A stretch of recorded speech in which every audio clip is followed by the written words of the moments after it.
It appears we are almost ready to depart. It's a pity we didn't have a bit more time to spend on spellcasting. I presume you've been practicing the spells we worked on. I have, Professor. Well, I'm quite sure I've never seen anyone take so quickly to a second-hand wand. You'll be a force to be reckoned with when you get your own.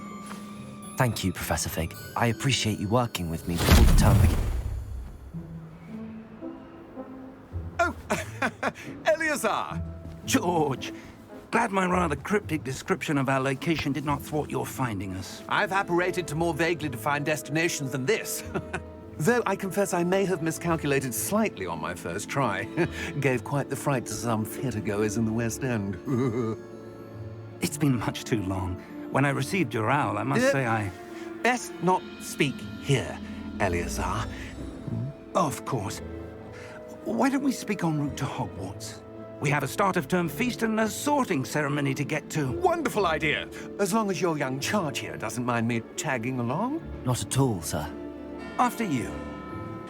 Ages since I'd been to the castle. Would be good to see the old pile of rocks.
Glad I caught you before you left for Scotland.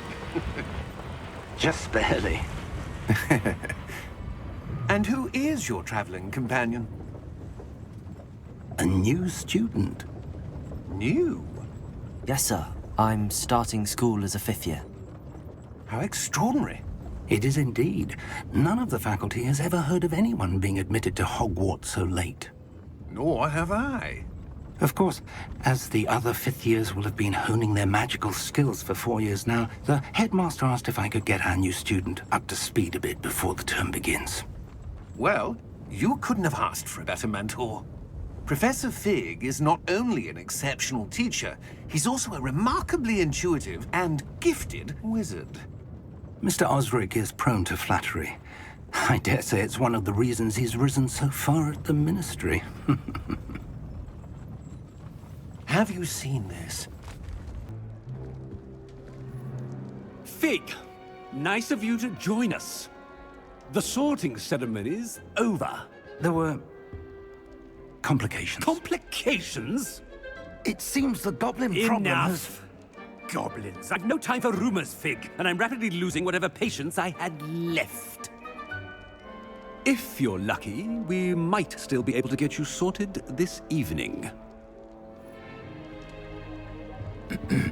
I'll be in touch.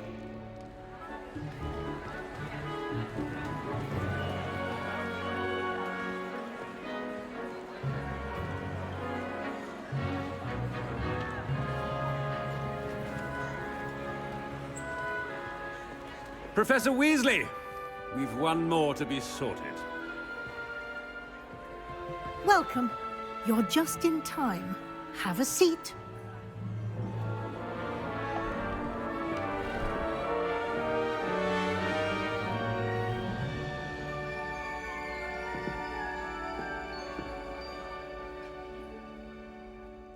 Ah, yes. A bit older than the others, aren't you?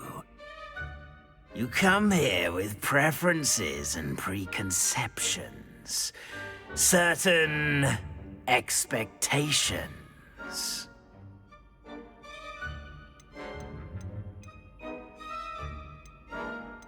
I'm looking forward to meeting my professors and learning all I can at Hogwarts. Indeed. Hogwarts has much to offer a dedicated student. And what you learn in class will prepare you for challenges outside the classroom as well. I wonder... I detect something in you. A certain sense of... what is it?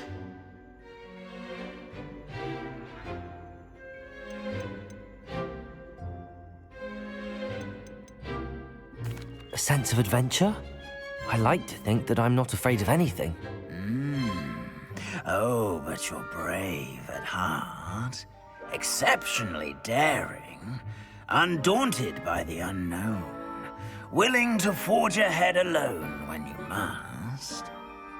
Perhaps you belong in Gryffindor.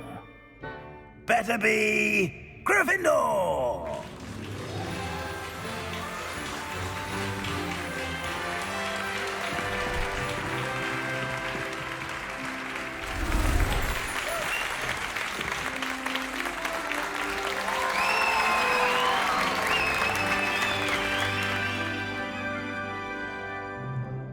Oh, and one more thing.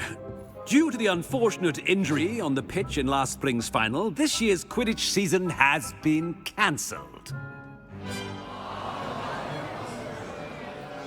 Enough! It's not as though I've banned flying altogether.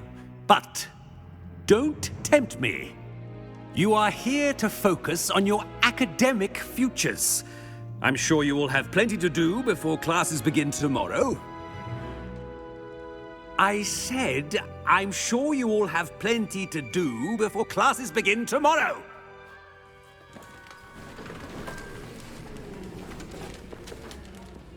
Quite an entrance. It's lovely to meet you. Professor Weasley, would you be so kind as to show our new student to their common room? I shall see to it, sir. As I was saying, I'm Professor Weasley. Pleased to meet you. Nice to meet you as well, Professor. As Deputy Headmistress, it is my distinct honor to show you to your common room. Right this way.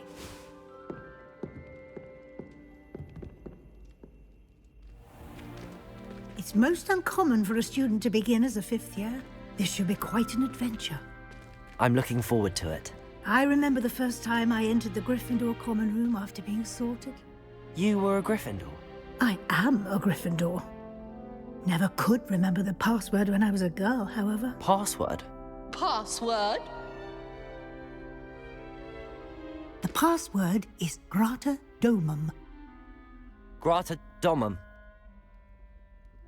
You may enter.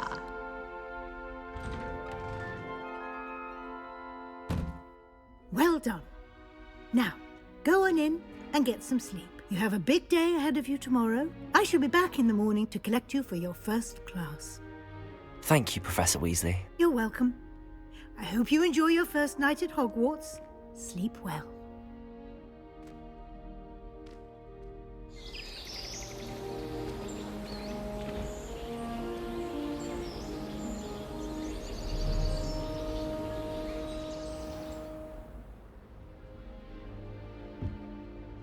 Looks like everyone's gone. Better head to the common room. Sure you don't want to try it? Brewed it myself. Hello, you're the new fifth year. Pleased to meet you. I'm Gareth Weasley. Heard about your travels here. Can't believe it. Glad you and Fig are all right. Is it true that someone from the Ministry was with you in the carriage? Oh, yes. A friend of Professor Fig's.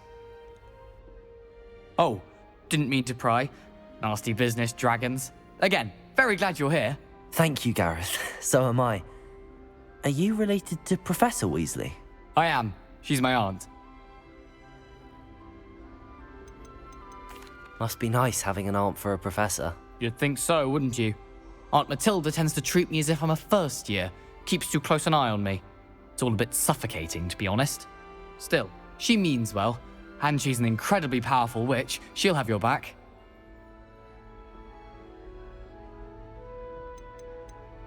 Are you having butterbeer for breakfast? Oh no. I've been perfecting a recipe I came up with over the summer. I'm almost there. Based on some reactions, it may need a bit more work.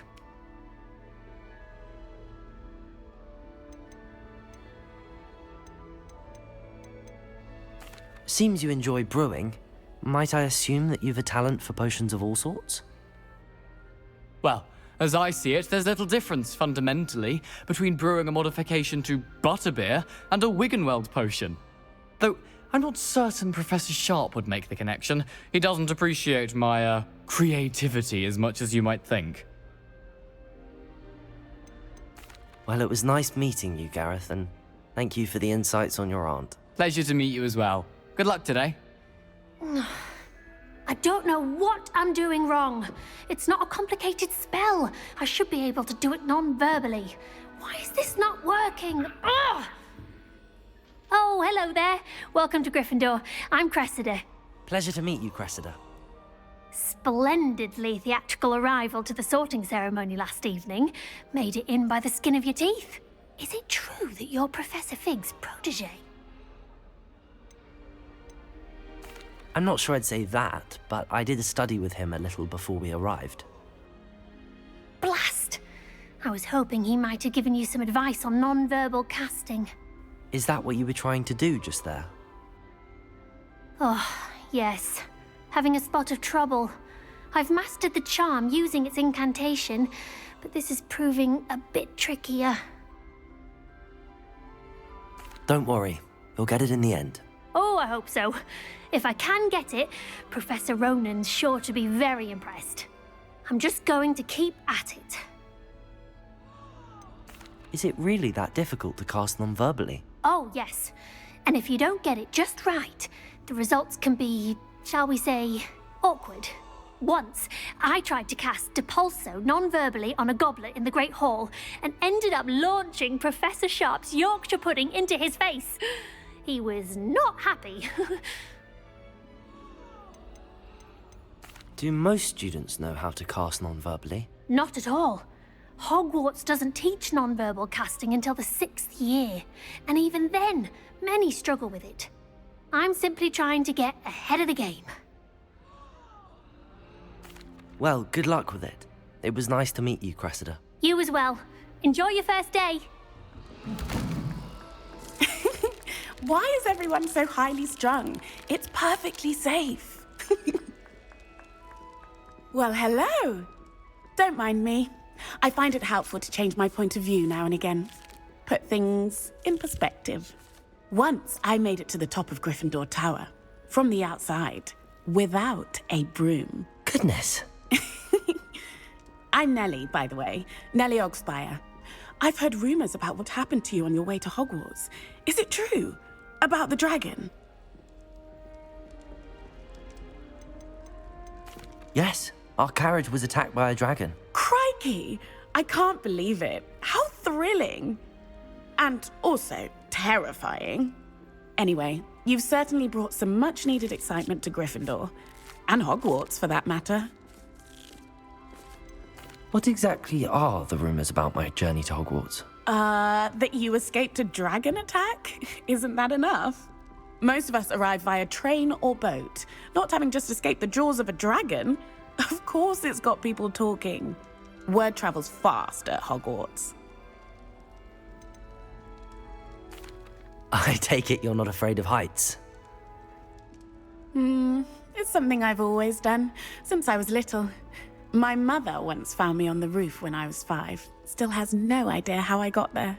But with all the strange hallways and rooms in the castle, and everything lurking in and outside the grounds, you don't need to scale a tower to see something incredible here. I'd imagine most students have never seen a dragon. Have you? Goodness, no.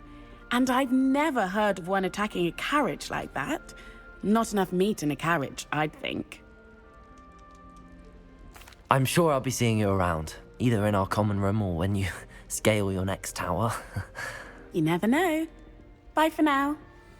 Good morning. I trust you're ready for your first day at Hogwarts? I've been dreaming of this day for a long time. Can't believe I'm here. Well, you are here. Make the most of it. You only have one first day at Hogwarts.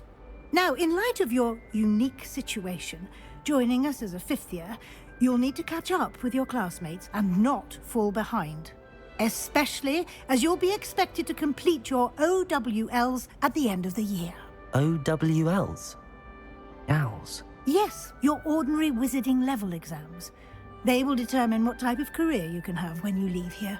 After much discussion with the headmaster and the Department of Magical Education at the Ministry, we've devised something extraordinary to ensure your success. Here you are.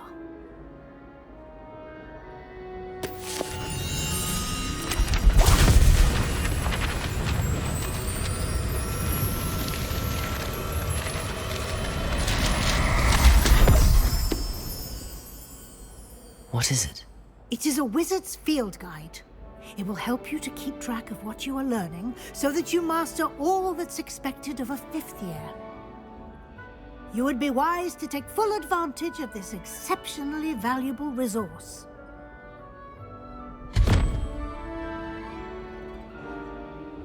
Thank you, Professor, but what do you mean it will keep track of what I'm learning? Perhaps seeing it in action will answer any questions you may have. Walk with me and we shall put it to the test. That should be all for now. You'll be expected to attend both Charms and Defense Against the Dark Arts classes today. And I'd like to be sure you get to Hogsmeade as soon as possible to replace the supplies you lost on the way here. What will I learn in Charms class? Exactly what you might expect. Spells, charms, jinxes, all terribly useful. I think you will enjoy Professor Ronan. He's a clever and entertaining wizard, and a talented teacher.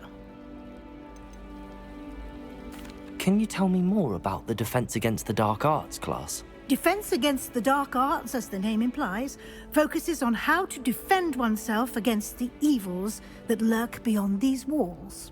A mastery of Defense Against the Dark Arts is required for those who aspire to become Aurors. Fortunately, we are lucky to have the ever-gifted Professor Hecat in charge of our students' education in that regard.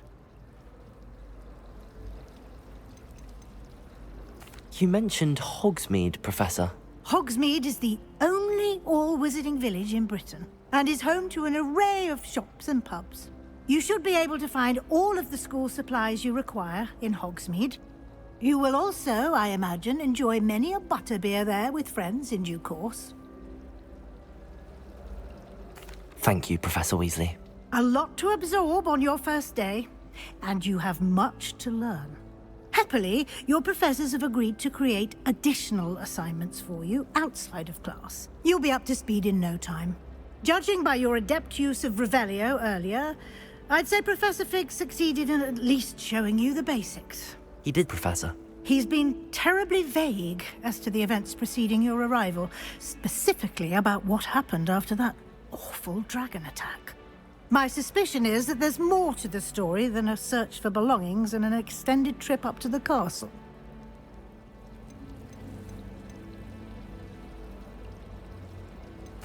I'm sorry, Professor, but I'm afraid that's all there is to it.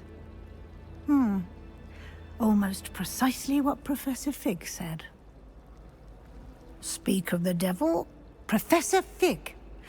Your ears must have been burning. Oh? Yes. You seem to have provided our new fifth year with a solid foundation in the basics of spellcasting.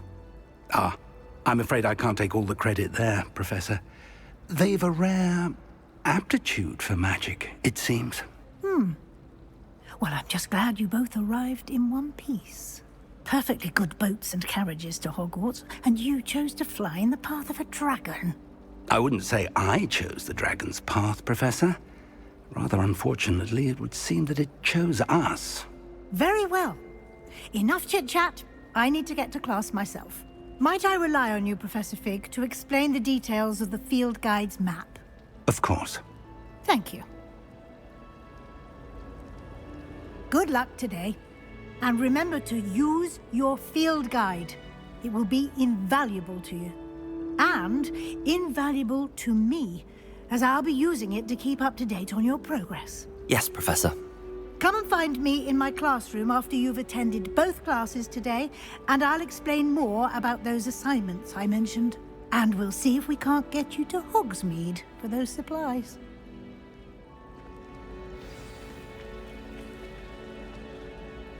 It's good to see you, Professor. And you. I was hoping our paths would cross today, before you immersed yourself in studies. Did I hear you masterfully evade Professor Weasley's interrogation regarding our late arrival? I did my best, but I'm fairly certain she suspects that we're not being entirely forthcoming. Yes, well, Professor Weasley is a brilliant and astute witch.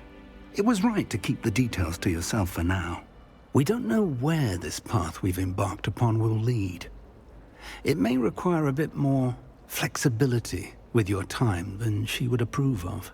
And she may feel obliged to share details with the headmaster that would be better left between us. Understood, Professor. Good. Now, as capable as you are, I believe the ability you possess obliges you to be well-trained. Happily, you have the benefit of an exceptionally skilled team of witches and wizards to guide you. Speaking of guides, and so that I may avoid another not-so-subtle reproof from Professor Weasley, why don't I show you the clever enchantment we included in the field guide's map? Unfold it and have a look. The map is enchanted to help you find your way. This will be incredibly helpful. Thank you. Now, sounds like you've quite a day ahead, what with classes and a trip to Hogsmeade for supplies, including your own wand. You'll enjoy Mr. Ollivander. He's an exceptional craftsman and a good friend. I shall reach out when I have more information about our mysterious locket. For now, focus on your classes and pay attention. More than your owls may hinge on the magic you are able to master within these walls.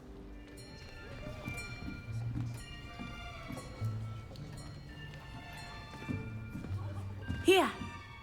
Behind you. There is an open seat here. Thank you. Hello, I am Nettie. So you are the new student. Have you met Professor Ronen yet? Shall we begin? Welcome to Year 5 of Charms. Now, this will be a crucial year in your education on the art of charm work, but I am confident that we will take hold with the passion and rigor requisite of such a challenge. Right, now, everyone, please open your textbooks to page 517. But before we begin, can anyone here tell me the difference between the incantations of the color change and growth charms? Anyone? Anyone? I am afraid it is too late to study now. My, the summer months must have really taken a toll on you all. By the looks of it, you all spent your holidays practicing Obliviate on one another. Do you even remember how to perform a basic summoning charm?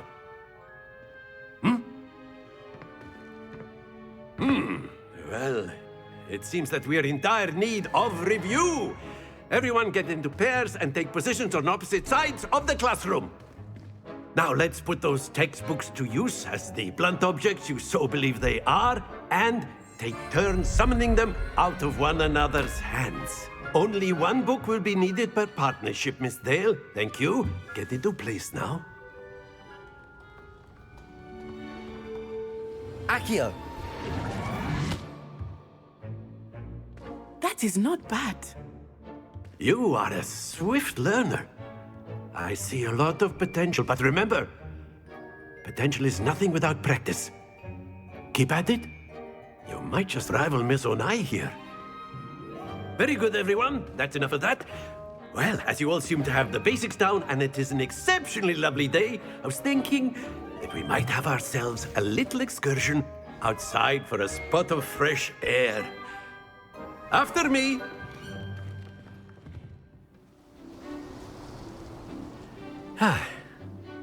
I've always found that fun goes hand in hand with mastery, as I'm sure the Quidditch players amongst us would agree, So, what better than a bit of sport to put our prowess with the summoning charm to the test, right?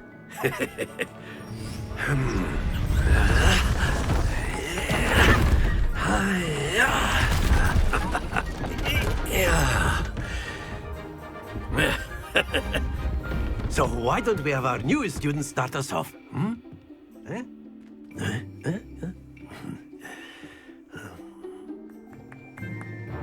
Let us make this a bit more interesting, shall we?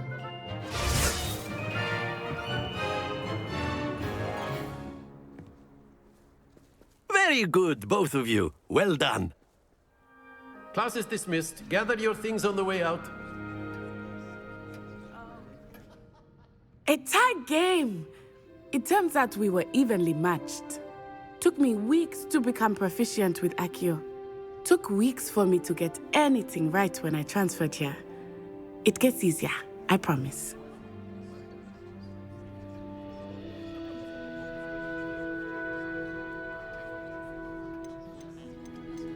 That's good to hear. It's a lot to take in all at once. To put it lightly, I remember how I felt when I first arrived. I transferred here from Ouagadougou just before my 4th year. My mother received an offer to teach divination here. Before I knew it, we had left Uganda and were halfway around the world at a new school in a new country. Well, it's been nice talking and competing with you. And with you. I think Professor Ronan wants to talk to you. Better not keep him waiting. Until next time. If you would. You wanted to speak with me, Professor? I did. I trust your first charms lesson lived up to expectation? Well, an outdoor competition wasn't exactly the lesson I was expecting, sir. What charm is there in the expected? And what a close match between you and Miss Onai. Invigorating. Thank you, Professor. I enjoyed the match. Miss Onai is always a fierce competitor, though I sense that she is a bit distracted of late. Now, Professor Weasley has asked that your professors give you instruction outside of the ordinary curriculum. Expect to hear from me soon regarding a special assignment that I am preparing for you. Stupefy!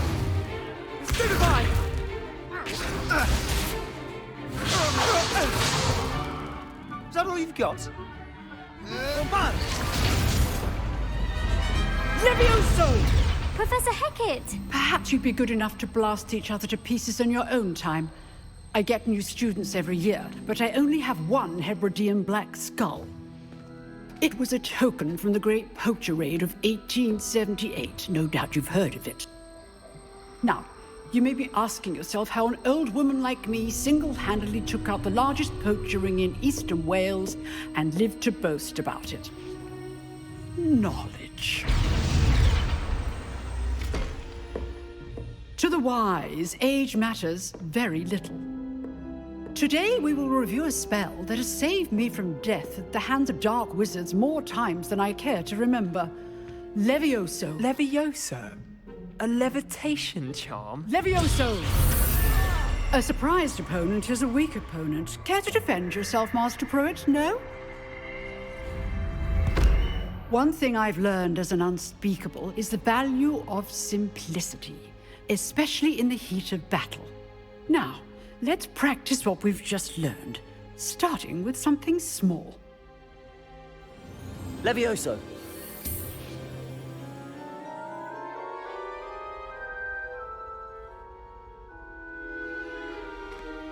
Now, let's try something a little larger.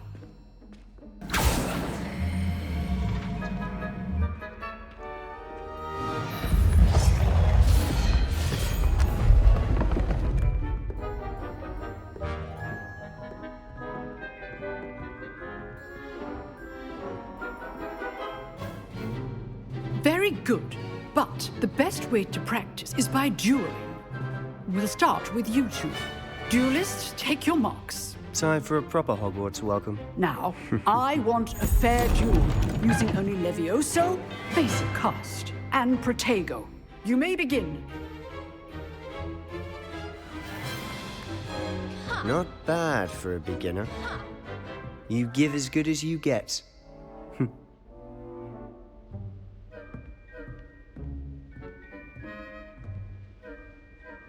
I put you on the spot, and you rose to the challenge. Points to Gryffindor. Thank you, Professor Hecat. Glad to have the opportunity to practice. If what I've seen today is any indication, we can expect great things from you. I demand excellence from my students. They are capable of achieving it, and they must achieve it. A classroom duel is one thing, but battling dark wizards, or as ever more likely, goblins, is a different kettle of Grindylows entirely. Understood, Professor. So, I'd advise you to keep practicing whenever you can. Perhaps Mr. Sallow will have some ideas for you. Again, well done today. I shall reach out soon with additional assignments. I enjoyed that. Well, that duel was quite something. Everyone will be talking about it. It was certainly good practice. Practice? It felt more like I was dueling an expert. Sebastian Sallow, by the way. Didn't expect a new student to be so deft with a wand. Then again, perhaps this wasn't your first duel.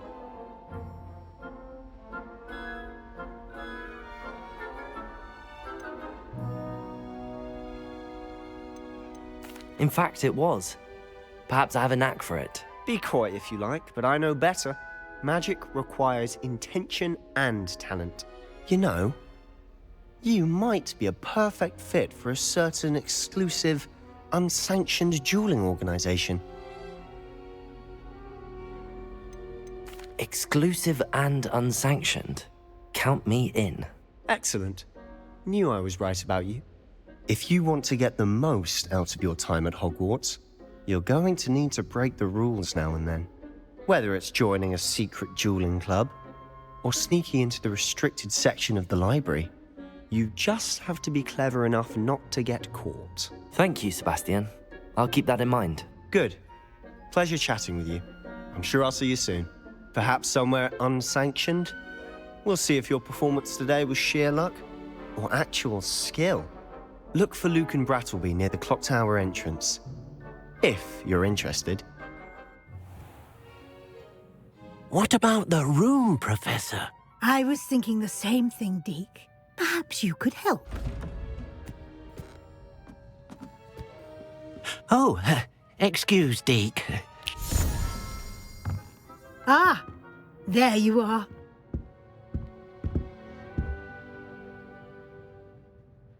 I trust your first classes went well? They did, Professor. I heard as much from Professors Hecat and Ronan. Seems Professor Fig taught you quite a bit before you arrived. I'd wager there's a good deal more to your travels here than what you've told me. Isn't there?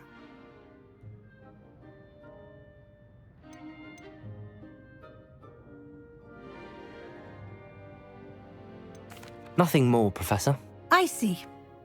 Like trying to get a sonnet from a streeler. Regardless, you must continue to build upon what you've learned. In that regard, I've asked your professors to help hasten your progress with some extra assignments.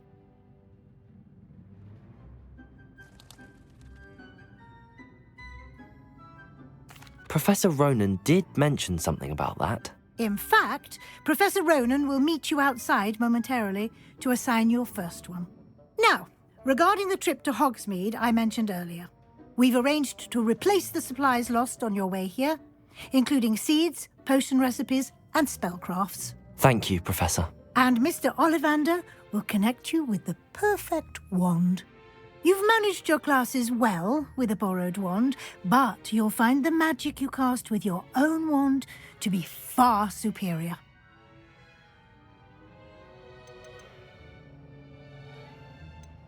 I've never heard of a spellcraft before, Professor. What is it? A spellcraft is a recipe of sorts used when conjuring objects. I shall explain more about them when you begin working with transfiguration magic. I'm eager to get to Hogsmeade. Very well. I'd like you to make your first visit to the village with a classmate. Help you get your bearings. Perhaps Sebastian Sallow or Natsai Onai. I've noticed you spending time with them.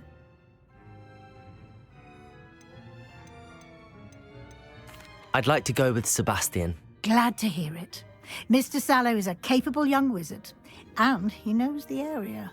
He'll keep you well clear of any of Victor Rookwood's undesirables en route. Rookwood? A rather unsavory local. Best to avoid him and his associates, including his right hand of sorts, Theophilus Harlow, if you can.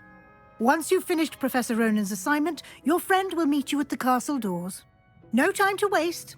The sooner you complete your work, the sooner you can enjoy a butterbeer at the Three Broomsticks. You have a new spell to teach me, Professor. Indeed I do, and an exceedingly useful one at that, the mending charm Reparo. Fixes things right up, makes a broken object good as new in the blink of an eye. It seems as if that might come in handy. More frequently than one would imagine. As Professor Weasley mentioned, I am not the only one who will be teaching you spells outside of class in an effort to catch you up with your peers. A number of your professors have agreed to do so as well, but first, each shall ask that you complete a few preliminary tasks to hone your magic. I have arranged some for today. See them through and then report back to me. We will have you casting Reparo in no time. Why must I first complete tasks to learn Reparo? No lesson or lecture can compare to first-hand experience, and these tasks should provide you with just that. Such experience is invaluable when mastering any new bit of magic. I'll start on the task right away, Professor. Preliminary task. I completed the assignments, Professor. Marvelous. You clearly know your way around basic charms. Let us give the old mending charm a try then, shall we? Remember to be deliberate in your enunciation and movements. I want to see some vigor. Now, wand at the ready. Yes, sir. Hello, Sebastian. Ah, my new charge. I'm told you're in dire need of supplies, and I'm to accompany you into Hogsmeade for them. Is this your first foray into the village? It is. I haven't left the castle since I arrived. Well, I shall endeavour to be the very best of guides, then. Hogsmeade's a charming little place. Self-contained, too. We should be able to find you everything that you need. Shall we?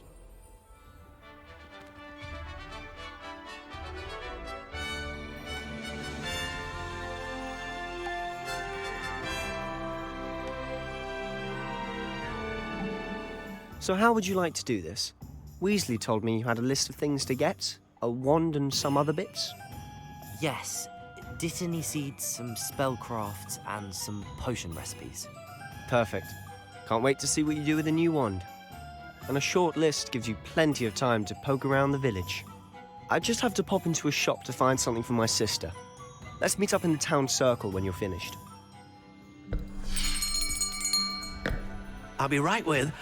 Ah, it's you. Just a moment, please. Hello, sir. I'm looking for... For a new wand, yes. It's about time. Yes, about time? Well, you're our new fifth-year student, are you not? Oh, what am I saying? Of course you are. Gerbold Ollivander's the name. But of course, you'll have heard of the Ollivanders, I'm sure. Finest wand makers in the world. It's a pleasure to meet you, truly. Now, come with me. Let's find you the perfect wand, shall we? No, not you. Yes. Powerful core. 10.5 inches. You might do. Here, give this one a try. Well, go ahead, swish. How odd. Once more, come on, really swish it. Oh dear. Well, this isn't a good match at all, is it? We'll find you something, not to worry. No, not you. Perhaps. Yes. A rare wood, 13 3/4 inches, dragon heartstring. Let's give this one a try.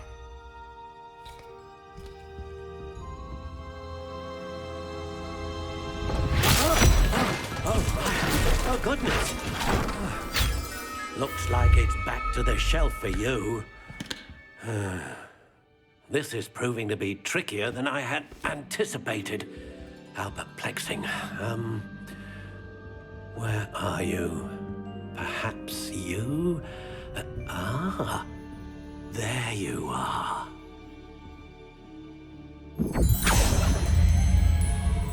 Yes, I think you might be the one. Here, take it. What do you think?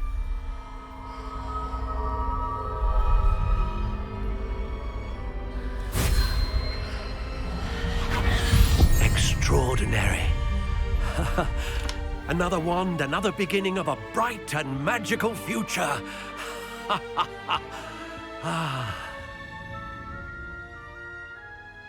Now, how did that feel? Good. Different. I sensed a sort of surge of some kind. A match. Your connection seemed particularly powerful. The right wand will learn from you, just as you learn from it. I'm eager to try it out. I would imagine so. A wand with a dragon heartstring core is capable of dazzling magic. And the bond between you and your wand should only grow stronger. Do not be surprised at your new wand's ability to perceive your intentions, particularly in a moment of need. That sounds wonderful, Mr. Ollivander. I'll let you get to it.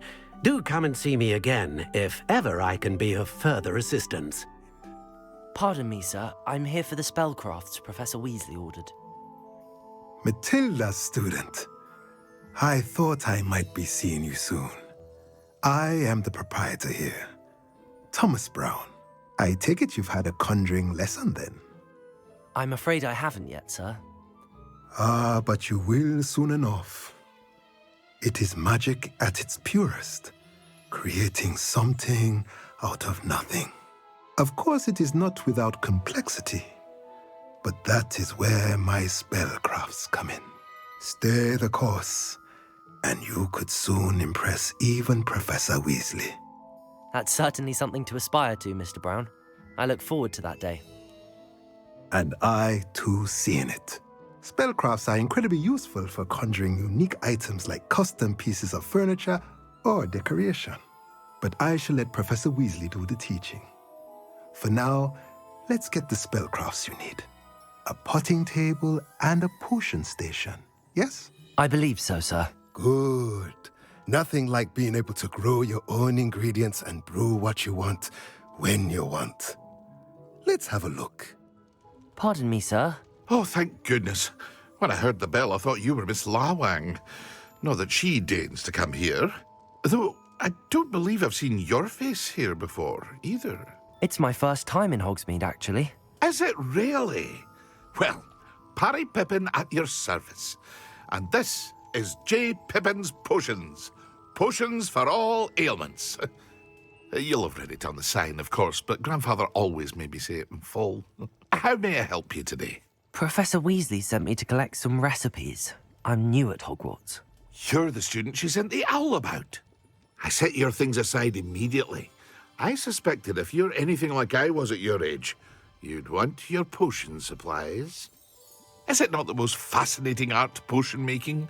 Rivals anything you can do with a wand, I've always said. Are potions really that versatile? They may not be as showy as spellwork, but make no mistake, they are just as powerful. They can heal, destroy, protect. You'll discover all of this soon enough.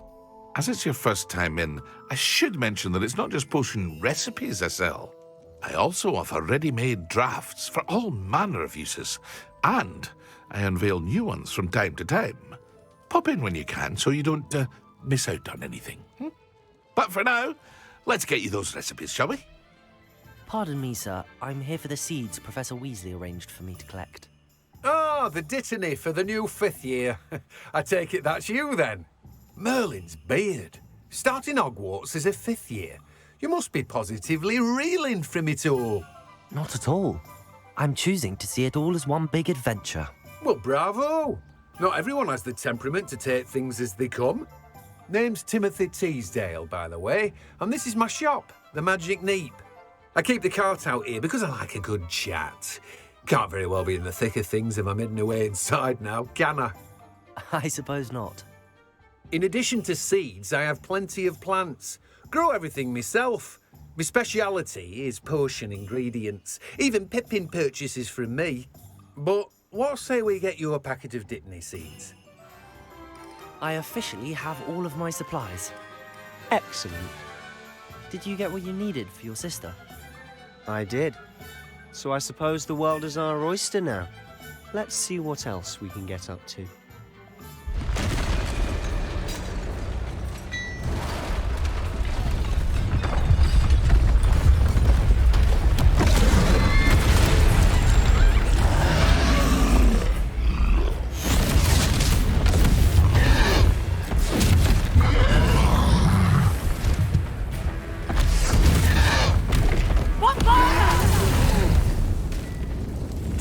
From the building! Away from the village!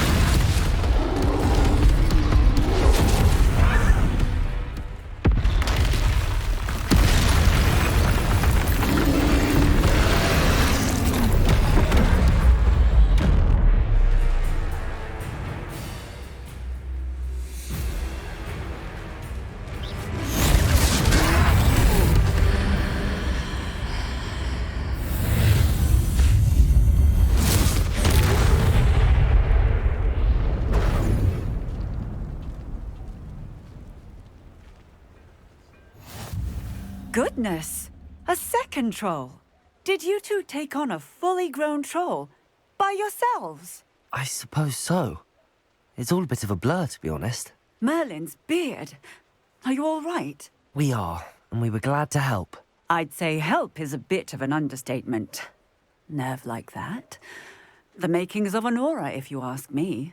If you are unharmed, perhaps the two of you wouldn't mind helping me put a few things back to where they were. Of course, officer. Singer. Officer Singer. And thank you, again. Hello, sir. I don't believe we've met. Allow me to introduce myself, Augustus Hill, clothier extraordinaire. I should like to thank you for your remarkable bravery in fighting those trolls, and not to mention your help restoring Hogsmeade to its rightful state. I was happy to help. Frankly, you deserve an Order of Merlin. But I can offer you something much more useful. I own Gladrag's wizardware, and among my inventory are some unique items that afford certain protections, as it were. Life-saving protections. And as I suspect this won't be your last dangerous encounter, I'd like to give you one such set of robes, in thanks for what you did today. Thank you, Mr. Hill. That's very generous of you. It's the least I can do. Now, let's try this on for size, shall we? I'd say we've earned a butterbeer or two, wouldn't you? Might help me forget that I was almost pulverized by a troll. I'd say that I agree with you. Perfect. The 3 broomsticks is just this way.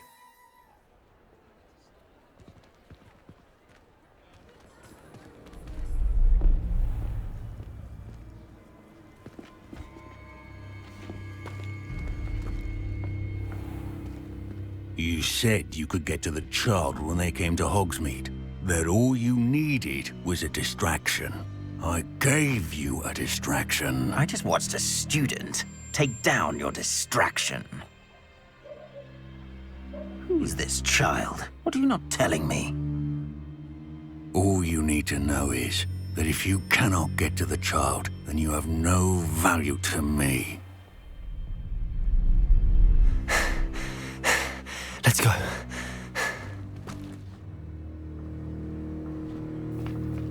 Did they see us? I don't think so. What was that goblin doing with Victor Rookwood? Ranrock is working with Rookwood. The goblin from the Daily Prophet. I knew I'd seen him somewhere.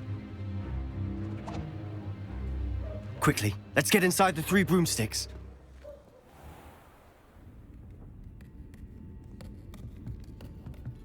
It's a treat to see you, Lodgok.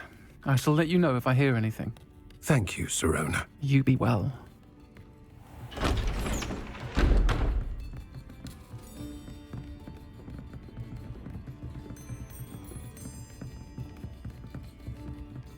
Now, What can I... Oh, there's a face I haven't seen before. It's my first time here. Welcome. Butterbeer's on me.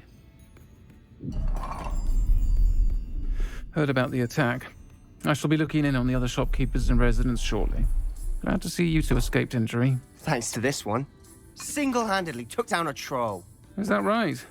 Well done. Thanks for this. My pleasure. I will say, trolls in Hogsmeade. That's never happened before. Something's not right. The only brutes we usually have to deal with are... How timely.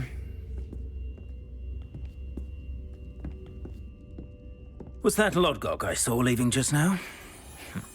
Your clientele's not what it used to be, Sirona. Not to worry, Victor. Once the two of you leave, the caliber of my clientele will greatly improve. I wouldn't do that if I were you, Theophilus. Come now. No need for theatrics. I'm only here for this one anyway. My friend is enjoying a well-earned butterbeer. Only want a quick word. Perhaps you didn't hear me. I said, my friend is busy. One would think you all had enough bloodshed for one day. Come, Theophilus. The Three Broomsticks isn't what it used to be. Let's take our galleons elsewhere. Can't drink butterbeer forever.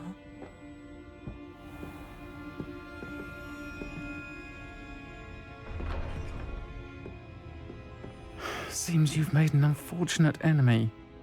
Watch your back. Rookwood and Harlow are worse than any troll you might encounter. Trolls? Ranrock and Rookwood? What are you not telling me? I promised to tell you everything, but it's perhaps best I do that later. Professor, I'm glad to see you. And I you. Thank Merlin you're in one piece. I heard about the attack. Trolls in Hogsmeade? Sir, the trolls were wearing armor. It had that dark glow like the dragon collar. Goblin silver! Ranrock used it to control the dragon. But how? And why send trolls too? They were there because of me. I overheard Ranrock talking with Victor Rookwood. Ranrock was in Hogsmeade? With Rookwood? The trolls were Ranrock's distraction so that Rookwood could get to me. And he would have, had Sirona and the patrons at the Three Broomsticks not intervened. This is grave news indeed. If Ranrock's goblins and dark wizards are after you, they want what we found in that vault.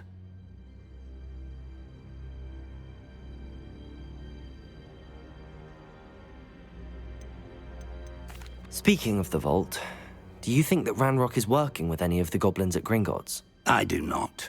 Gringotts goblins aren't typically the friendliest of beings, but they have a great deal of integrity. No, I dare say after what happened to that poor banker, the goblins at Gringotts are no followers of Ranrock. They're after the locket. You said you discovered something in it. Yes. I discovered an inscription. When I read it aloud, this map appeared. Clever enchantment. It's a map of Hogwarts, to be sure, but I do not know where it leads. It leads to the library. A restricted section, to be precise, and a bit beyond. I see traces of magic there on the map. I suspected you would see something. Shall we go? I appreciate your enthusiasm, and I'm eager to discover what we may find there as well. But if our experience at Gringotts, let alone what happened to Miriam, taught me anything, it's that the path we're on is terribly dangerous. I'd like you to work with Professor Hecat a bit before we continue. But sir, how dangerous could the library be? Perhaps we're only after a book. Perhaps we are only after a book, but we should be prepared for anything. Once you've honed your defensive magic further, come and see me. I'm here about the new spell you wanted to teach me, Professor. Good. Professor Fig indicated a certain urgency to you completing your defensive magic assignments. As such, you are to learn Incendio, the fire-making spell, handy for lighting torches, burning away spider webs, And, when necessary, defending against those who would wish to do us harm. Sounds versatile. Quite. But before we get started, I'd like you to complete a few tasks. You may be surprised by some of them. Astonishing how much students don't think their professors know. When you're finished, come and see me. Then we shall begin working on Incendio. I finished all of the tasks you gave me, Professor Hecat. Glad to hear it. Then you should be ready to learn Incendio. Should be, Professor. Yes.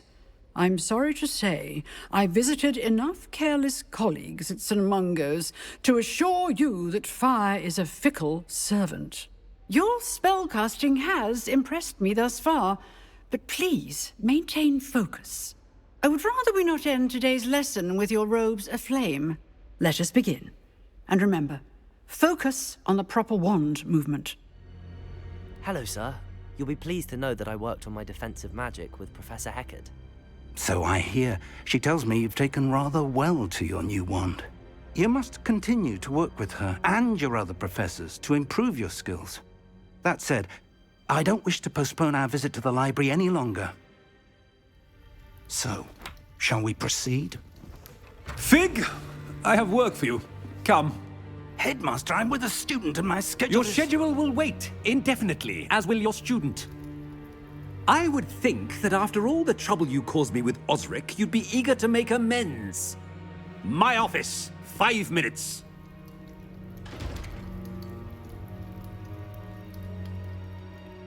That man is exasperating. Unfortunately, our trip to the restricted section will have to wait a bit longer. But, Professor... We have no choice. It would be unwise to provoke our illustrious headmaster further. I shall find you when I've completed whatever toils I must endure. Sebastian, there you are. There you are. You promised me an explanation for what happened in the Three Broomsticks. Not many students have Victor Rookwood's attention. What was that all about?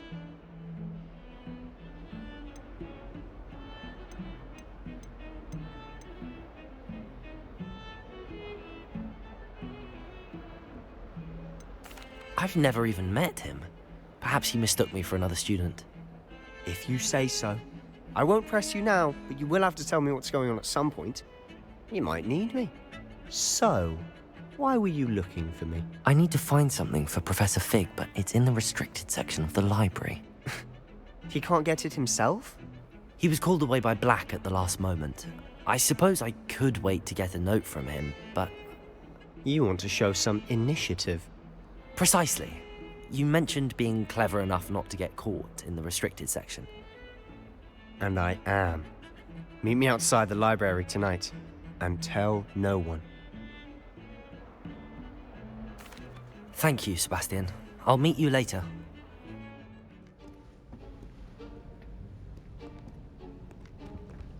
See there? That's the door we need to reach. And those annoying prefects would love nothing more than to rat on us to Scribner, so don't let them see us. Understood? I can be sneaky. Let's go. Hold on now. There's a spell you should know. The Disillusionment Charm. Good for getting places you're not supposed to be. Cast it and you'll appear as little more than a trick of the light, just as long as you keep your distance and stay quiet. You mean I'll actually be able to turn invisible? Something like that. It's not as foolproof as a cloak, but those are expensive. And spells are free. Give it a try. Damn. You told me the librarian would be gone by now. I said usually, but it'll still be all right. Do you see her desk behind me? The key is in the drawer of that desk. Now, here's what we're going to do. I'll create a distraction to draw her away. You focus on getting the key. I'll meet you outside of the restricted section.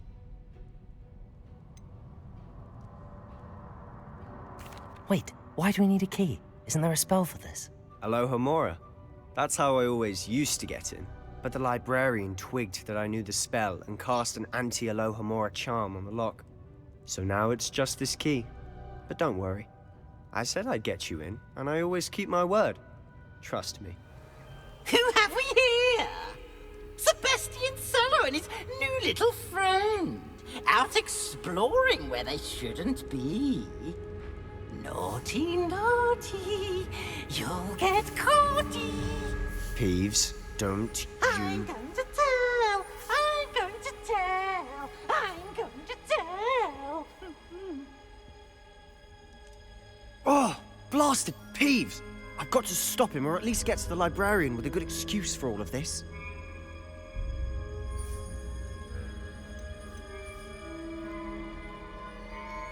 Wait, I don't want you getting into trouble for me. I have a way with the faculty when it comes to disciplinary matters.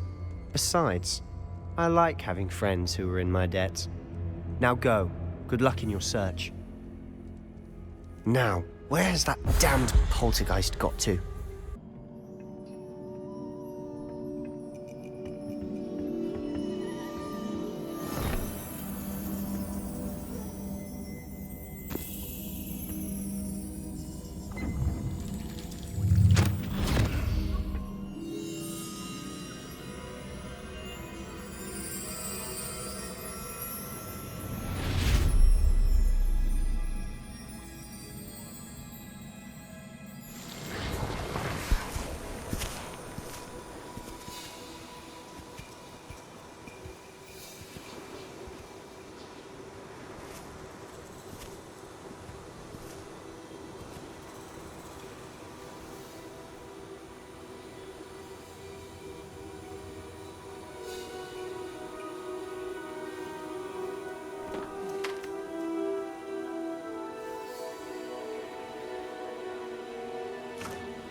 You wanted to see me? Headmistress Fitzgerald, Professor Rackham. Miss Isadora Morganach, welcome. Professor Rookwood, Professor Bakar. We understand that you are adjusting well to life at Hogwarts. I am. I am glad. Especially in light of your unusual situation, starting as a 5th year. As it happens, I was also admitted to Hogwarts as a 5th year. I've never heard of another like us. Miss Morganach, when we spoke yesterday after class, you asked about the beautiful swirls you saw years ago when we visited your hamlet. I recognized you all immediately. I cannot thank you enough for what you did. We were glad to help. And yes, I did see swirls of magic everywhere that day. My father insists it was my imagination running wild, but it was certainly real to me. It was not your imagination. Percival, Professor Rackham can see them too. But we've never known of another who could. I don't understand. What are they? The whispers or traces that appear when a particular form of ancient magic is wielded. Ancient magic? Few are capable of wielding it. Hogwarts itself is a stronghold of ancient magic. So if I can see traces of ancient magic, does that mean I can wield it too?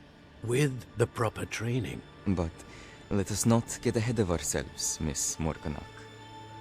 Before I can train you to wield such magic, you must first master all that Hogwarts has to offer. A magic this powerful can do great harm in the wrong hands. It must be wielded by a select few. As such, we ask that you not speak to anyone about what we have discussed here today.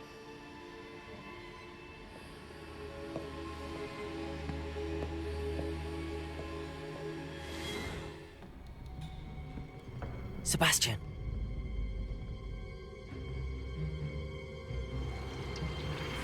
Sneaking in the restricted section again! I had thought we were through with this mischief. Clearly detentions are insufficient. I'm afraid I must take this to the headmaster. But that being said, Peeves informs me that you didn't come alone tonight. If someone has coerced you, I would have you tell me. You're a bright boy. Don't waste this. there was nobody else. I came alone. Oh, Sebastian. What will your uncle say?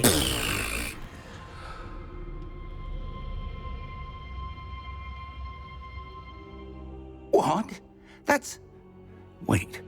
You accessed the restricted section? But how? Thinking on it, perhaps it's best you spare me the details. Fair enough.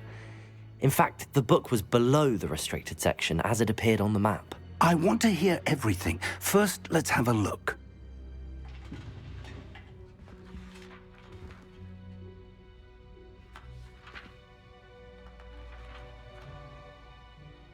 Oh dear.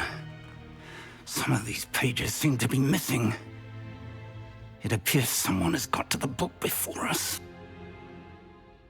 Still, I will need time to study what remains. Perhaps we can still salvage something useful, though it may take some time.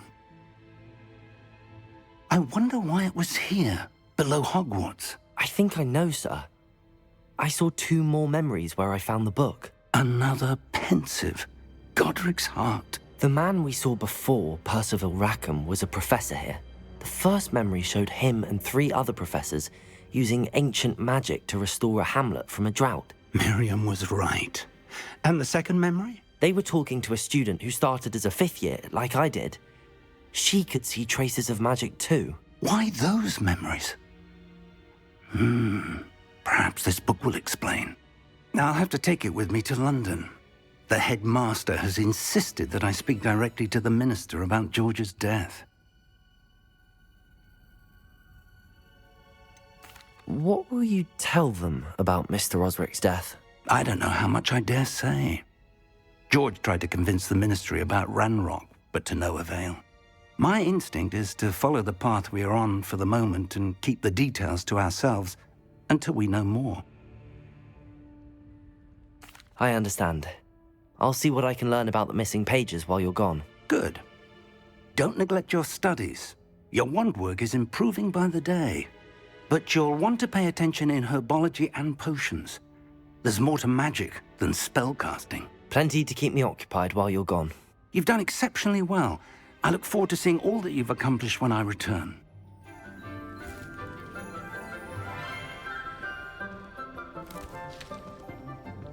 Good morning, Professor Garlick. How wonderful it is to see you again, Lenora dear. Oh, here. You'll need these for today's class. A little treat for your auntie.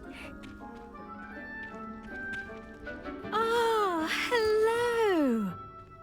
Class, please welcome the newest rose in our garden. We do look forward to growing together. How thrilling it is to have everyone back together again. This year will be filled with enchantment and excitement, but the most important thing cultivated in herbology is knowledge. The prudent herbologist is no more afraid of the venomous tentacula than the bouncing bulb. Now then, today we will be acquainting ourselves with the mellifluous tuber known as the mandrake root. Accio. Let's see if we can't make our fibrous friends a bit more comfortable, shall we? First, let's protect our ears.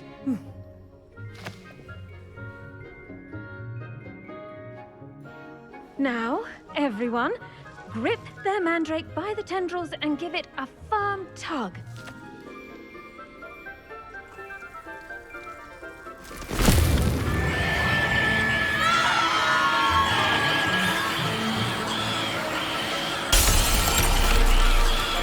Quickly!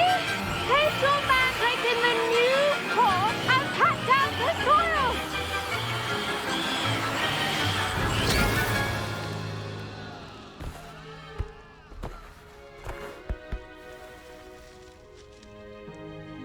The soil should envelop the root like a warm, dirty blanket, putting the mandrake right at ease.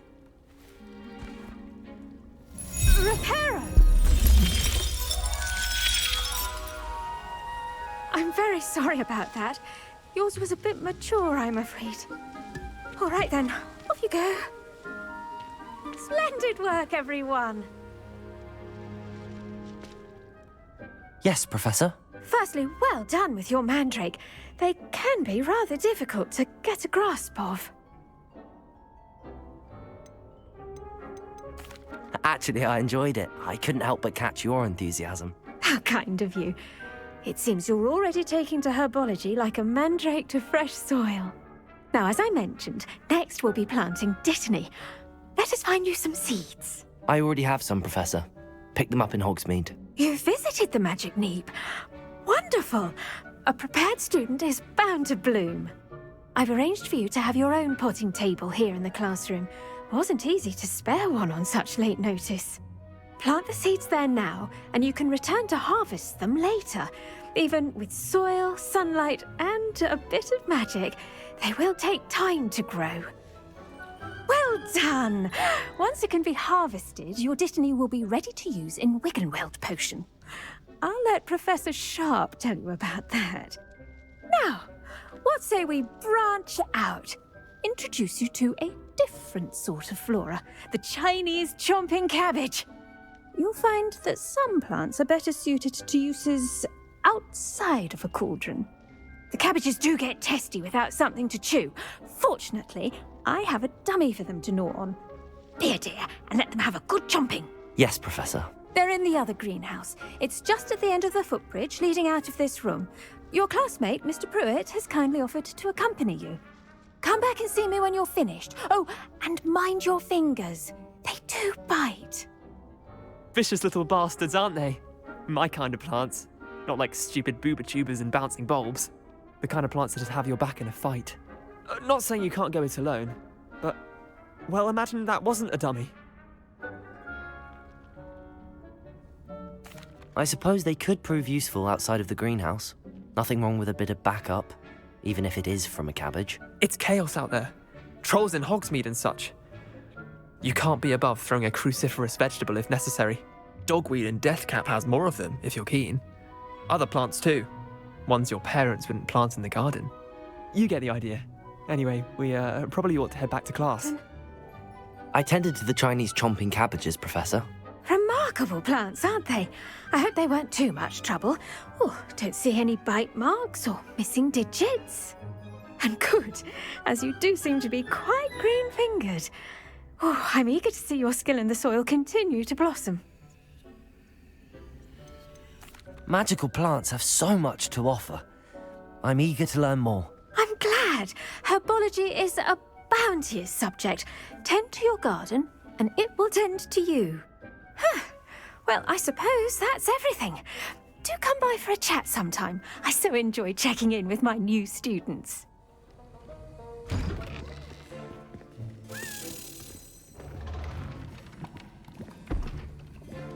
Potions is one of the most challenging and hazardous subjects taught at this school.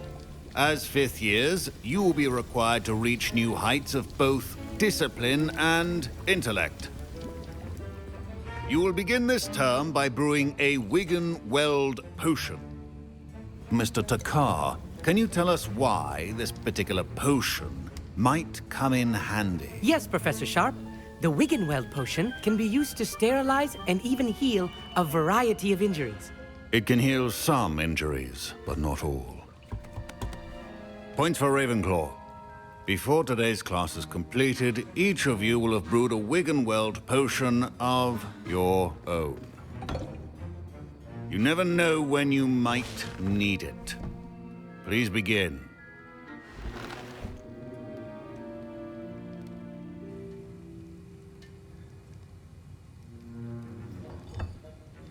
Use a strong, even motion when crushing your ingredients.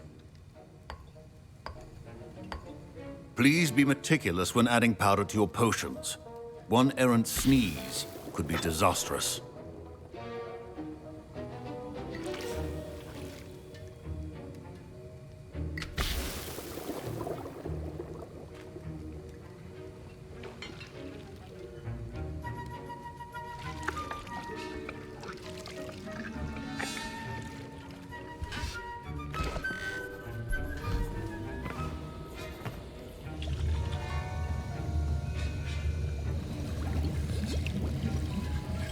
I see most of you have not forgotten how to stir.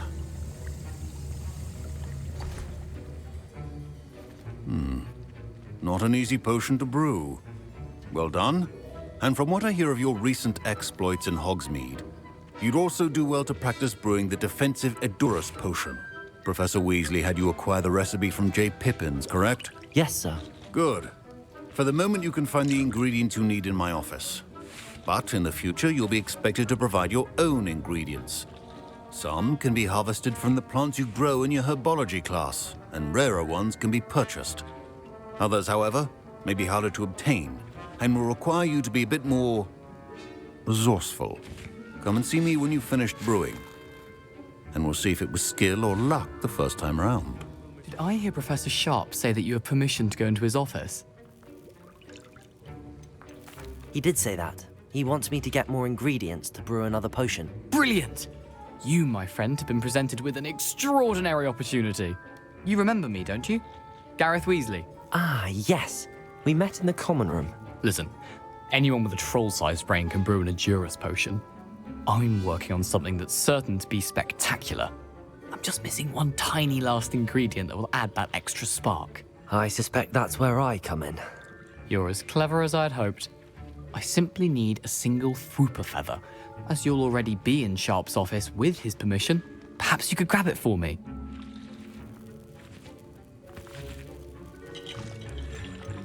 I'll get you the Fwooper feather, as long as you're certain Sharp won't miss it. I assure you he won't. Fwooper feathers aren't that valuable. Wait until you see what I'm brewing. Hurry back to me when you have the feather. I brewed an Edurus potion as you asked, Professor. I'm surprised you had the time. You seemed rather busy helping Mr. Weasley brew chaos.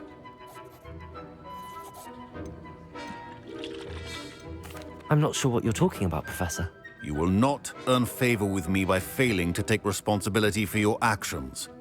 I suggest you heed my warning. As for the work you did today at your own cauldron, I will say you've done well.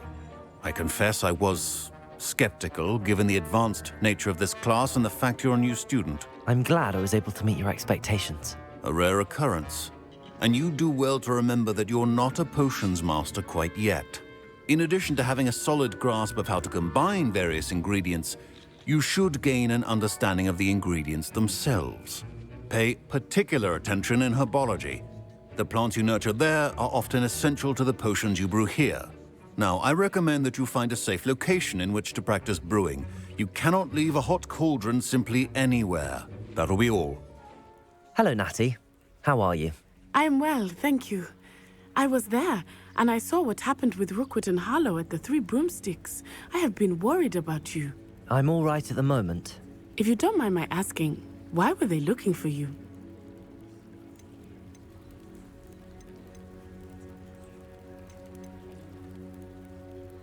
They want something that Professor Fig and I found at Gringotts. When were you at Gringotts? Just before we came to Hogwarts. In fact, it's why I was late to the sorting ceremony. A portkey brought us there after the dragon attacked our carriage. What on earth? There's one more thing. It's a bit odd, if I'm honest. Professor Fig says I have a rare connection to a powerful form of ancient magic. What does that mean? I'm still learning, but I can see traces of it. And I've cast magic I can't otherwise explain. I know that's a lot to absorb. It is. And I will have more questions. For now, it is safe to say that Rookwood and Harlow are a threat to both of us, to all of us. Which is why I wanted to speak to you. Everyone has been talking about you defending Hogsmeade from that troll attack. And I shall never forget watching Sorona stand up to Rookwood and Harlow in the Three Broomsticks. Both of you have inspired me to take a stand of my own. What sort of stand? Men like Rookwood and Harlow are the reason my mother and I left Matabeleland. I am not going to sit by and watch them destroy my new home. Good. Rookwood and Harlow are a dangerous pair. And you should know that Rookwood is in league with Ranrock.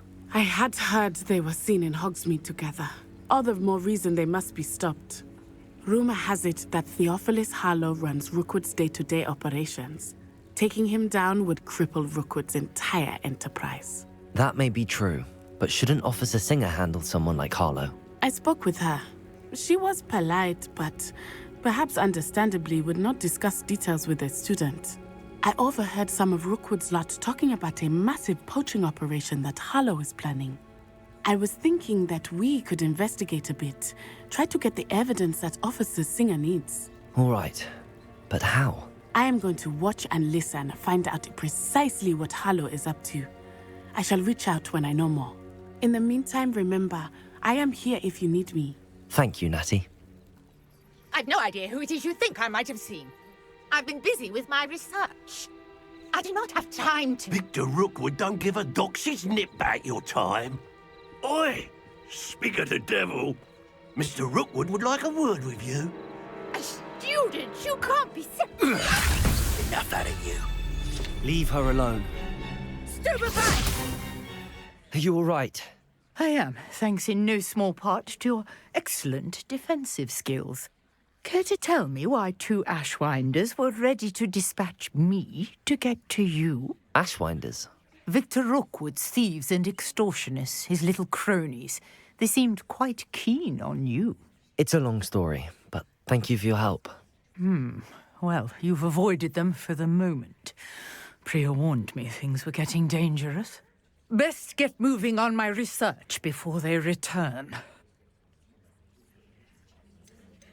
You're a researcher? Nora Treadwell at your service, historian and archaeologist specializing in Merlin's work and life. Merlin? Of the legend of King Arthur? The very same. Merlin attended Hogwarts, you know, and I'm studying some curious fixtures he left here centuries ago. Fixtures? These vine-covered pillars, dozens of them, all around the area. I've taken to calling them the Trials of Merlin. I believe he created them as a diversion for his fellow Slytherins. He was terribly fond of puzzles and enigmas. I can see why you're so interested in Merlin. I'd be keen to know more about the trials. Well then, I'll let you in on a little secret. No one has yet managed to figure out how they work. But I believe I have just unlocked a crucial clue. I suspect that Mallowsweet is an important component in getting the trials to work. Mallowsweet? Versatile herb. Merlin repeatedly mentioned it in his writings. I had just arrived to test my theory when I was so rudely interrupted. You see, each swirl in Merlin's writing has a symbol in the center. That started me thinking, what if... The Mallowsweet is meant to be placed at the center of the symbols. Precisely. Would you care to do the honors? We can see what comes of our little hypothesis. I take it we can call that a success? We can indeed. However, I now have even more questions. How does it work? I must review my notes. I may have missed something. Are all of the trials like this one? Oh, not precisely. Well, I think each has those telltale vines and the swirl on the ground. You should feel free to solve them as you come across them. I believe I have what I need to continue my research. My guess is that each will also require Mallowsweet, which you can find in Hogsmeade should you need more. I really must be off. Such a pleasure to meet you.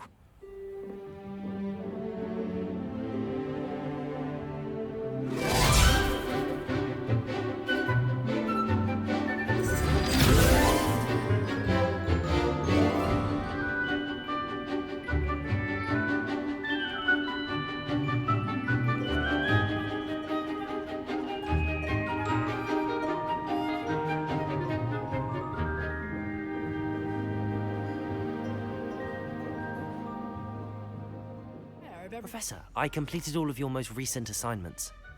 Well done. Then you're ready to learn Expelliarmus. Pay close attention. The disarming charm may often be all you need to defeat the most powerful dark witches and wizards you might encounter. You wanted to see me, sir? Yes, Sir Nicholas de Mimsy Porpington, at your service. Nice to meet you, Sir Nicholas. I know about the book you found and its missing pages. I may be able to help. Follow me, if you will. It's not too far. Oh, a student? What a treat! What can Finky get for you? A pumpkin pasty? Perhaps some Welsh rabbit? Sounds lovely, but what I really need is this rotten roast beef. Ah, Nick sent you, didn't he? Please help yourself. Finky supposes Nick's tired of loitering about simply to experience the faintest memory of the taste of food. It was nice to meet you. Thank you for the beef. Happy to help, and to meet you as well. Please give Nick Finky's regards. Ah, you're back. No trouble, I take it? Not at all. Finky sends her regards, along with the rotten roast beef. Ah, glad to hear it. Kind elf for Finky. Now, let's get that beef to Sir Patrick Delaney Podmore, and you'll be one step closer to finding those pages. This is all rather cryptic, Sir Nicholas. What's going on? Terribly sorry, I'm getting ahead of myself. Sir Patrick organizes the Headless Hunt, a group of headless ghosts who gather for various, headless activities. Headless activities? Yes, you'll see. Anyway, I don't know how, but a member of that hunt, Richard Jackdaw, had the pages when he was alive. My plan is to take the rotten roast beef to Sir Patrick so that he'll allow me, us, to engage with the hunt and speak to Jackdaw. Shall we? Very well. I'd like to meet Sir Patrick myself and see this headless hunt. Ah, wonderful. You won't regret it.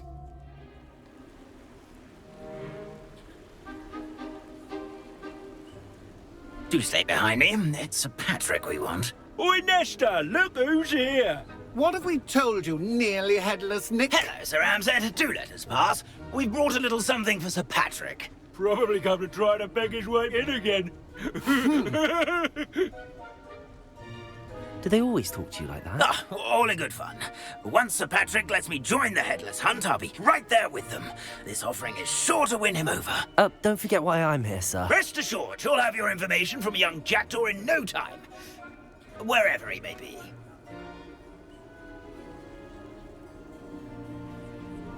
What I'd give for a flagon of mead or a nice leg of lamb right about now. Then this party would be complete. How about the next best thing, Sir Patrick? Ah, Sir Nicholas. And a student. Who let you in? We brought you a gift. This is all very suspicious. What do you really want? As if I need to ask? It's Richard Jackdaw. Where can we find him? May we speak to him? Jackdaw, eh?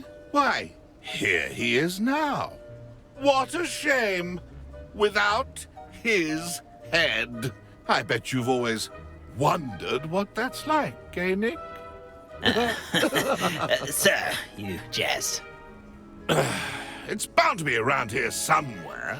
Probably being used in a game. If you find it, I give you my permission to speak with him, my young mortal. It's the least I can do for you for bringing this putrescent gift home.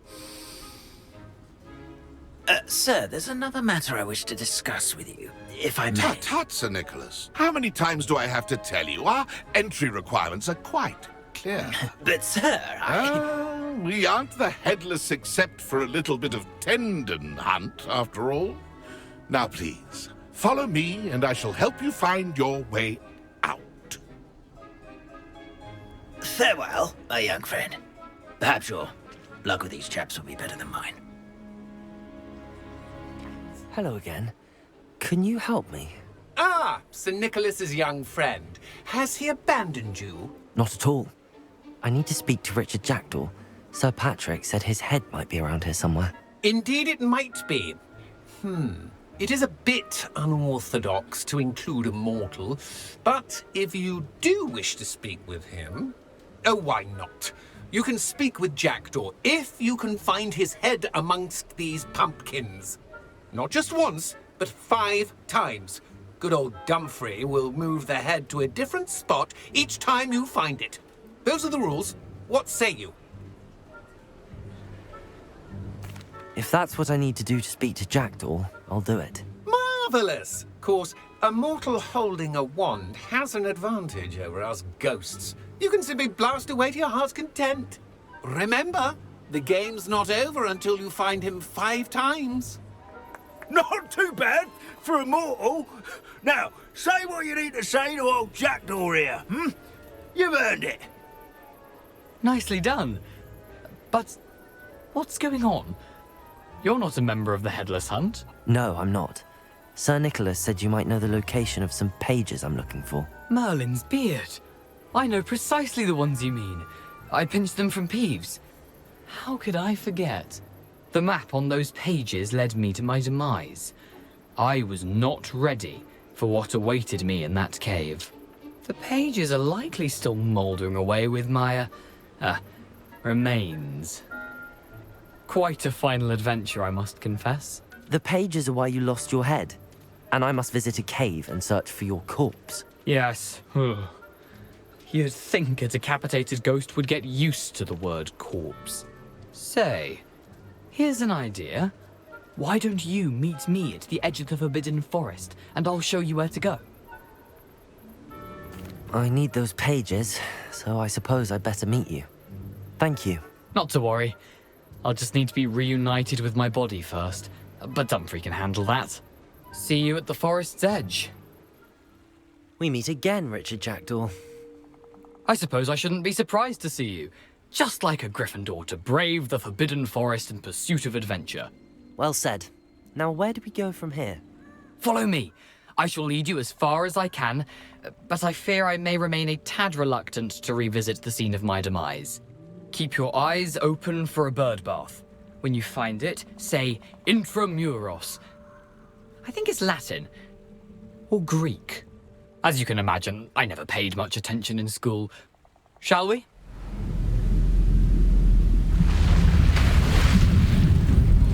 Impressive. That must be where all this leads.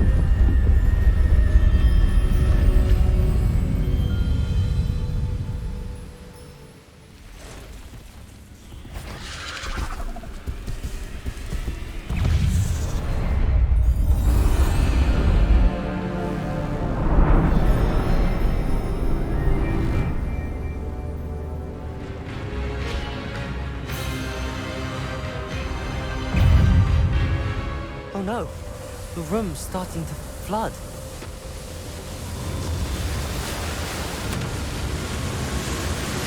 How am I being protected? What sort of magic is this?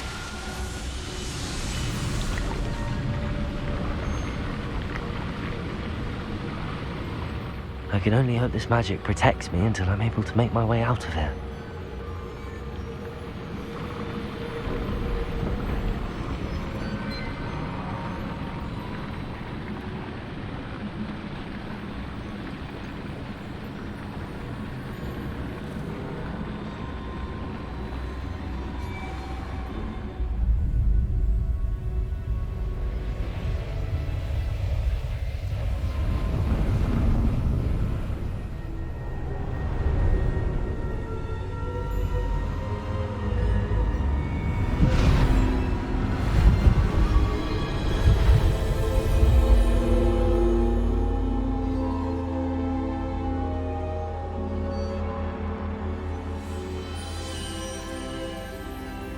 Can it be?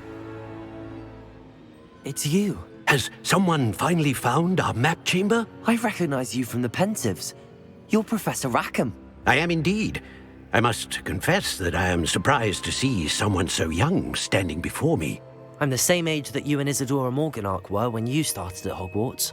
You've paid attention, and might I presume you share our ability? To see traces of ancient magic? Yes, sir, I do.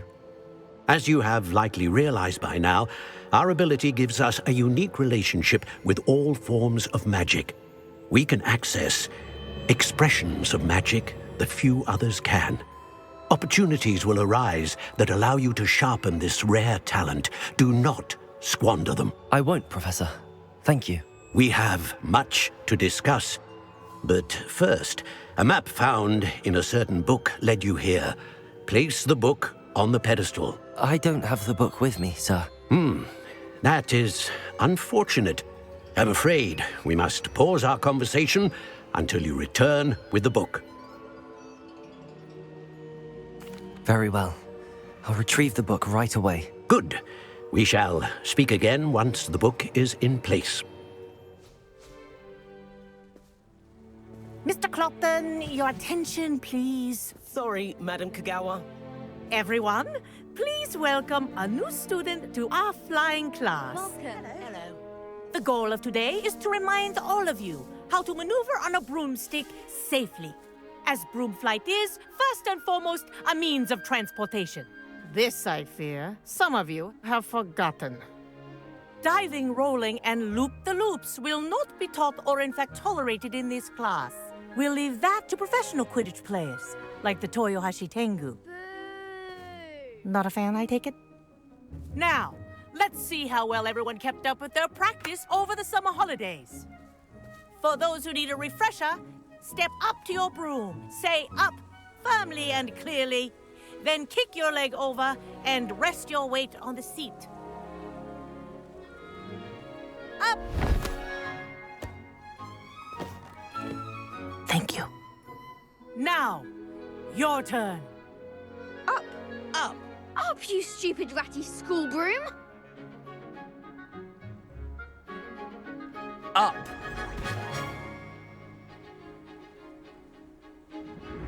One leg over, so there's a leg on each side.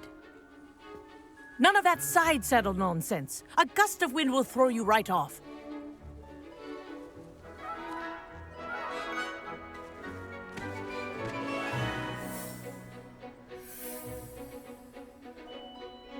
And if you hear my whistle while you're in flight, ground yourself at once. Well done. Now that you're acclimatized to your broom, let's see how well you manage with a more advanced exercise, shall we?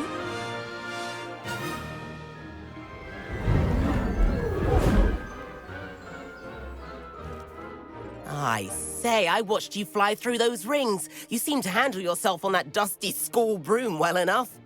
I'd imagine you're ready for something a bit more challenging. But I'm getting ahead of myself. We haven't properly met. I'm Everett Clopton. Am I right in suspecting that a Gryffindor like you might be interested in a high-flying adventure?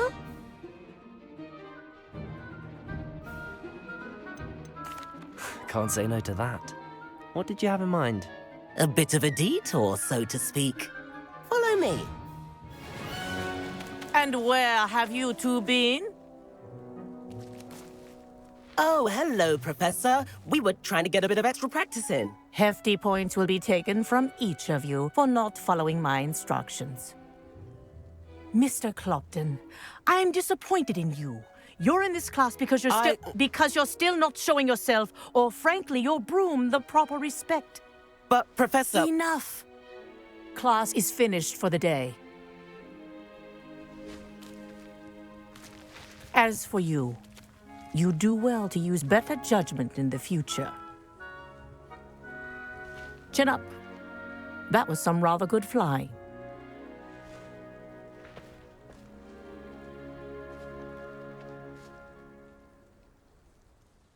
Sorry about that business with Kagawa, but you have to admit, those views were worth it. It was worth losing a few house points for that detour. You seem at home on a broom. Bet if you had a fancy model, you could fly laps around Imelda. She's Kagawa's favorite. I could show her a thing or two if I had my own broom. Hate having to return the school broom after class. Perhaps I have to purchase a broom then? If you can, you should. Wish I could. I recommend visiting Albie Weeks at Spintwitches in Hogsmeade. He's always looking to test new models. I'll keep an eye out for you in the sky. Sebastian, it's been a while. It has. Glad you received my owl. I have something to show you. First, let me thank you for what you did in the library. Of course. Scribner tried to give me detention, but I have ways out of these things. Well, you took the fall for me, and that counts for something. Did you find what you were looking for? I did, but something was missing. I'm not sure here is the best place to discuss it. Understood. We can talk more in a moment, in the Undercroft. Not even the professors know about this place. I think I've seen Ominous in potions. Or was it herbology? I've noticed that he uses his wand to navigate the castle. He does. No idea how, though. Ominous was born blind, and no spell could reverse it. His wand seems almost sentient. Not surprising, I suppose. Ollivander always says, the wand chooses the wizard. Is that how he found this place? No, someone in his family knew about it. The Gaunts are full of secrets. I've never heard anyone else speak of it, and I've certainly never seen anyone else here. Again, mention this to no one, especially Ominous. He has no love lost for his family or their secrets, but this place is special to him. Understood. But why does Ominous have no love lost for his family? His father's family are direct descendants of Salazar Slytherin, one of the 4 founders of Hogwarts. Obsessed with blood status, most of them. Ominous cannot abide them, as he'll be the first to tell you. Anyway, the Undercroft has been a perfect place to sneak off to, away from prying eyes, and even practice otherwise forbidden spells. Really? Like what? Like the blasting curse. Professors say it's not an appropriate spell to teach students.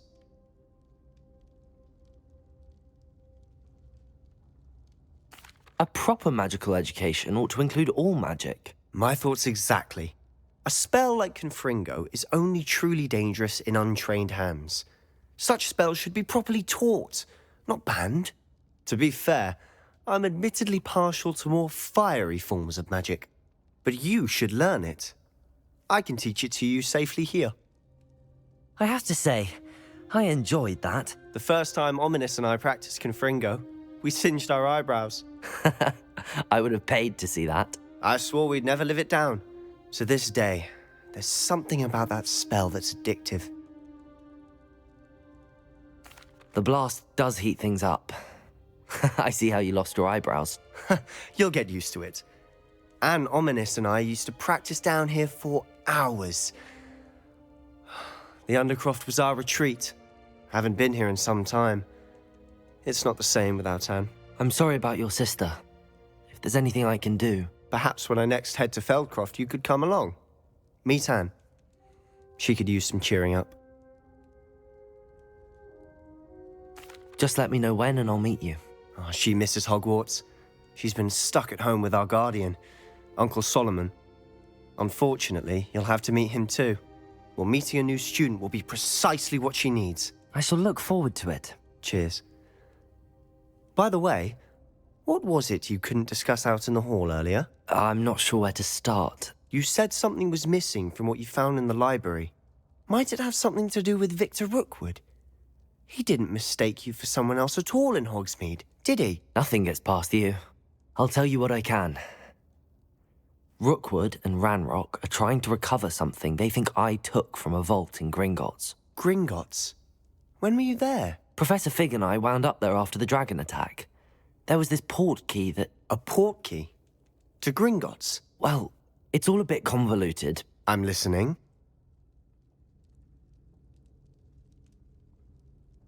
You must promise to keep this between us. I trusted you with knowledge of the secret Undercroft. You can trust me. All right. I can see traces of ancient magic.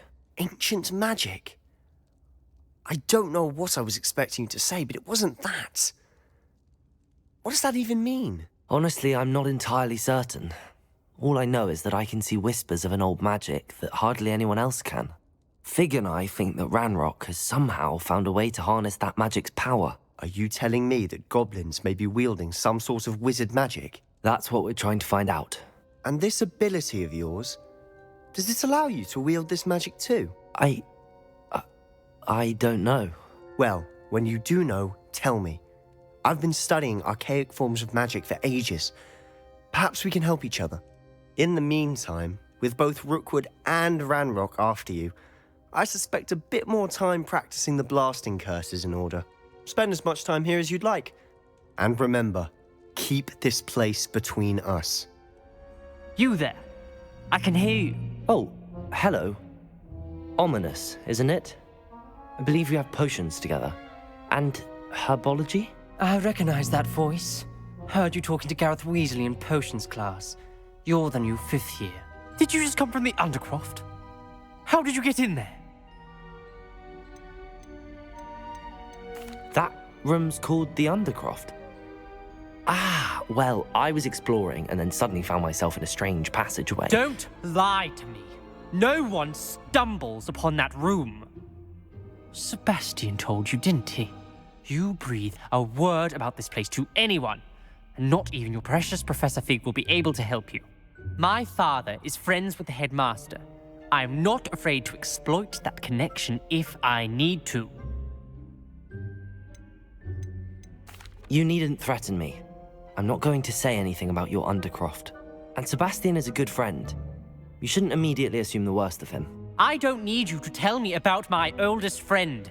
Thank you very much. Ominous, I just meant... I know what you meant. Sebastian gets himself in enough trouble. He doesn't need your help. Professor Weasley?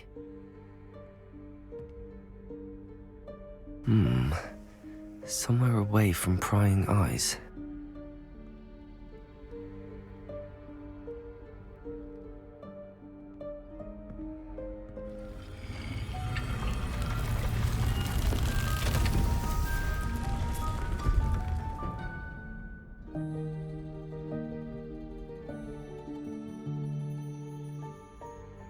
Forgive me, the headmaster stopped me and I... Merlin's beard. I see you've wasted no time. Well done. Shall we? After you, Professor.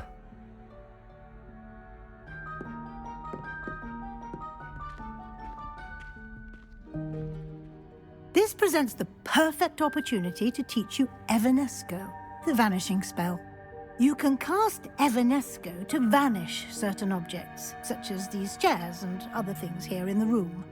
I suggest you practice the wand movements first, then you can clear the chairs away.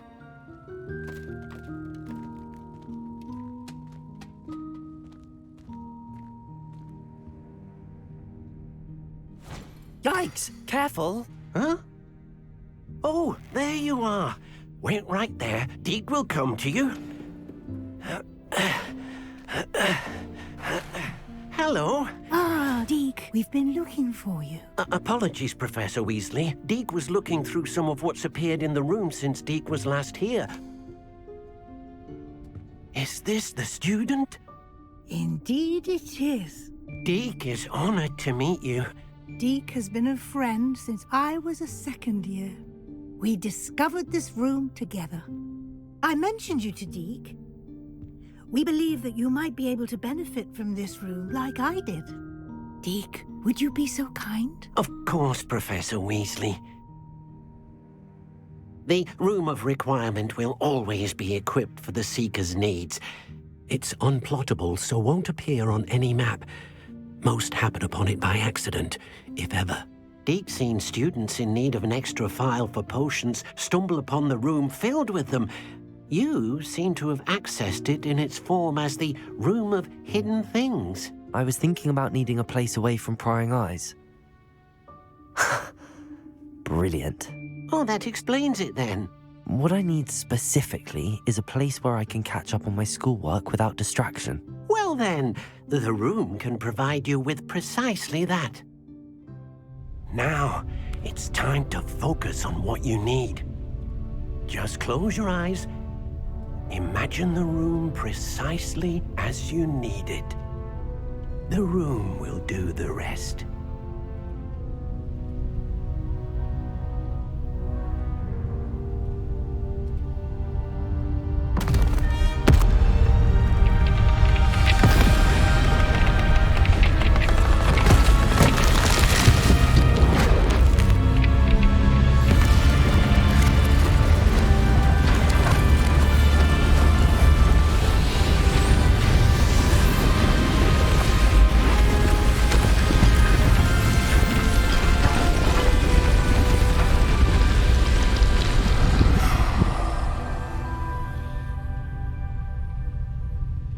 given yourself quite a canvas to work with. I imagine the desk of description will come in handy. It will. I hope you'll take advantage of it. Now, I'll give you a brief lesson in conjuring. The room might not provide everything you need on its own. Conjuring? Yes, the magic of creating or conjuring objects. I'll teach you. Very good. When conjuring more complex objects, you'll need what's called a spellcraft. Spellcrafts are like recipes. They list the ingredients or resources needed to conjure a particular object. You should have acquired some for a potion station and potting table from tomes and scrolls in Hogsmeade. I did. Where can I find the resources I need? While resources such as moonstone can be obtained throughout the Highlands, it's much safer and easier to purchase them. They can also be collected by vanishing objects in the room, such as the chairs you vanished earlier. In fact, you should have enough resources for now. I see. Can I regain resources by vanishing something I've already conjured? You can indeed. Quite perceptive. Why don't you give it a try? Go ahead and conjure the potion station and potting table. You should find both familiar, since they'll resemble the ones you've already used to study magical plants and brew potions in class. Deke will be here to answer any questions you may have. Do not underestimate his insights. I will be sure to speak with Deke if I need anything. Thank you. Good luck. I shall linger a bit longer in case you'd like to learn another transfiguration spell for use in the room. You're back. Finally. Minister Spavin talks more than he listens.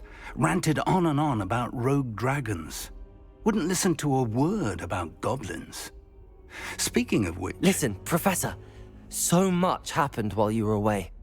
Nearly Headless Nick asked me to get some rotten roast beef from the kitchens. Rotten roast beef? Yes, I thought it was odd too.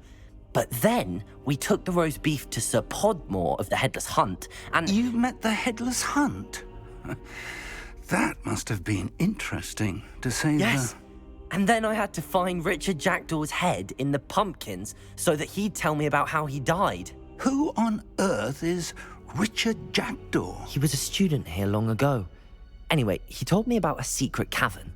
I went there, and right next to Jackdaw's skeleton, I found the missing pages. You found the pages? I did. And because Jackdaw had followed the map they contained, when I found the pages, I found the location on the map. Believe it or not, it's a room below Hogwarts. Why am I not surprised? Shall we? I was hoping you'd say that. Oh, and we'll need to bring the book. To think it was beneath us all this time.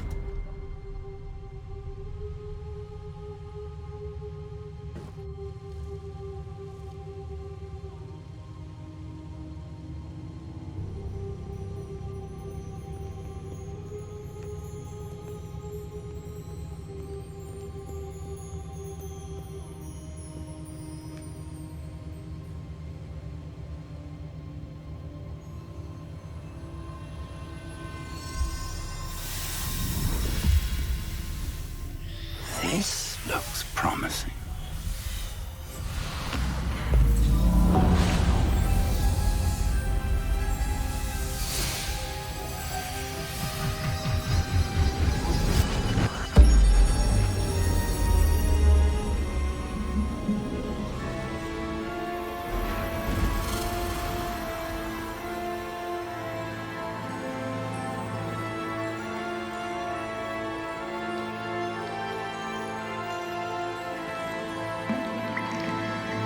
Map.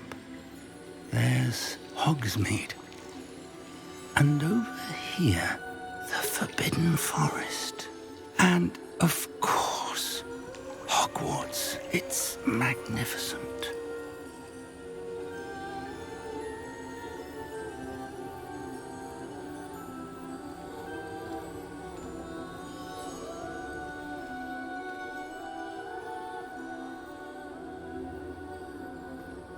If only you were here to see this. How do you do, Professor Fig? And you, my young friend, see now why you needed to return with the book? I do.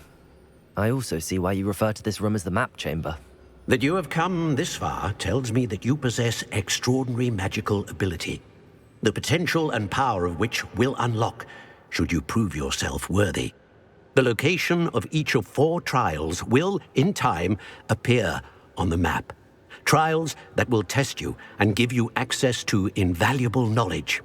Trials that you must complete on your own. Do you recall the pensive memory you viewed in my vault in Gringotts?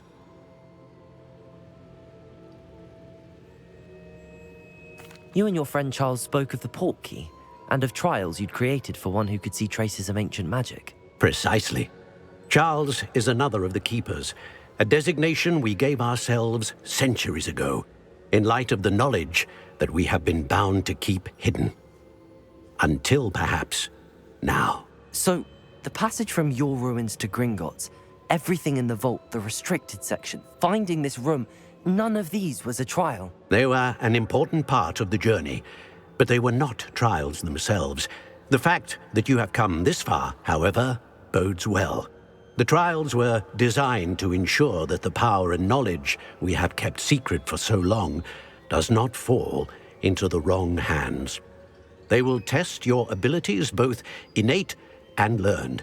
But of equal importance, everything you witness as you complete the trials will inform what you choose to do with all that we share. You will need patience. The trials have much to teach you. It will take time.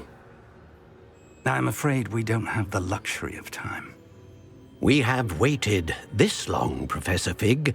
Surely a few more. Respectfully, sir, while I do not know the secret you keep, I do know that our young friend here has seen traces of a powerful dark magic being wielded by goblin kind. And we encountered an uncommonly powerful goblin wielding such magic as we prepared to leave your vault at Gringotts. We may already be too late. This is grave news indeed. Young friend, do you trust Professor Fig? I do. Then, in the light of your considerable skill and all you have already accomplished, we shall begin. You will find the location of the first trial marked on the map below you. Whilst Professor Fig may assist you in locating the trials, they may be completed only by one with our ability. Shall we have a look?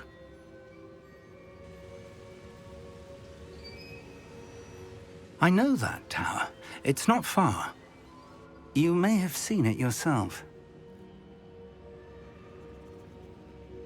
It looks familiar. Perhaps your young friend is more well-traveled than you might think. As your mentor, the least I can do is go ahead to make sure it is safe. Join me as soon as you can. I'll find you at the tower as soon as I can. Until then, be careful, and do not tell anyone where you're going. We're not alone. We are not. Ranrock's loyalists. Around a dozen I can see, but could be more. Can't we apparate past them into the tower? We could, but we've no idea what's in the tower. More importantly, however, I'd like to know why they're here. They've set up camp just ahead.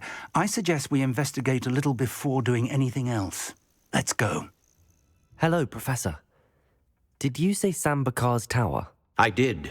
Professor Bakar is a keeper you have yet to encounter. I'm glad to see that I was correct in presuming that we would meet again soon after our last encounter, though I surmise, based on the commotion I heard, that you did not have an easy time getting to me. We did not, Professor.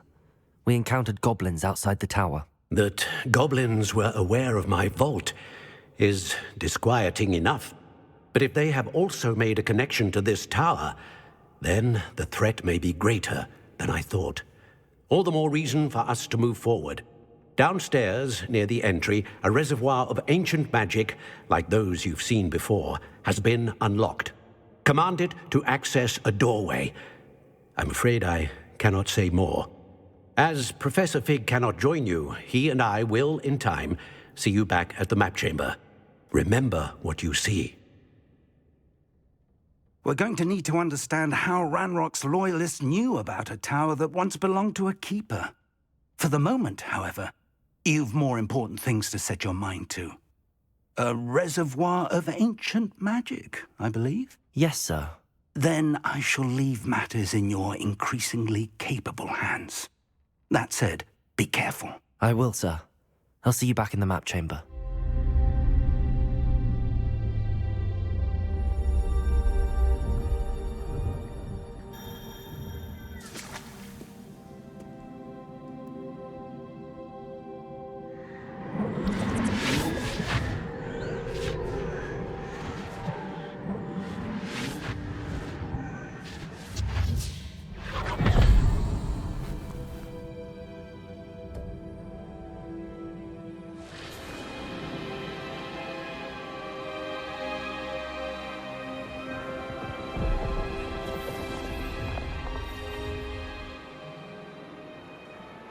Your ability to transfigure the world around you is remarkable.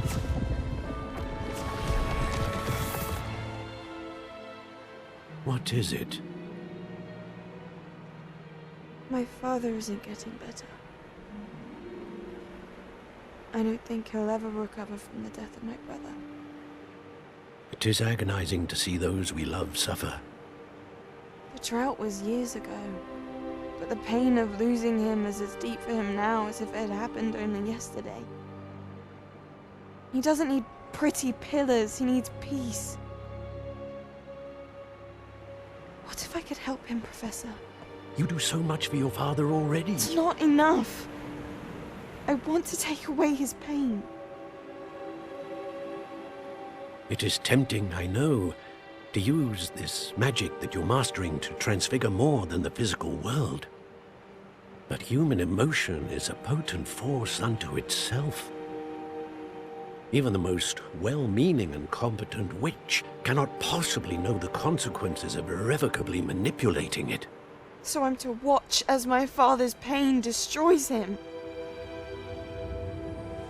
It is not your pain to take.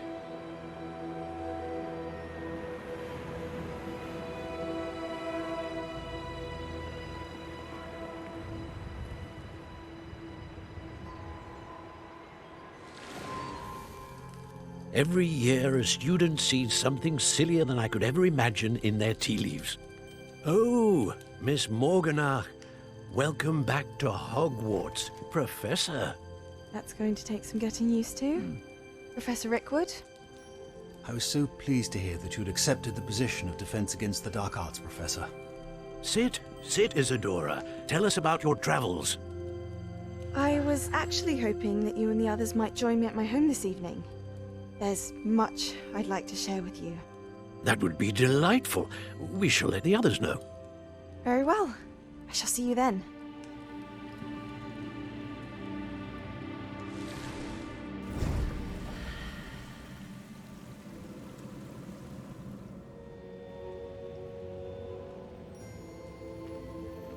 What have we here? I'm a student at Hogwarts, sir. And this is Professor Fig. Professor Charles Rookwood at your service. Has someone completed the first trial? I have, Professor Rookwood. We saw you in the Pensive in Gringotts with Professor Rackham. Indeed. So, you found the portkey to access Professor Rackham's vault, and you deciphered the map within the locket you found floating above that Pensive. I did. I found something that I can't identify floating above the last Pensive. Ah, yes. You will find a similar artifact in each trial. You must take care to keep them safe. You will need them to complete the journey we have set forth for you. Once you have them all, we will tell you what to do with them. Very well. Are you able to tell me anything about the next trial? Before you proceed, I would like to speak with Charles regarding the urgent situation involving the goblins. The goblins? The student has seen traces of a powerful dark magic being wielded by goblin kind. They and their mentor, Professor Fig, not only encountered goblins lurking outside of San Bakar's tower, they also encountered a powerful goblin in my vault at Gringotts. I'm afraid it would be wise to halt the trials until we know more. We shall defer to you in this matter, Of course. Now then... Wait, Professor. The name Rookwood. Do you think... that there's a connection to Victor? Perhaps, but we can't be sure of its significance, if any. For now, tell me what you saw in the pensive. Before the witch from the last pensive, Isadora, became a Hogwarts professor, she argued with Professor Rackham about using magic to remove pain. Hopefully the next pensive provides more context. For now, we should learn what Ranrock knows. I will be honest, I've no idea where to start. Actually, I might know of someone. I saw Sirona at the Three Broomsticks speaking to a goblin once. They seemed friendly. Well, it's worth a try. See what you can find out. Of course, don't forget... My studies. Yes, sir. Professor? Have you encountered swirling traces of magic in the world? Aside from those along our path? Not that I recall. What are they? Evidence of the Keeper's efforts to manipulate the power of ancient magic during our time. If I am correct, and I usually am, you should be able to use them to inform and enhance your own magic. Thank you, sir. I will look out for them. Hello, Miss Ryan. I wanted to thank you again for your help with Rookwood and Harlow the day of the troll attack. Sirona, please. And I was happy to help.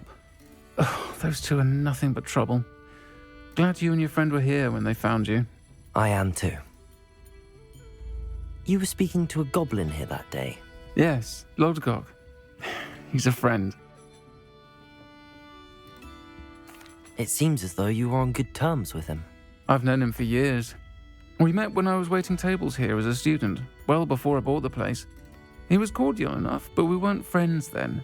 His mistrust of wizard kind ran deep. But you're friends now? We are. Hadn't seen him in years when he came in a few months ago. But he recognized me instantly, which is more than I can say for some of my own classmates. Took them a second to realize I was actually a witch, not a wizard. Not all goblins are like Ranrock and his loyalists. Lodgok is as worried as the rest of us about what's been going on. In that case, I'd like to talk with him, about Ranrock in particular. Where might I find him? I assume your interest is to do with the rumors I've heard about Ranrock working with our friend Rookwood. It is. If he's not here, you might find him doing business at the Hog's Head. He's a trusted metal trader. You should mention that we spoke. He can, understandably, be wary of witches and wizards, even ones as young as you. That said, if you're looking for information on Ranrock to help rein him in, you'll find an ally in Lodgok.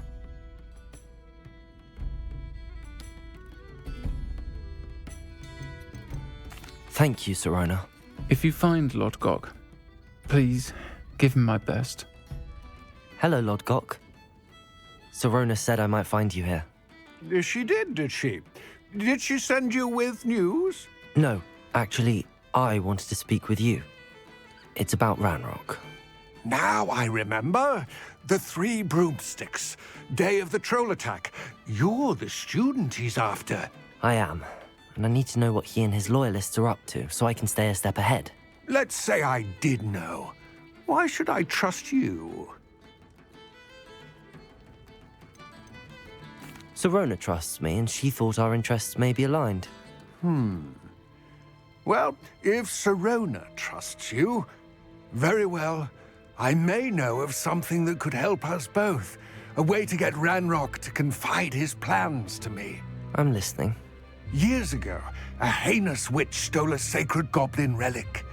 Rumor has it that it now rests in her sarcophagus, in a tomb accessible only by wizard kind. Ranrock and I had a falling out a while back.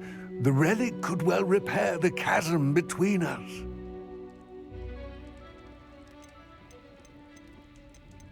Very well. I'll retrieve the relic if you promise to share Ranrock's plans with me. We will have to trust each other. I, that you will not abscond with the relic, and you, that I'll share what I learn. Gather whatever supplies you may need, and meet me near the witch's tomb. I wish you luck retrieving the helmet. As a wand carrier, you should have an advantage. Now, before you set off, do you have any questions? It all seems clear to me now that we're here. I do hope our alliance proves fruitful. Again, I wish you luck. Lord Gok, the sarcophagus had been raided. I found no helmet, only a dead Ashwinder. Damn! They got here first. We need to get it before Rookwood uses it to further ingratiate himself to Ranrock. I saw one of their campsites not far from here, but I fear you must go in alone. My fighting days are behind me. I'll head there now. Good. There's no time to lose. Get to that helmet before Rookwood does, or we will lose our chance at any leverage, no matter how small, with Ranrock. I retrieved the helmet from the Ashwinders. Well done! This is sure to impress Ranrock. The helmet shines even more brightly than I imagined. The etchings, the contour of the profile, remarkable.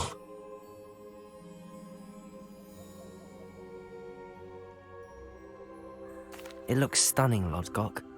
I see why you wanted it back. You did the thieves a service by recovering it. I know many a goblin who would have killed for it. Ah, then I am glad to be rid of it myself. Thank you. This should earn Ranrock's trust. I will take it to him immediately. It may distract him from his search. His search? It is merely an inkling. You have impressed me greatly, friend. I am glad that I trusted you.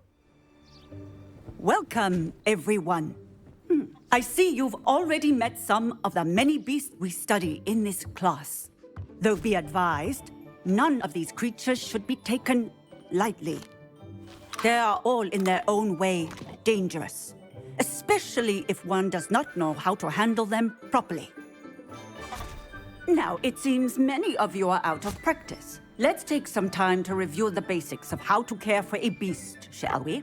Miss Sweeting, would you please assist our new student with the lesson today? Yes, Professor Howen. Hello, I'm Poppy Sweeting.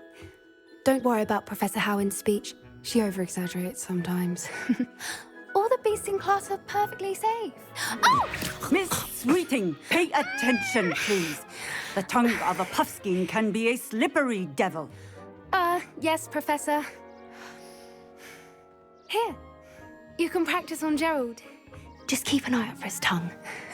I think we can safely say that Gerald likes you. That's good news. He seems very nice. He is. Kindness is one of his best qualities, right after ambition. And cleanliness. Good work, everyone.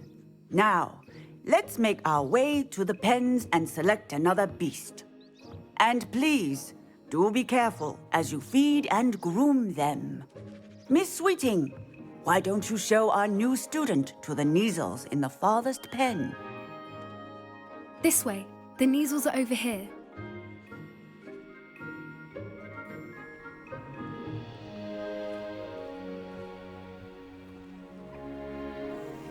Oh, couple of Neasel whiskers ought to get me a few canuts at least. Enough to buy something from Honeydukes.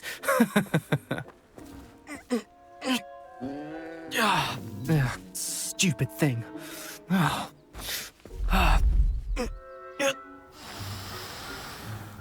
What in Merlin's name are you doing? Tuss, peculiar Poppy. Worried about a worthless little rodent. Her name is Persephone! Her name is Persephone! That's really not funny.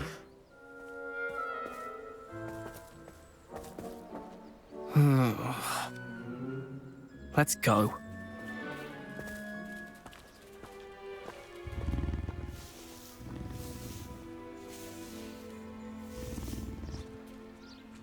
Hello, Professor. You wanted to speak with me? I did. How did you find your first beasts lesson? It was wonderful. I believe I'm really going to enjoy this class. Good. You seem to understand that when beasts are properly controlled, they can play a vital role in our lives. Some provide us with magically imbued materials, if cared for correctly, which does not include torturing them for whiskers.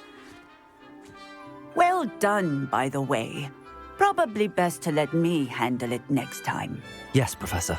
They're nearly as bad as the Savagers in Rookwood's poacher pack. Sadly, we're the ones who suffer, stumbling over dead beasts. terrible waste of resources. Surely the poachers can be brought to justice by someone. The Ministry, perhaps? An optimistic idea. Now, why don't we focus on more immediate matters that we can control? Professor Weasley has asked that I prepare some assignments designed to help you catch up to the other 5th years. Be on the lookout for my owl. Meanwhile, I also encourage you to study as many beasts as you can on your own time. Do you need something, Poppy? Thank you again for saying something to those brutes so that I didn't have to. You were an augury at noon in the desert. I certainly hope that's a good thing. It's something my gran and I say. It means that something or someone is a welcome surprise. At least, that's what we decided it meant. I couldn't stand there and watch them harm the poor thing. We're of a similar mind. Actually, in light of that, there's someone I'd like you to meet. In the forest. You've intrigued me. Very well. Lead the way. I'd hoped I would. Stand back.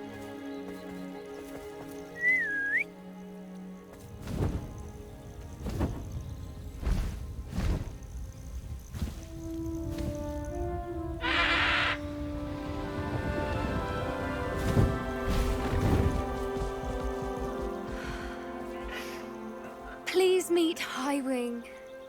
Isn't she just magnificent? Go on, introduce yourself to her. But be careful.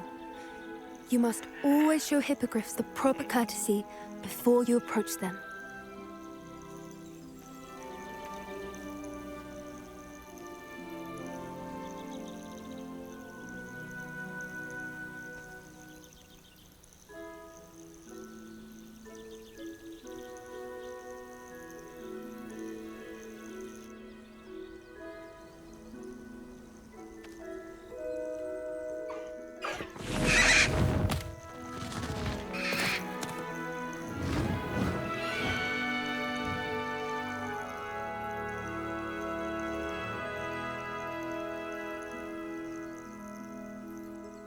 So, what did you think of Highwing? I thought she was brilliant. Can't believe you introduced me to her. I suspected you two might get along. Are you the reason students have been seeing hippogriffs flying above the Forbidden Forest? Perhaps. Did you know that once you earn a hippogriff's trust, they'll always be there for you? I've seen it firsthand with her. How exactly did you and Highwing cross paths? It's a longer story, but I rescued her from poachers a few years back. Got her to safety and, well, she was fine until recently. You may have noticed that poachers are something of a problem in the area, so I worry they could get her again. And I might not be there next time. Professor Howin mentioned the poachers as well. She seemed to imply that we couldn't rely on the Ministry to help. I don't often agree with Professor Howin, but on that, I fear she's right. The poachers' influence is growing. I see them every day in the village, lingering, talking to people. They're up to something. I'm just not sure what.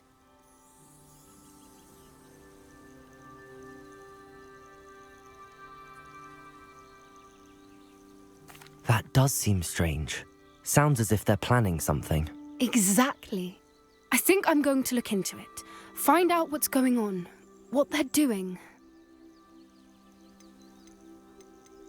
I think that's a fine idea. Information is power. And the more I know, the better I can keep Highwing safe. You seem undeterred. Will you let me know what you find out? Oh, very well. I will.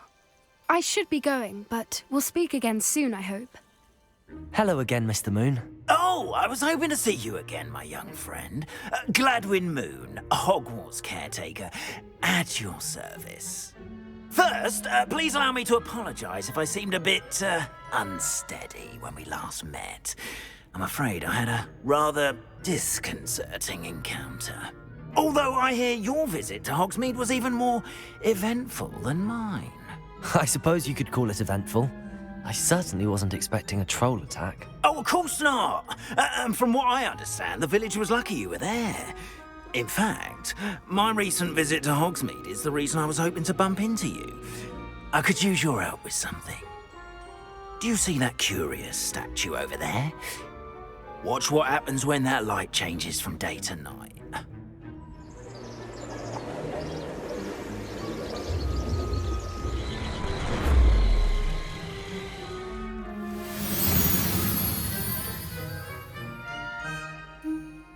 A couple of reasons, frankly.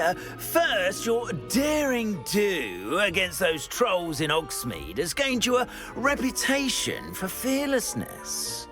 Second, as macabre and hideous as a demiguise is, most would find my fear of them unwarranted. You, however, have seen how they affect me. I'm at my wit's end, young friend. I simply can't bring myself to go near them. In fact, I know of 2 statues right here in the faculty tower. Perhaps you could start simply by removing them, so I can go about my evening duties. I'd be glad to help you, Mr. Moon. Oh, I knew I could count on you. First, you know how to cast a disillusionment charm, correct? You'll want to do that before wandering the tower at night. Next, you'll notice that the door is locked. However will you get in? Alahomora, that's how. But what about curfew? Curfew? Oh, tosh. I sense you're a bit like me when I was your age. Oh, the school was my oyster. And I took advantage of it. Oh, everyone loved me for it. Oh, those were the days. Now, you'll find one statue in the prefect's bathroom and the other in the hospital wing. Good luck. Oh, and thank you. Hello, Mr. Moon. I have the moons you asked me to collect. Oh, goodness! You're as fearless as I'd hoped. An excellent start. If we can collect more, it may shed some light on who's behind all this. Of course, I first suspected Peeves. He drove the previous caretaker, Rancorous Carp, to an early retirement with his intolerable buffoonery. But that does not explain the boggart in Hogsmeade, does it? No. I am determined, with your help, to discover the identity of my tormentor. It's definitely intriguing. I'd like to help you solve this mystery. You, my friend, are a gentle person and a scholar, and I have something to offer in exchange for your assistance. Now, remember, the moons are only retrievable at night. Thus, I encourage you to use a disillusionment when necessary. Understood. I shall keep an eye out. I appreciate that. Deke. Ah, Deke is so happy to see you. Deke noticed this bag in the room the other day. You must need it to help with your schoolwork. Deke has seen one of these before.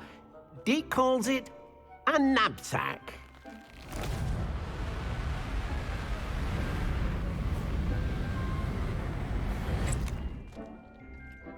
Perfect for gathering and transporting beasts. Pleasant little breeze. I have been thinking about something Professor Howin said in Beasts class, that I should study as many beasts as I can on my own time. She also mentioned that poachers have been active in the area. So, perhaps the beasts will be safer with us than out on their own. Precisely what Deke was thinking. You see, the room knew exactly what you needed, and luckily, Deke can show you how to best use the knapsack and where.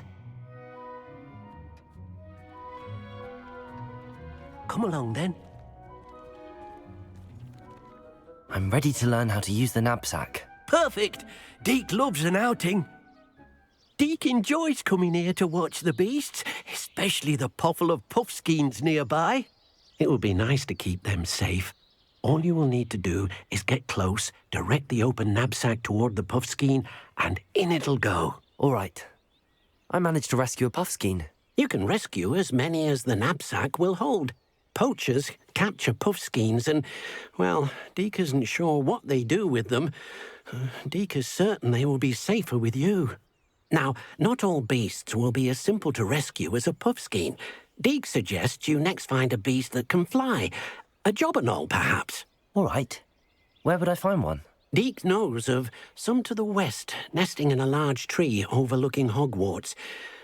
But we must be careful. Deke has seen poachers in the area recently. Deke will meet you there whenever you're ready. Hello, Deke. Shall we continue? Oh, good. Deke was worried about you, what with all the poachers in the area. Perhaps we should work quickly. The jobberknolls are just here, in this large tree. If it's helpful, Deke has seen Levioso used to slow flying beasts. Easier to get in close and use the knapsack. Then I shall go and rescue a jobberknoll. Good luck. Deke will be waiting. I rescued a jobberknoll. Deke hopes your jobberknoll finds the knapsack nice and cozy. Poachers want them for their feathers, and are not kind when they gather them. Are there any other beasts nearby? Just one that Deke knows of, a herd of moon calves. They live in a clearing of trees up this footpath. Deke will see you there. Hello, Deke. Is this the clearing you mentioned? It is. Moon calves gather near the large tree with the spiral pattern in front, but only under the light of the moon. So, unfortunately, unless you have a way to hasten time, you might sometimes have to wait until nightfall to see them. I shall go and find a mooncalf then. Deke will be waiting for your return. It was a bit trickier than the others, but I have a mooncalf now. Another beast, safe and sound. Shame we didn't see the mooncalves dancing. It's a marvellous sight. Deke supposes you're finished here. He'll be able to rescue many more beasts, but for now, let's bring the ones you've gathered back to the room. All right. Deke will meet you back in the room whenever you're ready. There you are. Now, we need to show the beast you rescued their new home. But, not enough room to let them out here. Imagine all those beasts running amok. That wouldn't do at all. Perhaps if you focus on what your beasts need, the room will provide.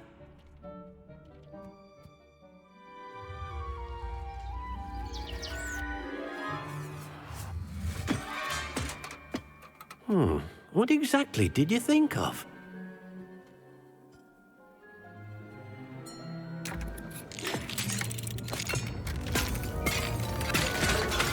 Heavens! You've done it!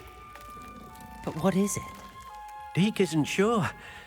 Only one way to find out. Meet you inside when you're ready.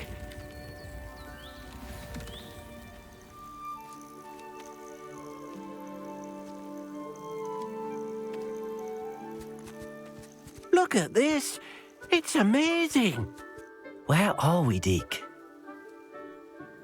It seems to be a place for your beasts to live, a vivarium of some sort. Oh, your beasts will be quite comfortable here. They'll live healthy, safe lives. Perhaps you want to release them. Let them see their new home. Oh.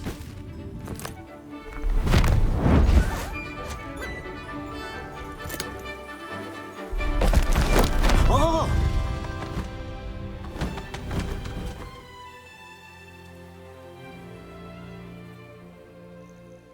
Deke thinks the vivarium will be a fitting new home for your beasts. Indeed. I only hope we'll have enough space for all of them. Deke hopes so too. But if you do run out of room, Madam Peck at Brood and Peck in Hogsmeade will help to find safe homes for them. Any beasts that the room can't hold? Yes, she's well known for helping to care for beasts in need, and she'll give you a fair price for them. Speaking of care, beasts that are well fed and groomed will provide you with valuable magical materials, such as puffskein hair, for example. If you gather some magical materials from your beasts, Deke can show you how to use them. Very well. I shall let you know when I have some. I've collected some magical materials, Deke. Now Deke can show you how to use them. First, you'll need to use this spellcraft to conjure an enchanted loom. An enchanted loom? Exactly.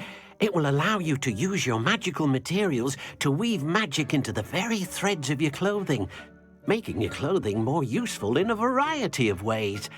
Why don't you try it? Deke thinks you'll be impressed with what the loom can do. I'll go and experiment with the loom now. I use the enchanted loom, Deke. Wonderful. Will I be able to weave even more powerful magic into my clothing with the loom? You will, by rescuing even more powerful beasts.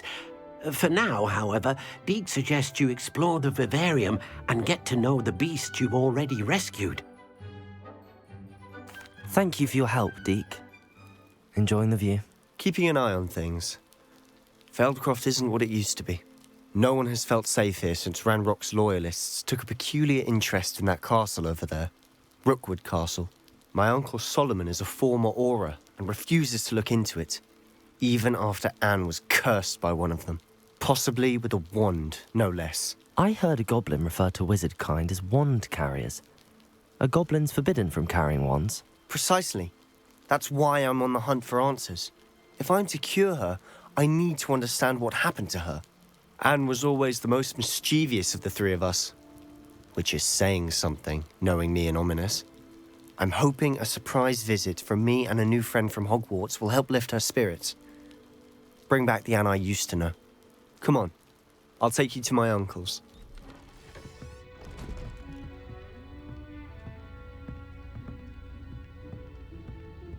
Aha! Sebastian, where did you... Is that what I think it is? We've been over this, boy. Hey. Shrivelfigs cannot reverse a curse. Nothing can. The sooner you accept that reality, the better. But we haven't tried everything. There is no cure!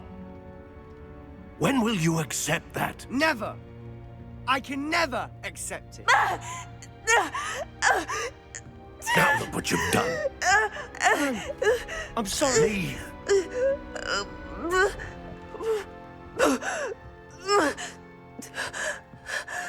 Excuse me, Mr. Sallow. Oh, yes, Sebastian's friend. I apologize on behalf of my nephew. He doesn't know when to stop. He thinks he can help Anne, but nothing can be done for her. I understand you've tried everyone from Nurse Blaney to St. Mungo's to no avail. We have. My nephew thinks he knows better than the healers. Perhaps the healers don't know everything, sir. Sebastian is single-mindedly focused on finding a way to help his sister. If there is a cure, he will find it. Your faith in Sebastian is misplaced. Some sort of dark magic cursed Anne, and the goblins aren't likely to explain themselves anytime soon. Giving her hope is cruel. The only thing to do now is keep Anne comfortable and stay out of the Loyalists' way. I understand what you're saying, sir. Good. I know what's best for Anne and Sebastian. They are my stubborn brother's children. Especially Sebastian. If you really want to be of help, you'll make sure Sebastian does what he should do, not what he wants to do. He's no idea the harm he could do if he doesn't stop. Are you all right, Anne? I didn't mean to intrude. You didn't, truly. And I'm all right. The pain from this curse comes in bouts, and often suddenly. It's not anyone's fault. It's nice to meet you, by the way. You must be the new 5th year Sebastian told me about. I am. Sebastian and I met during a rather lively duel in defense against the dark arts. Oh dear, Professor Hecat. She's a powerful witch. And she knows how to keep students like my brother, and me, in line. I do miss Hogwarts, but I wouldn't mind being in Feldcroft, really, if it wasn't so dreary now. Between the goblins at the castle and my uncle fighting with Sebastian whenever he's home, it's not the cozy retreat it once was. Sebastian mentioned something about your uncle being an ex-Auror, but refusing to go after Ranrock's loyalists. I must say, I wasn't prepared for him to be as angry as he was. Uncle Solomon is frustrated by what happened to me, and by Sebastian for thinking he can fix it. They both mean well, I know they do, but my uncle is right. This curse cannot be undone. I can feel it. Sebastian cannot take away my pain. Perhaps you can help him to understand that. I'll do my best. I can promise to speak with him about it. Thank you. His search for a cure is futile, I'm afraid. I'm getting tired. I should probably rest. Thank you for stopping by. How are you doing, Sebastian? You got a first-hand glance at what I'm dealing with. I apologize for my uncle. I'll admit, I wasn't expecting him to be so angry. He's always angry. He's been angry since my parents died. After Anne was hurt, he only grew worse. It's as though he blames me somehow, always calling me my father's son, as if that's an insult. I'm the one trying to help her. He's simply given up. Both Anne and your uncle seem genuinely convinced that nothing more can be done for her. I refuse to believe that. Anne's pain is more than physical. It has changed her entirely. I miss my sister. And I'm going to get her back. Come with me. I need to show you where it happened. Those loyalists deserved what they got. Couldn't agree more. This is where it happened. We smelled smoke in the middle of the night. When we looked outside, flames were shooting from the estate. Before my uncle and I could stop her, Anne rushed out, racing towards the fire, worried someone had been hurt. She came face to face with a horde of goblins, frantically trying to stamp out the flames. Suddenly, an icy voice drifted out from somewhere in the smoke. Children should be seen and not heard. A blinding blast followed. They didn't even give her a chance to run. It seems an awfully violent response to a child wandering by. What were they trying to hide? My thoughts exactly. It may be grasping at billywhigs, but I keep thinking that there might be something here that could lead me to whoever cursed Anne. Might be the only way to learn what type of magic harmed her, which could help me find a cure. Perhaps you're right. The Loyalists are everywhere, but they do seem to be spending a lot of time here, and it's likely they're hiding something. And at Rookwood Castle. Shall we have a look around? Sebastian, this house did belong to a Hogwarts professor, hundreds of years ago. Who? What do you... I found a pensive that day in the restricted section with a memory that showed this house. There was a little girl and a drought. The keepers have shown me other memories as well. The girl became a Hogwarts professor. Her name was Isadora Morganach. She was one of the keepers.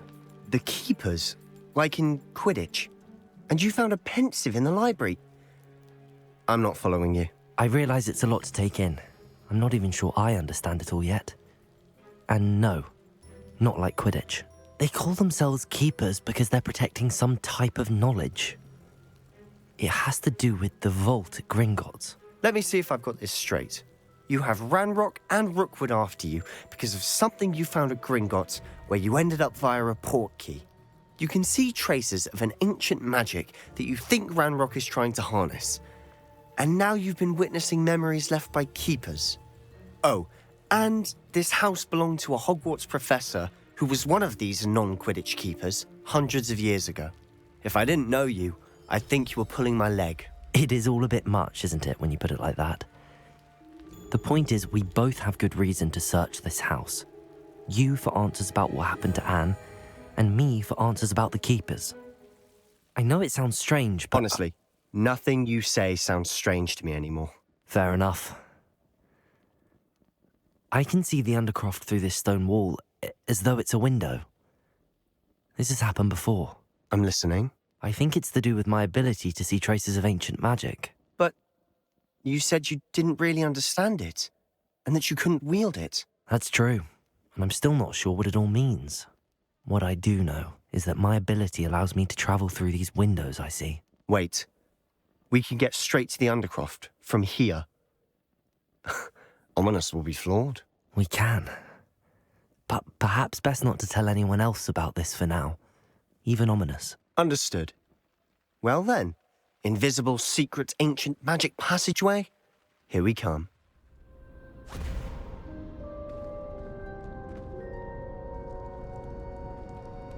Why would the door lead us here? Sebastian, look.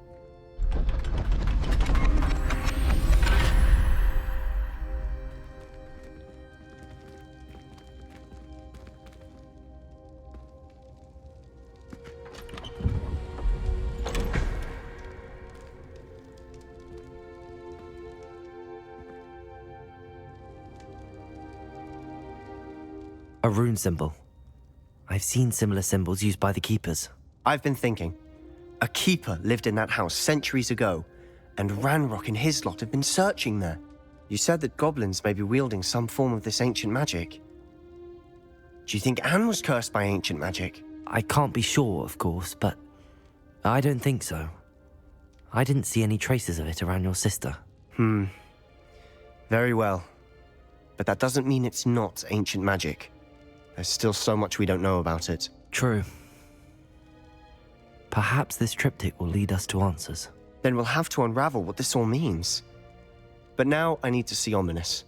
Don't worry, I won't tell him anything. Did I mention that, apparently, Salazar Slytherin had a secret scriptorium here in Hogwarts? You did not? Sounds worth looking into. Any idea where in the castle? No idea. Ominous just learned of it. I'll let you know what I find out. I had no idea our visit to see Anne would unfold into all of this. My head's an utter mess. But I'm glad you told me everything you did. I'm glad that you received my owl. We need to stay low and remain quiet. Natty, what's going on? Why are we all the way out here? As promised, I did some investigating to find out what Harlow is up to. I followed him to the Hog's Head. I noticed him reading a letter. All I could see was that it was signed by and bore the seal of Victor Rookwood. And after you told me that Rookwood and Harlow were after you, I decided that you were the perfect person to join me in taking them down. For good. That letter is the tangible proof that Officer Singer needs. It is why I followed Harlow here and why I wrote to you. I need your help to retrieve it.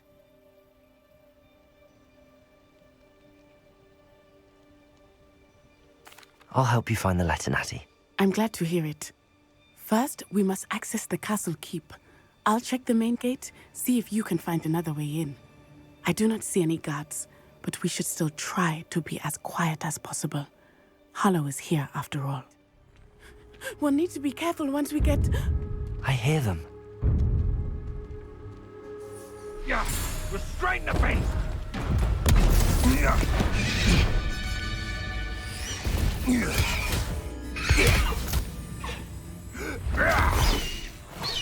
Highwing. Do you know that hippogriff? Get this thing back to Very well. New plan. I get the evidence and you free that hippogriff. Agreed? This is our chance. Go!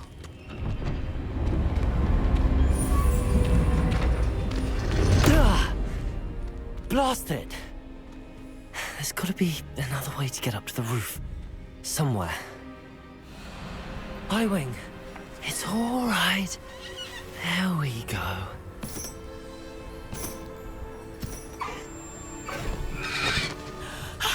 There you are.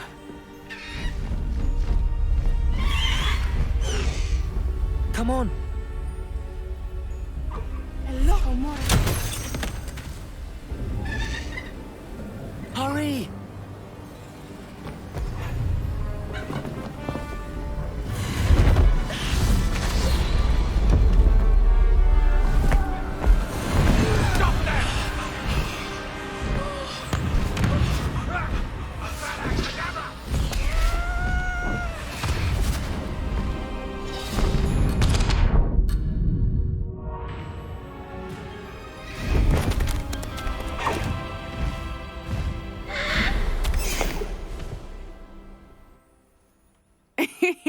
How exciting.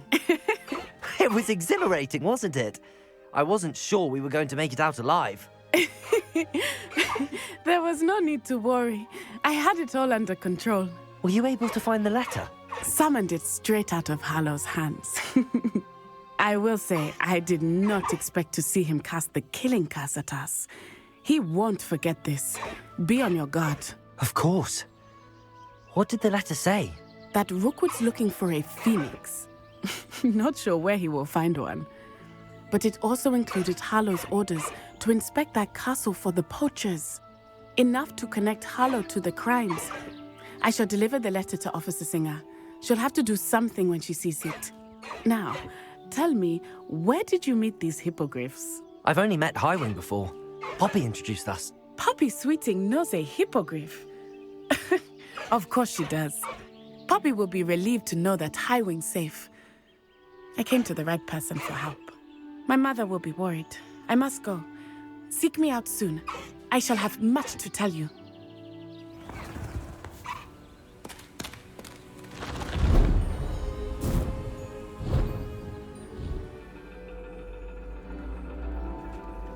And your reading is The Dragon. That's exciting, I suppose. Perhaps you're due for an adventure.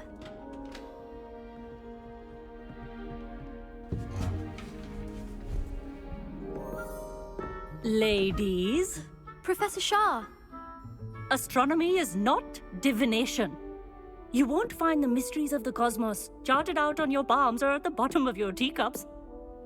Alas, the heavens remain hazy to the starry-eyed. Now, if you were to devote yourselves to persistent and painstaking observation, you just might catch a glimpse. With that in mind, please take your telescopes. Tonight we will be on the observation deck.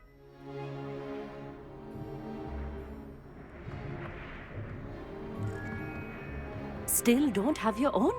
You can't be the new student forever, you know. You can share with Mr. Takar.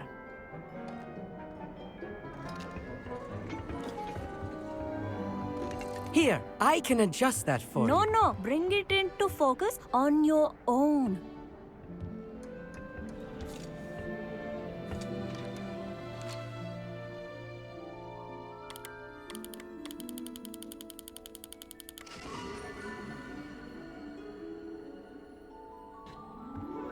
Now, I expect all of you to put in your stargazing hours outside of class. Is that clear? But, Professor, it's freezing out.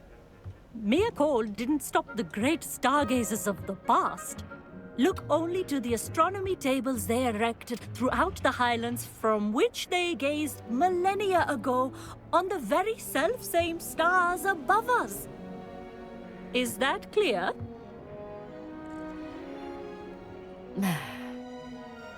Dismissed.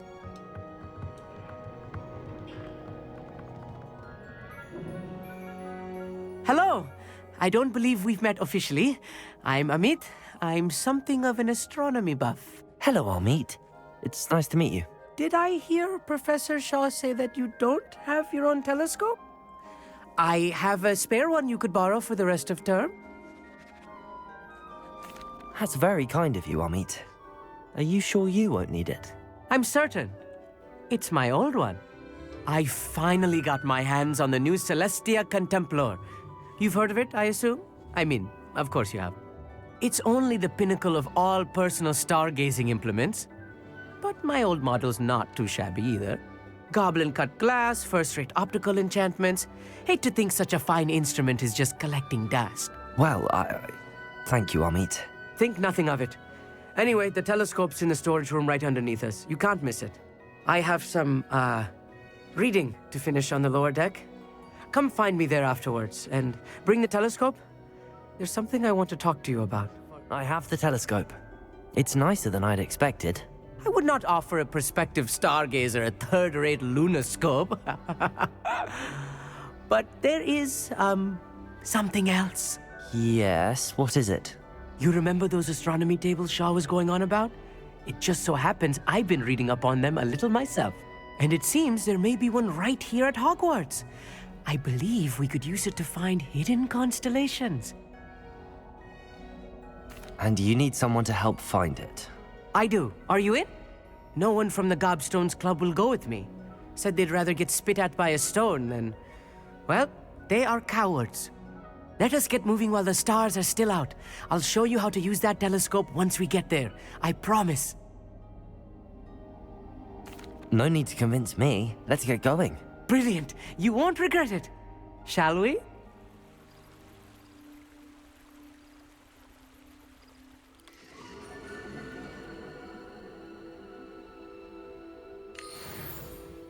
I was right about the tables. They really are gateways to the far stars, just as the book said. And your contribution was invaluable. Rest assured, you shall be credited in my memoirs one day. Thank you, Amit. I look forward to reading them.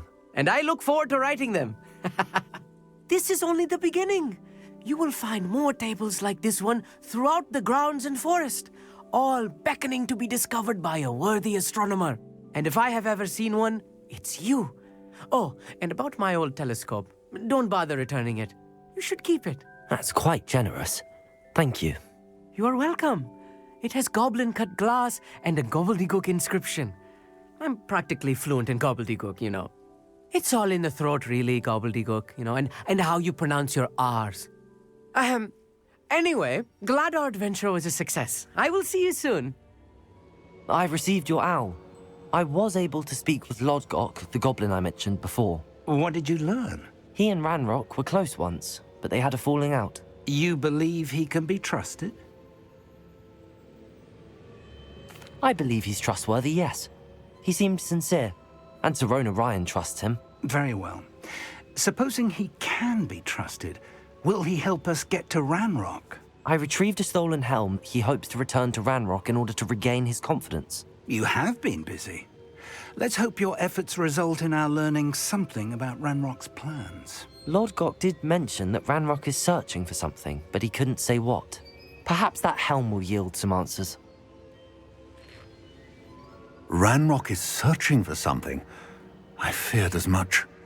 I've heard an unusual amount of activity, goblins and wizards, I surmise, when visiting my portrait at my castle. Rookwood Castle? My former residence, yes.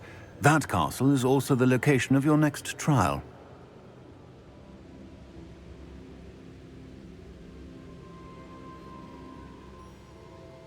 I'm sorry to tell you that Victor Rookwood, evidently your descendant, is a dark wizard in league with Ranrock. My descendant? A dark wizard? I'm afraid we've no time to waste. Despite the obstacles that clearly await you, you must get to Rookwood Castle immediately. Not only is it the location of the next trial, it is home to a source of power that would be devastating in the wrong hands. I do wish we had the luxury of time. However, I do not doubt your abilities. Find my portrait there as soon as you can. Very well, sir. I'm on my way. Best of luck. No time to waste. I'll meet you at Rookwood Castle. What's going on here? Professor Rookwood was right. The place is crawling with Victor Rookwood's lot and Ranrock's loyalists. They're working together, all right, but it is not a friendly alliance. I'm sure you'll agree that we need to find a way in other than the front gate. Let's go. If I'd known your plan was to dig up half the country... I wouldn't have to dig if you could simply manage to bring me the child. We wouldn't need the child if you hadn't sent a dragon to retrieve the container I spent months and countless ministry favors tracking. You let them board the carriage. My options were limited once I knew it would be inconveniently beyond my reach at that infernal school. Have you not acquired enough power here? I allowed you to tunnel under my family home. Allowed me? You are here only because you are descended from a keeper and may at some point inadvertently become valuable. We had an agreement. I will share with you the power that I discovered if you locate the stores of magic that are yet to be found. So, unless you want another demonstration of my power, a power that you one day hope to wield, bring me the child.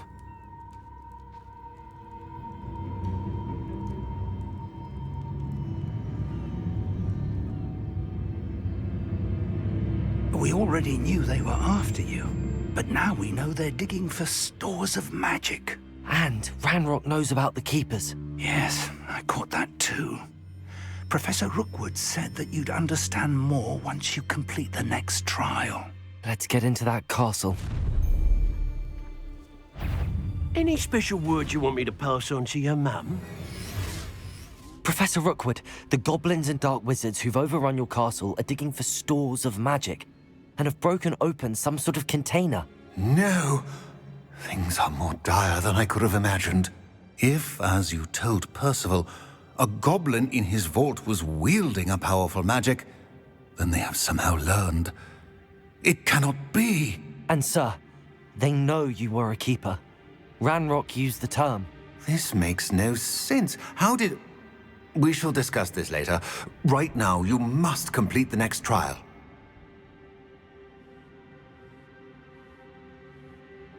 Just tell me where I need to go. The power you stand to wield must first be fully understood. The trials will ensure that. Power without knowledge is dangerous indeed.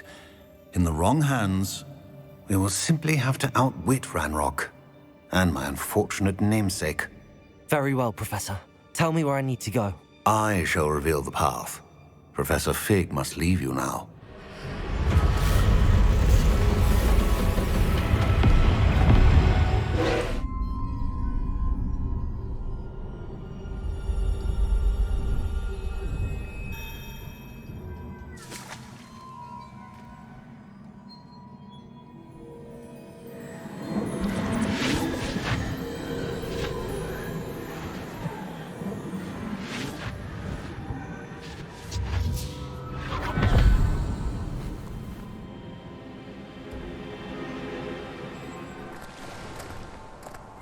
I must say I'm curious to hear of Isadora's travels.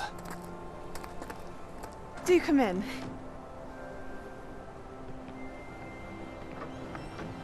Please, have a seat. Isadora, we are all most intrigued to hear. We're ready. I've something to show you. Father, these are my colleagues from Hogwarts.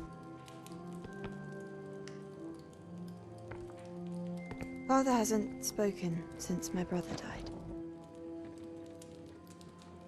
On my travels, I confirmed that which I've always believed. That we have the power to take away pain.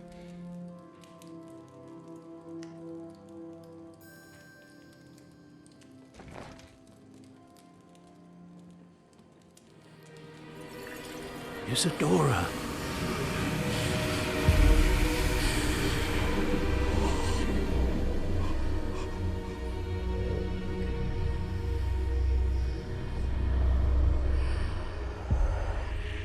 What have you done? I took his pain.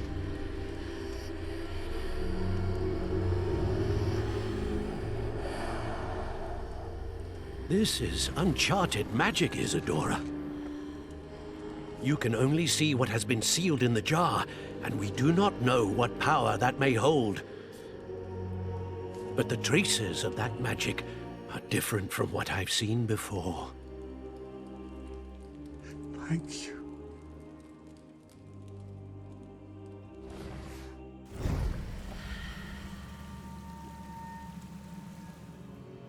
It is good to see you again.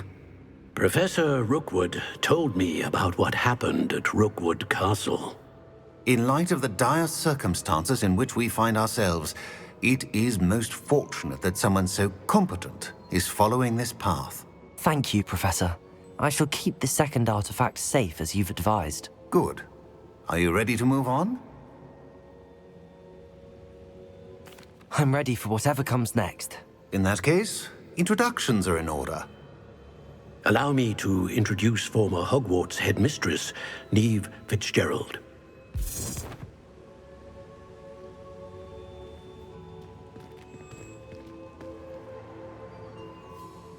How do you do? I must say that I was not entirely surprised to learn that a student had been completing the trials. I've always believed Hogwarts students capable of anything they set their minds to. Thank you, Professor. It's a pleasure to meet you as well. I am certain that you are more than capable of completing my trial. However, I must first, how shall I say, prepare the location of your next trial. We trust your judgment, Professor Fitzgerald. You should know better than anyone how to manage the inconvenience of, well... A vainglorious and exasperating headmaster? Indeed, I should. I shall confirm that everything is in order immediately. Of course. Professor Fitzgerald needs some time to clear the way forward. Until then, you should continue to hone your magic. If you learn more about Ranrock and Victor Rookwood's activities in the meantime, please let us know. Very well, Professor. I know. Continue to hone my magic. You do learn quickly. Hopefully you will soon hear from Lodgok as well. and we shall learn how he fared with the helmet you retrieved. Well done today, as always. We shall speak again soon.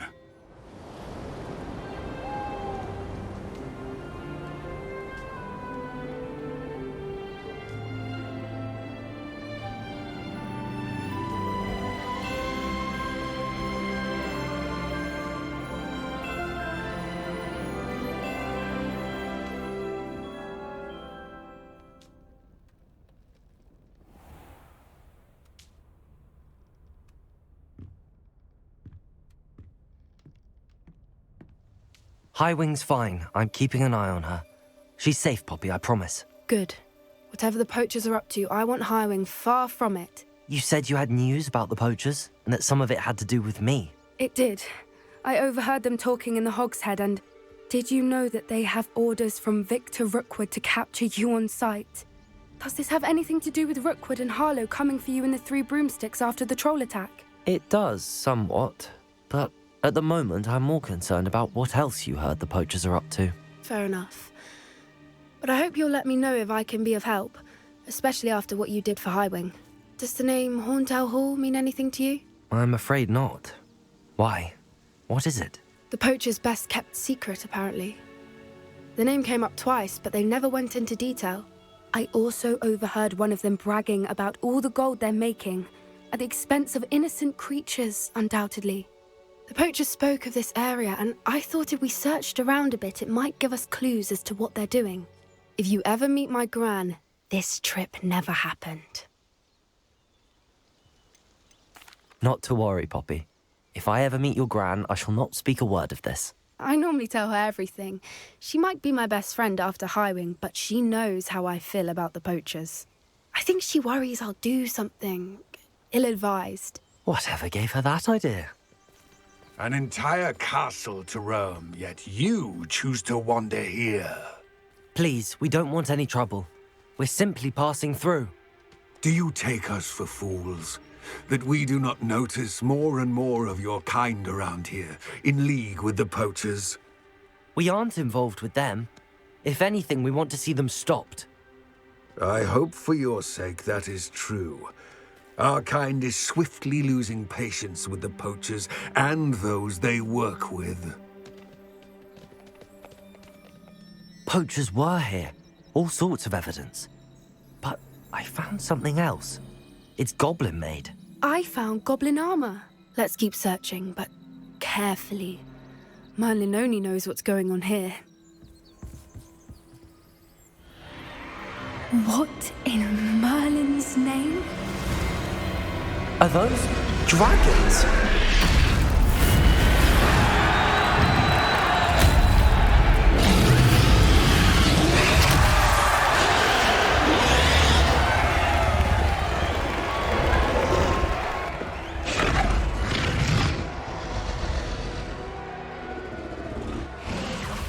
It's a dragon fighting ring.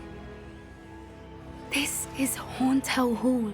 The name makes sense now, and the secrecy. No wonder the poachers were in Hogsmeade so much. Likely taking bets and spreading the word, given how crowded it is here. How could they possibly enjoy this? The centaurs have every right to be disgusted with wizard kind. There must be more dragons here. The poachers are far too greedy to run a fighting ring with only 2 dragons. We should take advantage of most eyes being in the fight and look around. But be discreet. You especially can't afford to be spotted.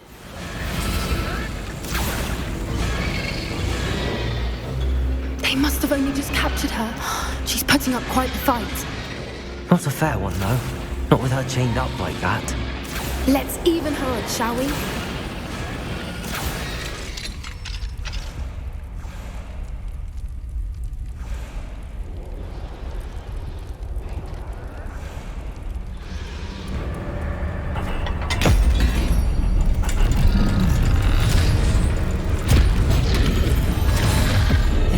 Been a bad idea. I suppose we'll find out.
This way!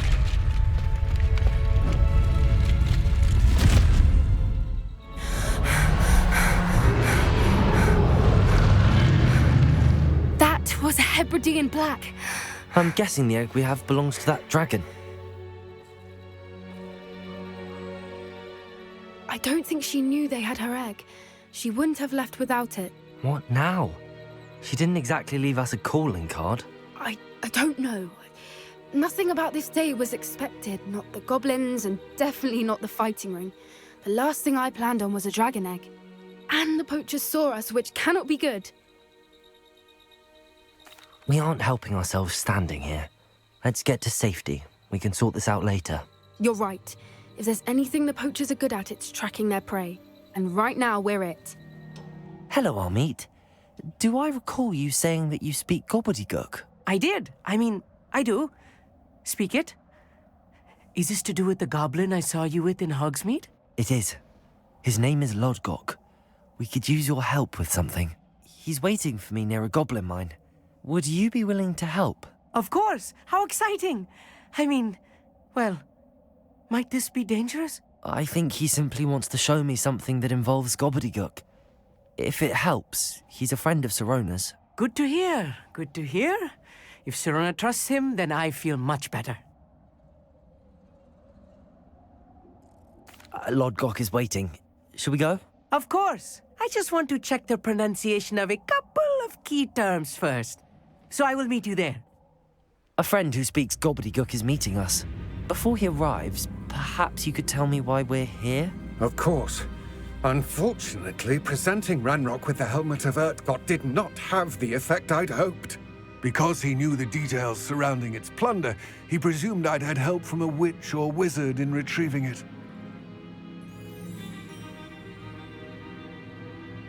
How else did he expect Goblinkind to get the helmet back?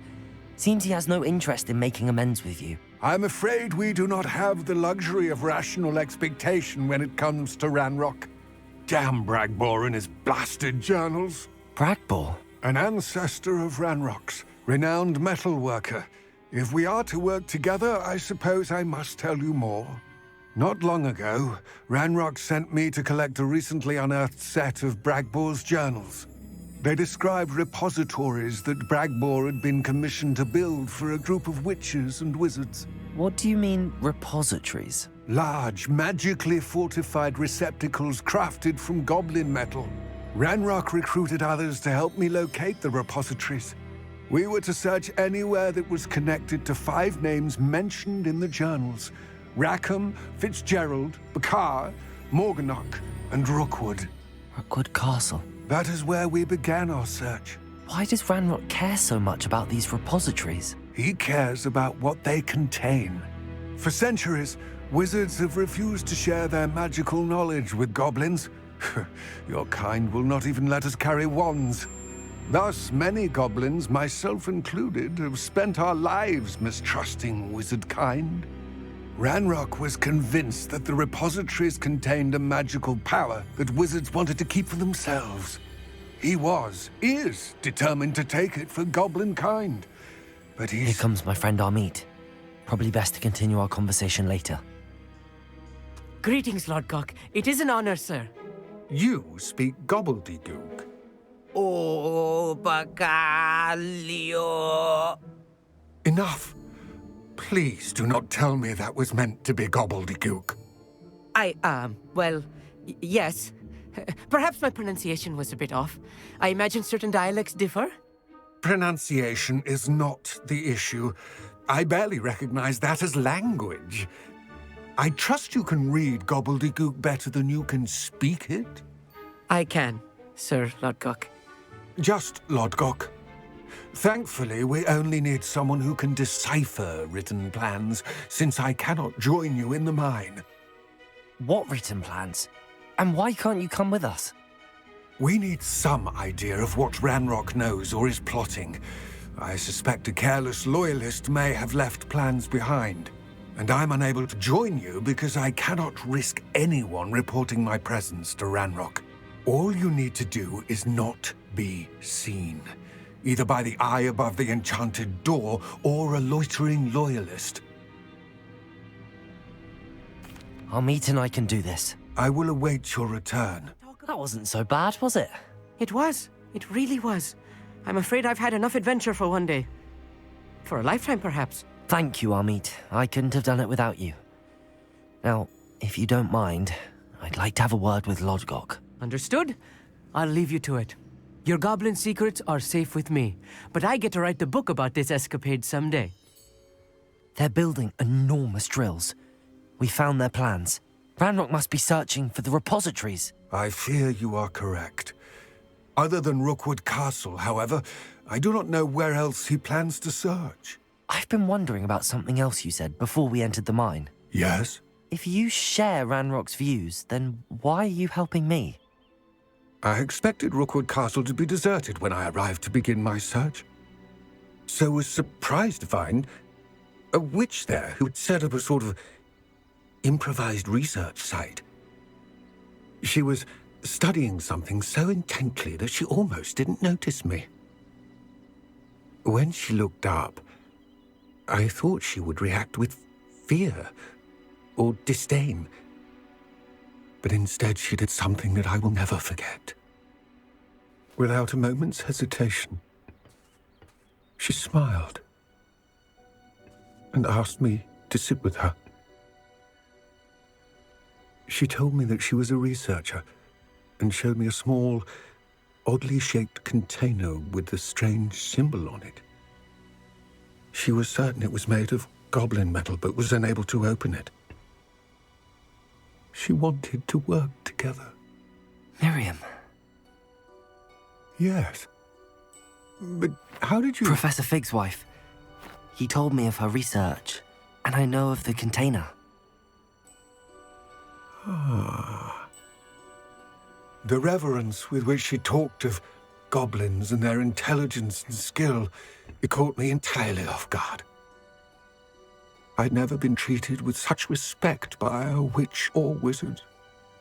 So, to my surprise, I let her study the container if she would allow me to search the castle on my own. We parted ways, with her promising to share what she'd learned. More of Ranrock's recruits arrived, and we began to dig, eventually locating the first repository. Ranrock was thrilled with our discovery, but furious when I told him about Miriam. Berated me for trusting a witch, and I heard she had been killed. You think Ranrock murdered her? I don't want to believe it, but I don't know. After that, something shifted in me. I had seen how the power from the repositories was transforming Ranrock, transforming all of them. I could no longer remain a part of it. Thank you, Lodgok, for telling me this. I tell you all of this so that you understand what is at stake. Ranrock never found all of Bragbor's journals, but the ones he did find suggest that Bragbor at some point built a repository far greater in size than the one beneath Rookwood Castle. What you've discovered here today worries me deeply. If Ranrock learns of the location of that repository, I fear we shall be destined for a great war. I will find out what Ranrock knows. Watch for my owl.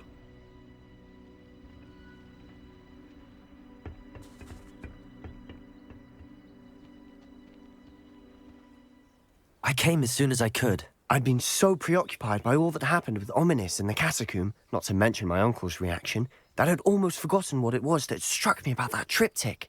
This is the view painted on the canvas that was left on it. That's incredible.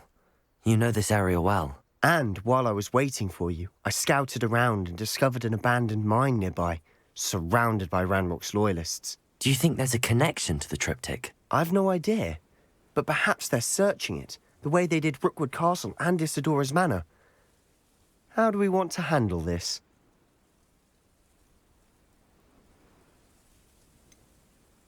We need to see what they're doing. I say we take them head on. Let's bury some enemies. Very well. And I still have that rune symbol we found on the triptych. If there is a connection, I suspect we'll see that symbol again.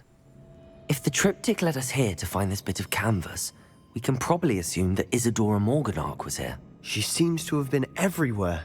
But if she was using the Undercroft and the cellar beneath her manor in Feldcroft, why would she create this space? And why hide it behind cryptic rune symbols and ancient magic that no one but you could see? Isadora and Percival Rackham, another of the keepers, could see traces of ancient magic too. Rackham? I haven't heard his name before. Here's are some of the memories I've seen. I don't think he and Isadora saw eye to eye on how this magic should be used. This is all rather baffling. Let's take the canvas back to the triptych. Perhaps the answers are there. I know that coast. Ranrock has taken over a huge mine in the surrounding area. Marrenweem has suffered for it. It's as bad as Feldcroft's become. Should we head there now? We should wait. Why? All this time, we've been a step behind Ranrock. I may know someone who could help us get ahead. Who is that?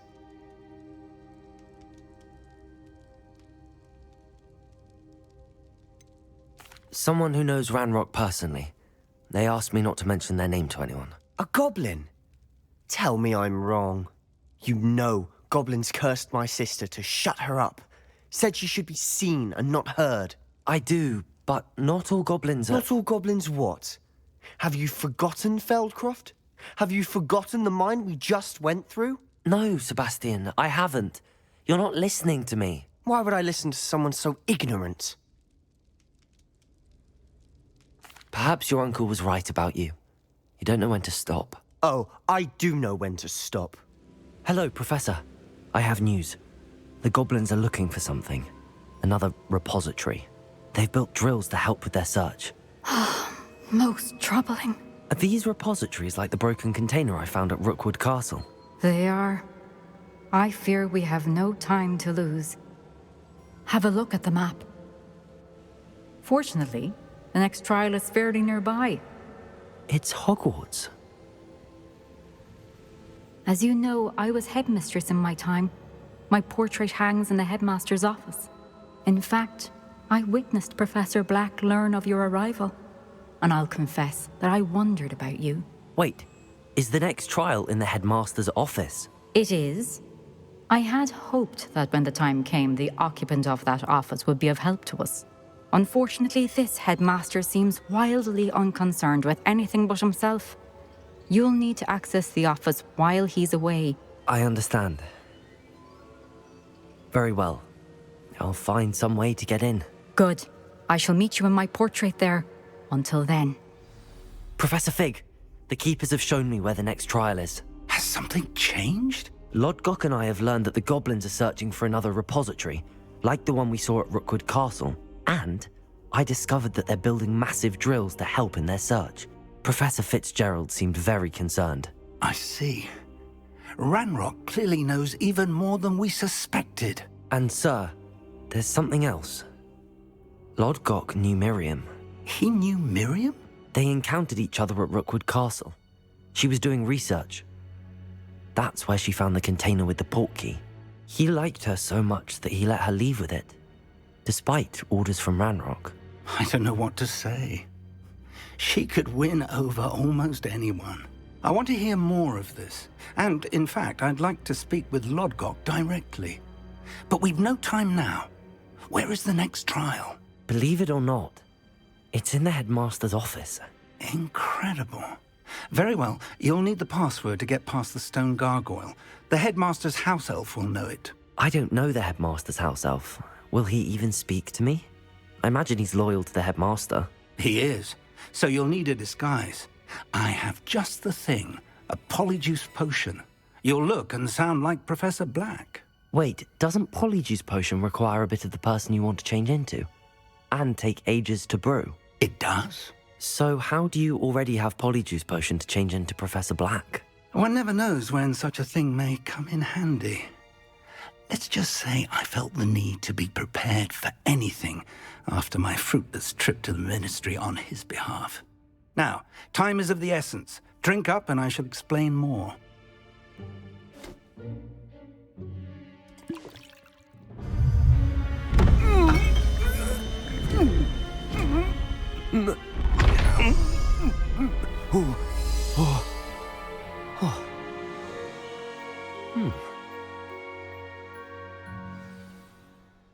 How do you feel? Incredible. I won't forget that taste anytime soon. How do I sound? Convincing. I've taken the liberty of transfiguring your robes. As we discussed, you'll need the password from Scrope, who could be anywhere in the castle. You might look for Professor Kagawa. She's taken to badgering the poor elf about Quidditch in the hopes that he can convince Black to change his mind. Thus far, unsuccessfully. I see. But what if Professor Black sees me? Leave him to me. I shall tell him where to meet a liaison from the Ministry in Hogsmeade. That should give you plenty of time. Thank you, Professor. I suppose we'll meet again in the map chamber. It's rather strange to hear gratitude coming from Professor Black. I'll see you there. Professor, I was hoping to catch you. Places to be, Professor Sharp. Places to be. Of course, sir. Only, you'd asked me about a particular potion, and I did? I did, yes. Well, spit it out, Sharp. I don't have all day. Probably best not to discuss it here, sir. I assure you, Sharp, you may speak freely. Very well. I've brewed the cure for boils you wanted. I can drop it by your office when it's convenient. Of course, yes. No need for all the cloak and dagger. Simply have a student deliver it. A student? Very well, sir, if you insist. I do. And thank you, Sharp. I just hope you've brewed enough for all my boils. Professor Black, again, it is not too late to reconsider your decision regarding Quidditch. We could still have trials and a somewhat shortened season. It would be better than none at all. But the injury, Madam Kagawa. Professor, more than one student has taken a bludger to the head on our pitch. I dare say it knocked some sense into them. And they're fine now. The fact that it happened to be a pureblood, well, that's no reason to... What nonsense! That you would trivialize the health of a student over a silly game. A silly game? You are quite impossible sometimes. Sir, I've a good mind to write to the Department of Magical Games and Sports at the Ministry about you. Good idea. I can even provide the parchment should you need it. Now, where is my elf? Parchment? Very well, I will, and with pleasure. And I spotted Scrope in the Great Hall. Seems to be avoiding me. I wonder why. Good day, Madam Kagawa. Hello, Professor Black. Ah, Professor Weasley. How delightful to see you. Sir? Since I have you here, I wonder if I might, speak with you about Professor Fig. Oh. Very well. I've decided to give him a bit more leeway with his time. Leeway, Professor? Are you sure that's wise? I confess I do worry for his students. He's rarely here as it is.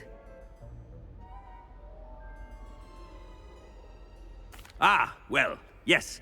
He's handling some official ministry business for me. I see. But, sir, if I may, I am wary of how much time the new fifth year seems to be spending away from the castle, supposedly on Professor Fig's behalf. I've heard unsettling rumors of their escapades. Everything from sneaking into the Forbidden Forest to confronting Ranrock's loyalists and Rookwood's lot. What? Goodness. You cannot believe everything you hear, Professor. No, you cannot. I mean, I shall keep an eye on Fig. You simply keep doing the wonderful job that you're doing. Simply wonderful. Thank you. But I'm happy to look into... Good. That'll be all, Weasley. I mean, Professor Weasley. Good day. Scrope!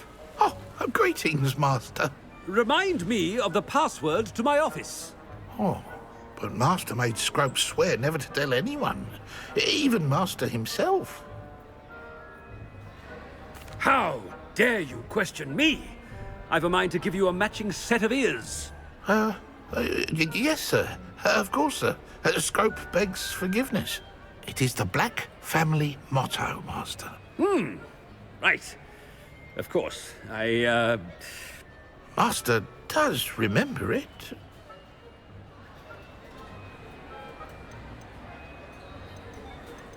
It's pure bloods forever, isn't it? Close, Master. Scrope thinks Master is indeed testing Scrope.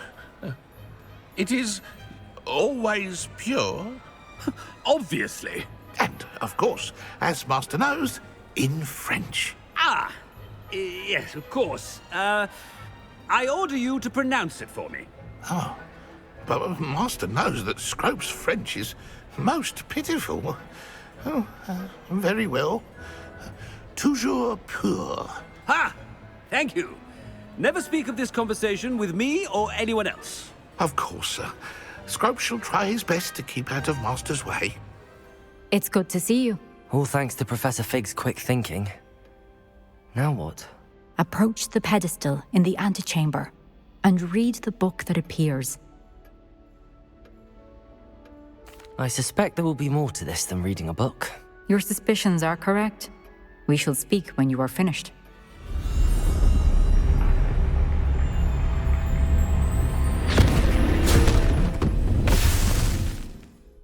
Where am I? Professor Fitzgerald? Can you hear me? I am here. In this place, you may call me Neve. You shall be witness to a fable.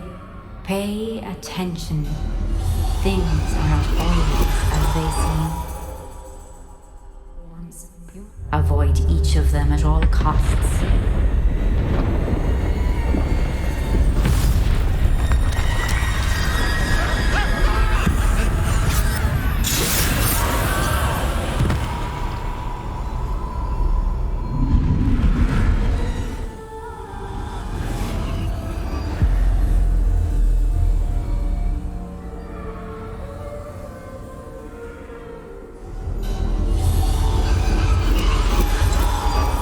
You have outrun death thus far, but have yet to find me.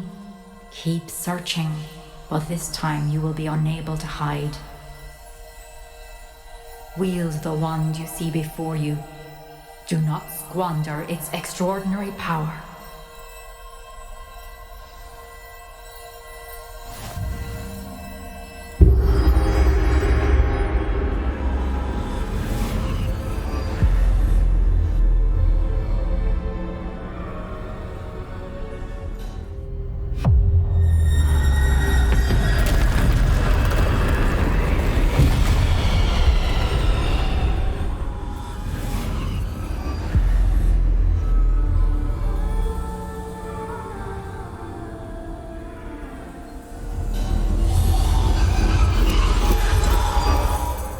Stone. This must be for me.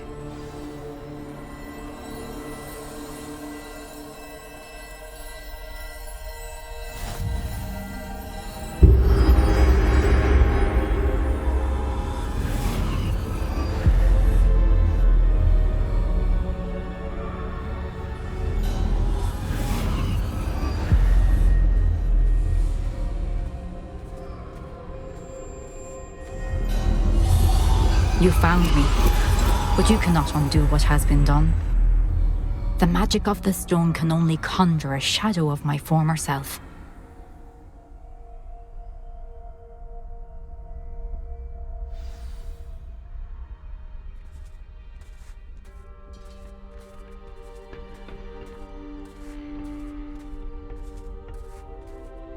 But there is no light without shadow, as there is no shadow without light. Simply because you can eliminate darkness does not always mean that you should.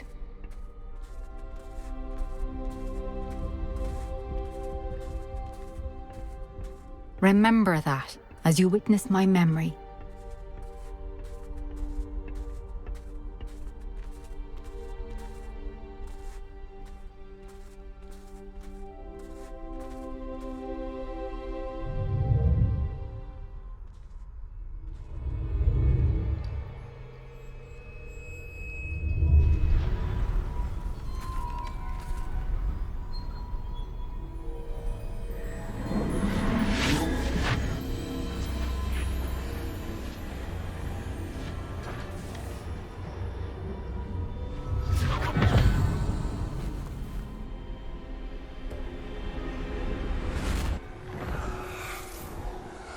Isadora, what you did for your father was remarkable. Well, wasn't it? And Percival needn't worry about the strands of emotion or the traces that this magic leaves. I found a way to contain all of it. You haven't stopped.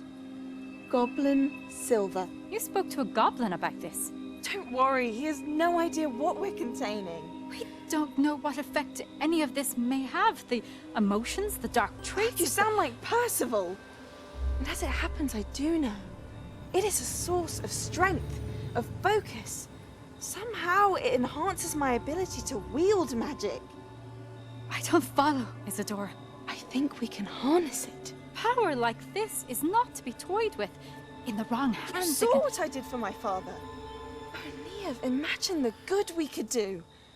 Everyone is in some kind of pain.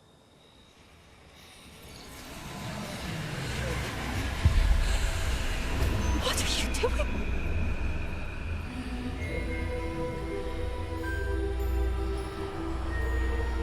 Breathe it in. Can you feel it? Oh, Isadora. This must stop. All of it. You've kept this power to yourselves for so long because you fear it. I choose to embrace it.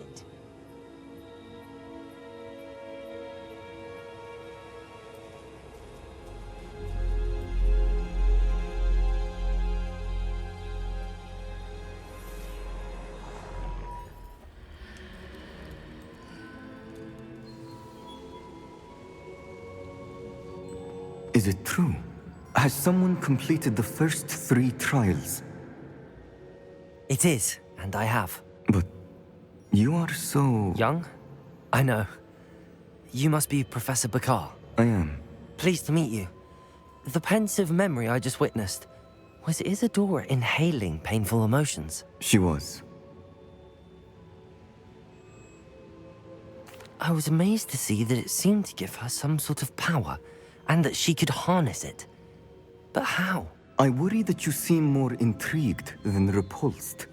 I hesitate to reveal the location of my pensive to someone who, perhaps, has yet to understand the responsibility of power. I can assure you, Professor, I do. In fact, what you don't yet know is that a dangerous goblin called Ranrock has accessed the repository at Rookwood Castle. He has learned to harness the contents of it as a source of immense power. He plans to use that power against wizardkind. We have no time to waste. I see. Nonetheless, the knowledge you shall gain after you witness my memories is too valuable to share without further consideration. I shall require time to confer with the other keepers. It seems we have no choice but to wait, frustrating as it is. I heard what you told Professor Bakar. Isadora was inhaling emotions to gain power? She was. And she pulled emotions, as she did from her father, from Professor Fitzgerald, without permission. Monstrous. What's more, she said that she found a way to store the traces of magic she extracted in goblin silver. The repositories? Possibly.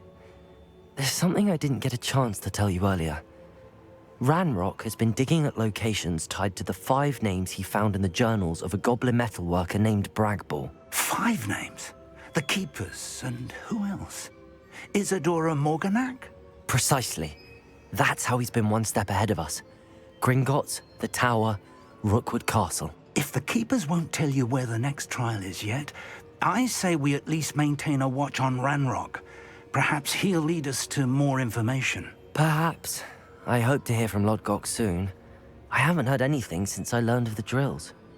Oh, and as you've probably guessed by now, your Polyjuice plan worked like a charm. I knew it would. I may have done too good a job distracting Black. I had no idea he can't hold his fire whiskey. I received your owl. Thank you. I'm glad you came. I spotted droves of Ranrock's loyalists coming up from the coast.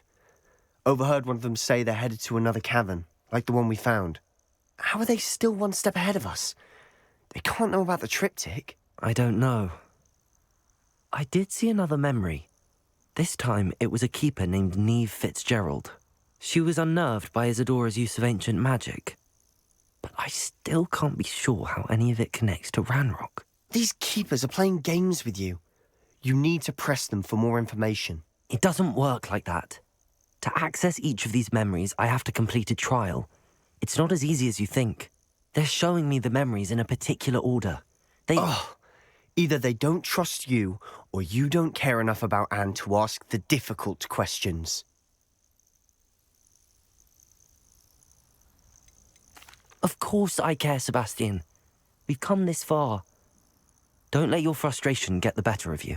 Fine. I'll defer to your keeper friends, for now.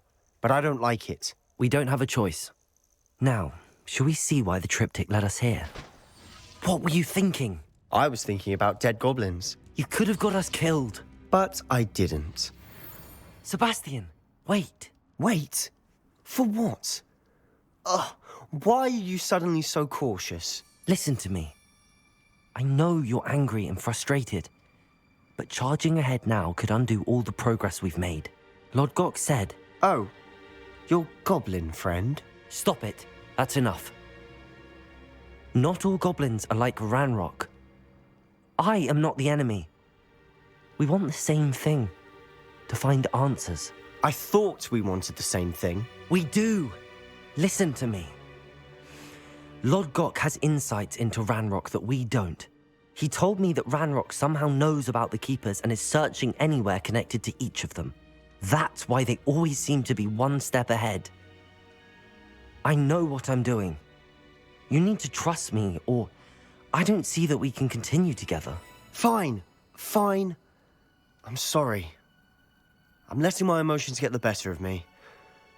And I have been for a while. I do trust you. And I don't think I can help Anne without you. Good. Ranrock clearly knows more than we thought. We need to be careful and do this right, not just go charging in. We have our work cut out for us. We need to work together if we're going to find the final piece to the triptych.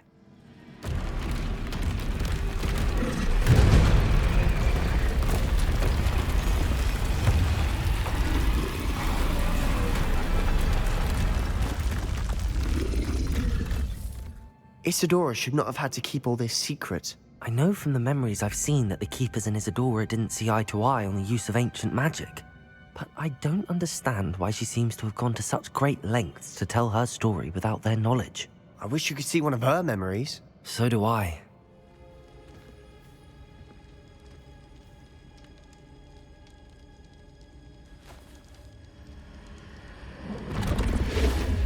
Huh. Another pensive. This is what we've been chasing.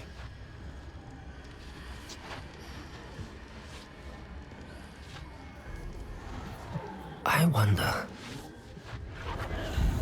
What is it? Let's find out.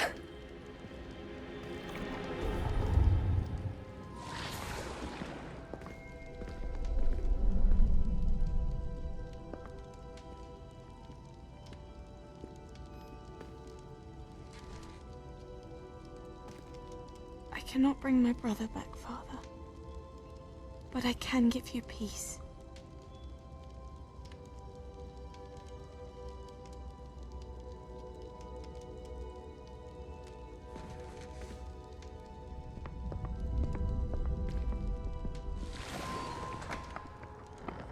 Please, have a seat.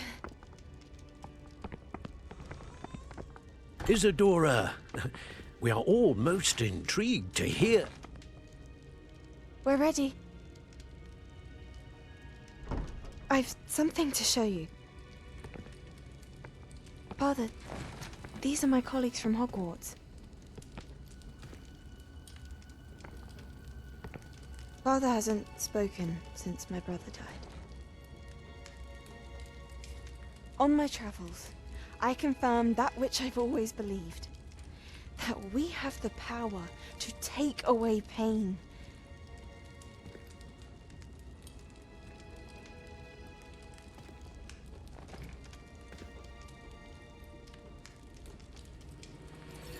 Isadora.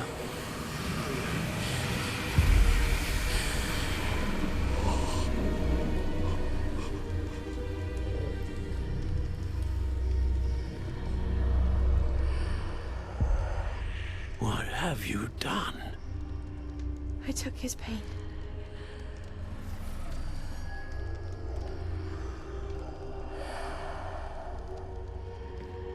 Thank you.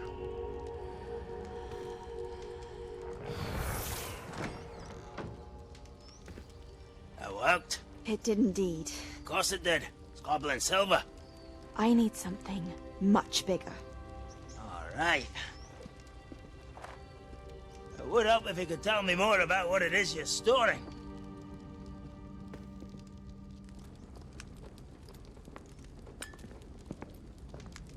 Magic. Left over from a spell I devised to remove pain, but if used correctly, its power can be used to do even more good. Why would you want to store such magic away? I only need to keep it safe until I can convince my colleagues of its worth.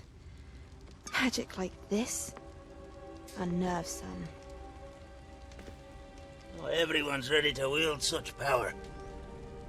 Perhaps not. But someone will be.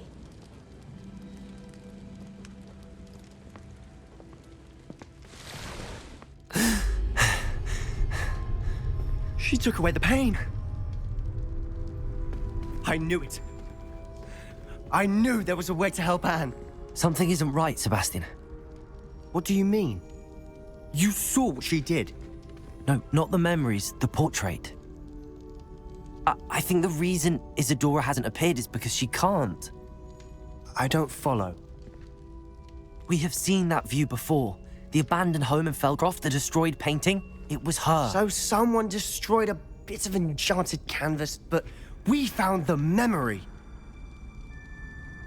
Yes, you're right. We saw what she wanted us to see. We saw what she could do, what you can do. But I don't know how to do what Isadora did. Well, then you shall learn. The Keepers can teach you. I'm not sure that they would. The Keepers believe that removing someone's ability to feel pain, it's a highly complicated, unpredictable form of magic. One that should be wielded with great care. If at all. If at all? You've overcome all of their challenges. You've more than proven yourself. You can wield it. You have the ability.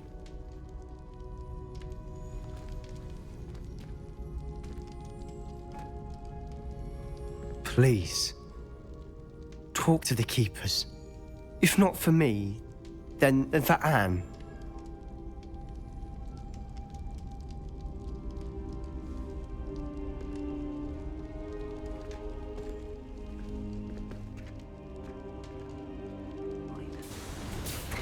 Just like Gringotts, but I'm in the driver's seat this time.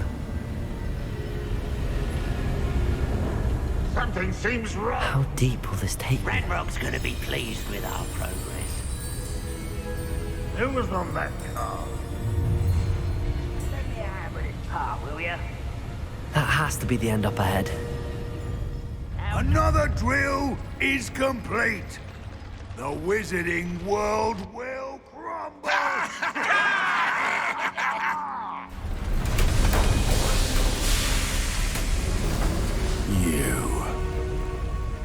That is unfortunate. No matter, we will build another.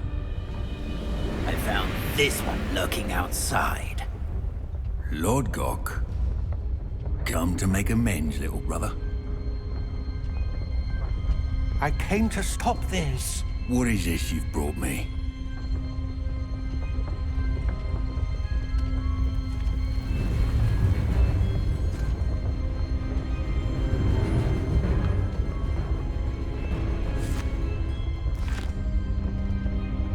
It cannot be. All this time, you knew. You knew where it was. No.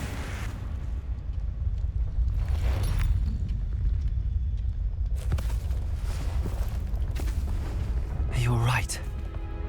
I'll never understand you, Lord Gok. So gullible. That witch did not consider you an equal.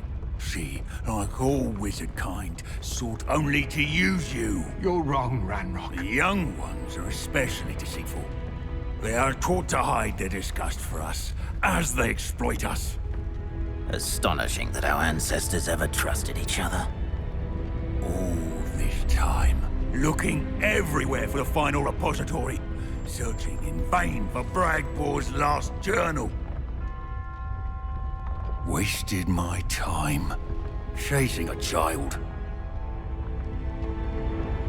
And my little brother knew where it was all along. But now, I don't need you. I don't need any of you. I was bringing it to you. You are a traitor to our kind! No! Avada Kedavra!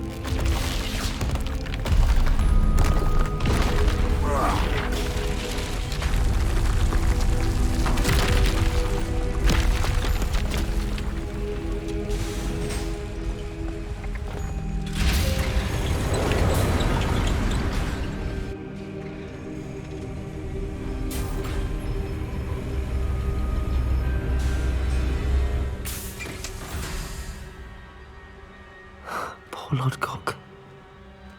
Dead by his brother's hand. No wonder he tried so hard to reason with him. Professor, you received my owl. Ranrock has the last of Bragbor's journals. He killed Lodgok to get it. He knows where the last repository is. Godric's heart. Lodgok and Ranrock were brothers. Lodgok was bringing the journal to me. Ranrock is a monster.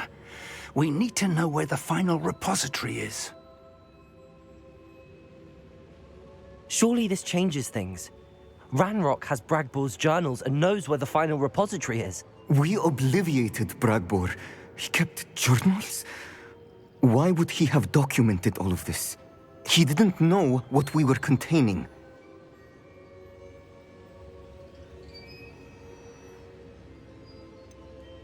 Isadora told Bragbor about the magic when she asked him to build a container for her. I've seen her memories. Isadora left memories for someone to find? You know what she did? Her memories showed what she did for her father, which I also saw in Professor Rookwood's pensive. And a conversation with Bragbor in which she expressed frustration about the limits being placed on her use of ancient magic. Based upon the memories they have seen, I believe our young friend is well aware of the grave circumstances in which we find ourselves. The next trial will involve an exceptional level of magical skill and a nuanced ability to interact with beasts. Find a face of stone and tendrils. I should advise you that you must engage with any beast that is part of the trial on your own. Professor Bakar will meet you in his pensive room. An exceptional level of magical skill? Nuanced ability to interact with beasts? I suppose we should begin our search for a face of stone and tendrils, whatever that may be. Very well. Professor Weasley has been keeping an eye on me. Perhaps we should meet there, so she has no reason to raise concerns with Professor Black. I shall see you near the coast. Perhaps then you can tell me a little more about the memories of Isadora that you witnessed. Is that a... It is. I believe I know what must be done.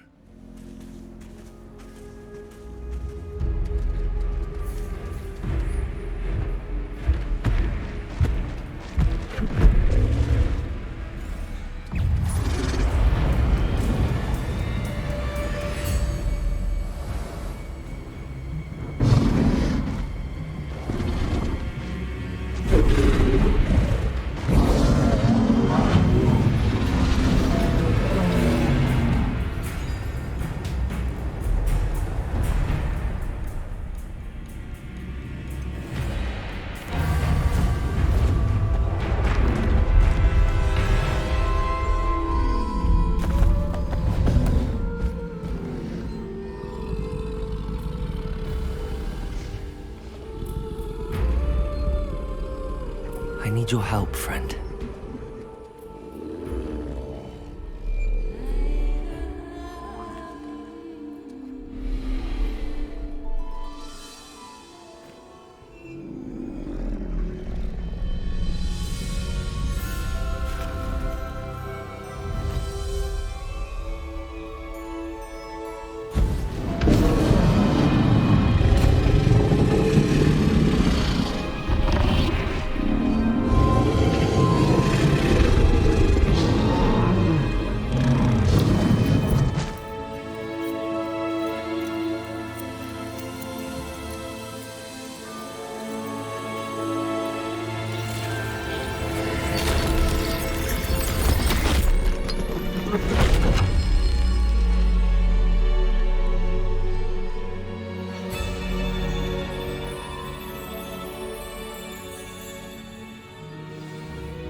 Perhaps Professor Rackham was right to have had faith in you.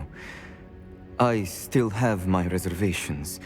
Isadora, as you will see, was not who she seemed. I can only hope that you are. My memories should answer any questions you may have about the power you will need to protect. Thank you, Professor Bakar. I shall see you back in the map chamber.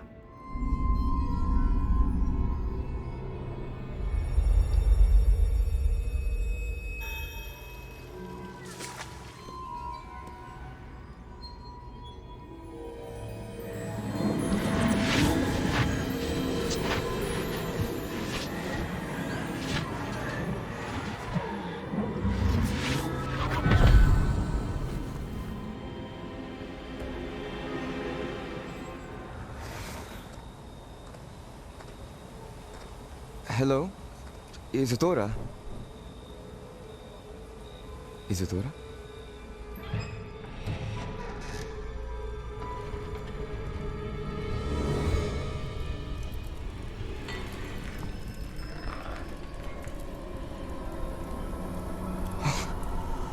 Mr. Morganach,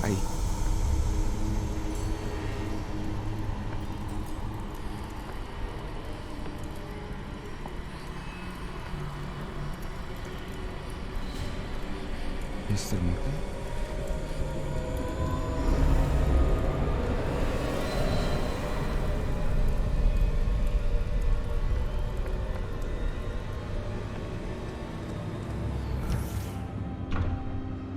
Son, I'm glad you're here. Isadora was not at her home. I know. Her father... Percival. What is it? It is as though he was stripped not only of his pain, but of all emotion. Everything is much worse than I feared. Neve was right. Isadora hasn't stopped. I've just learned that she has been wielding that magic on students. We must gather the others.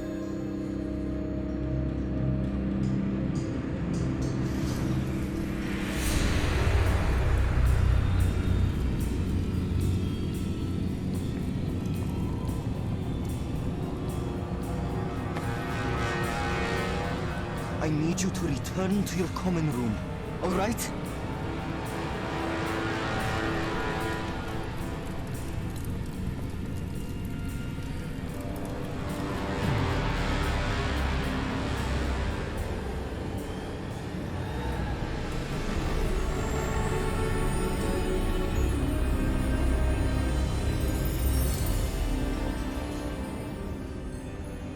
What have you done? Take a breath. Students, Isadora. Everyone feels pain. And why? Because of your arrogance? Your obsession with secrets? They won't suffer any longer. Not my father, not my students, no one. Isadora, set down your wand. Professor, you taught me to hone my power, not throw it away. I did not teach you this. Expelliarmus!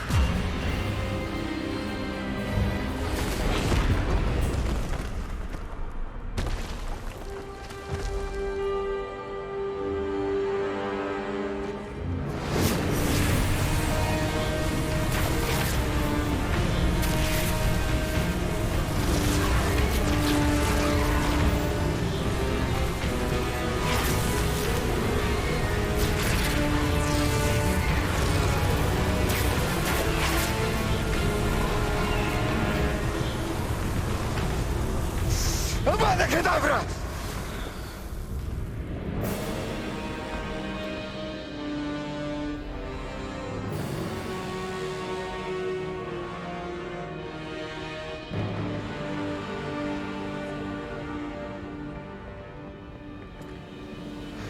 She's alive.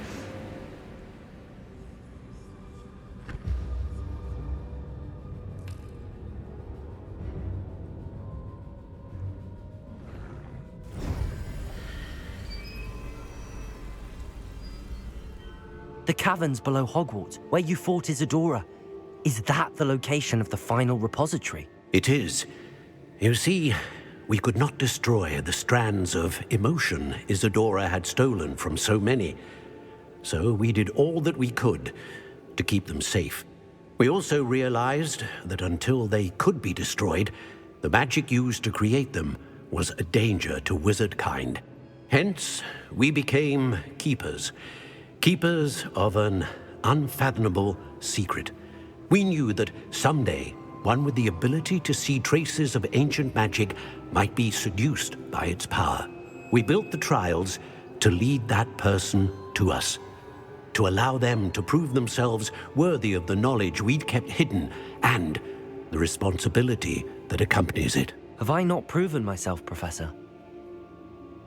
I need to get to that repository before Ranrock does. You have, and you will. But the repository is protected by powerful ancient magic. To enter, you must craft a special wand from the 4 artifacts you found above our pensives. So the repository is safe from Ranrock for now? If he is, as you suspect, capable of using the power of the other repository, I fear he will be able to breach our defenses. Then I must go now and craft this wand. Perhaps Mr. Ollivander will help me. Another Ollivander? I'm not surprised. As I am sure he will tell you, this wand may be used for only one purpose. Return with the wand, and we will open the way forward. I shall send an owl ahead to Ollivander. Whilst you visit him, I'll reach out to Professor Weasley. Professor Weasley? Yes. I may have made an error in judgment by not informing her of Ranrock's intentions earlier. I only hope it's not too late. If Ranrock really is going to try to drill below Hogwarts, we'll need all the help we can get. All right, Professor. I'll see you soon. Hello, Mr. Ollivander. I wondered if you might be able to help me with something. Yes. Professor Fig sent an owl informing me that you'd be coming. He was a bit cryptic, said you need to have a special wand crafted, that you'd bring me the materials. Yes, sir. I have them here. Oh, my. How extraordinary. Remarkable design.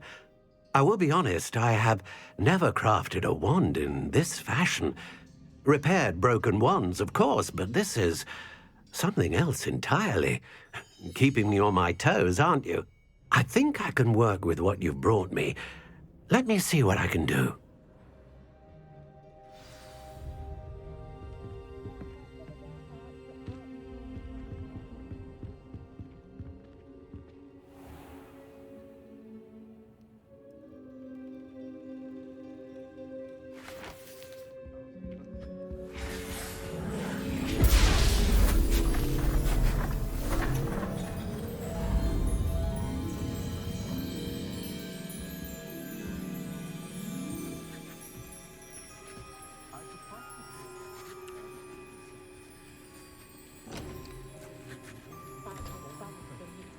It is done.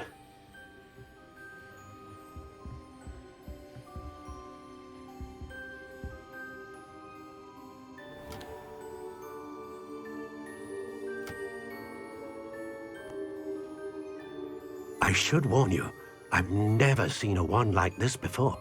My suspicion, as Professor Fig implied in his letter, is that it serves a unique purpose. I doubt you shall find much use for it otherwise. I understand. Thank you, sir.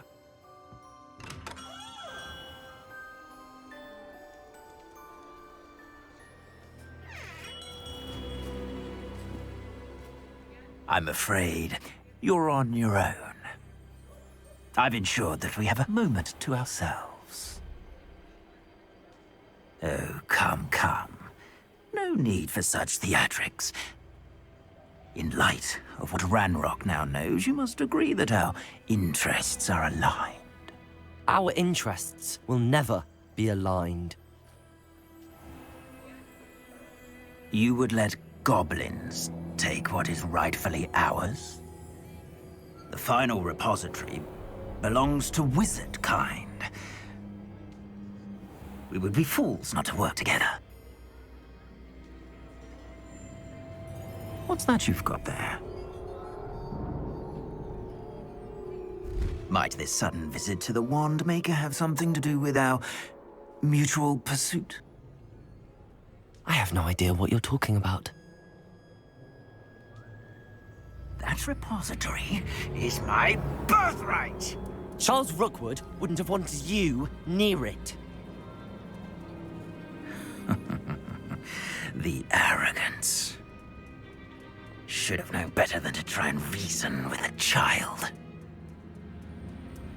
I've always said, children should be seen and not heard.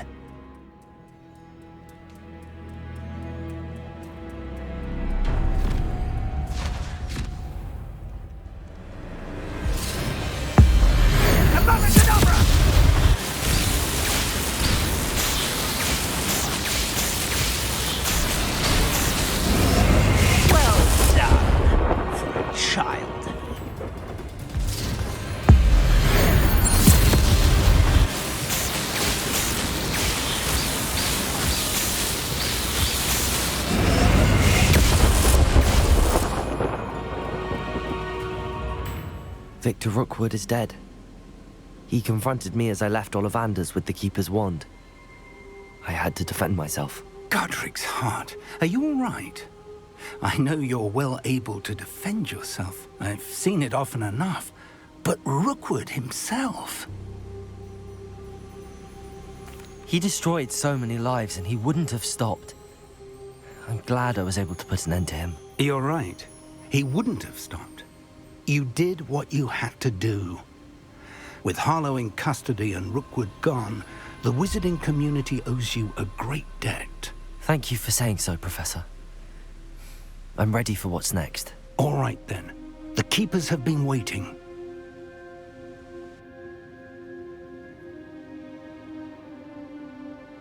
You have completed all of our trials, and you have done so under circumstances even I did not foresee. You understand now why all of this was necessary. The portkey, the vault, the locket, the book, the trials.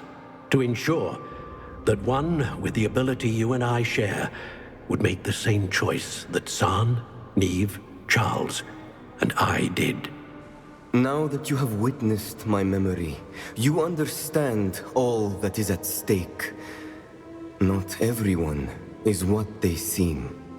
As you know, light does not exist without shadow, nor shadow without light. Simply because you can eliminate darkness does not always mean that you should. Even the most well-meaning and competent amongst us cannot possibly know the consequences of manipulating what should be beyond our reach. What lies in the repository must never be released. Resist the temptation to destroy or control it. The magic that you have so carefully honed must now be used only to protect the secret we keep. You have the wand. You will know when to wield it. We leave our legacy in your hands.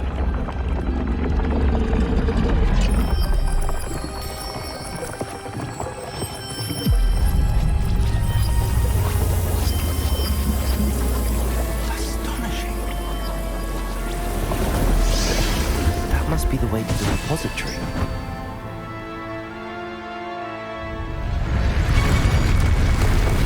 Damn the goblins. I wonder if Ranrock is here.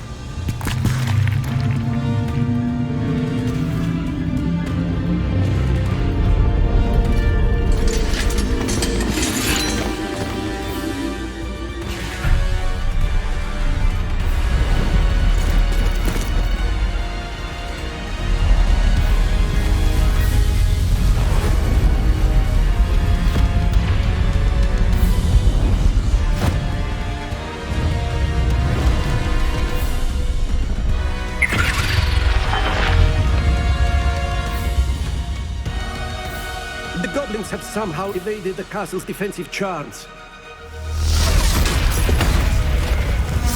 Instead of this way, we shall make quick work of them.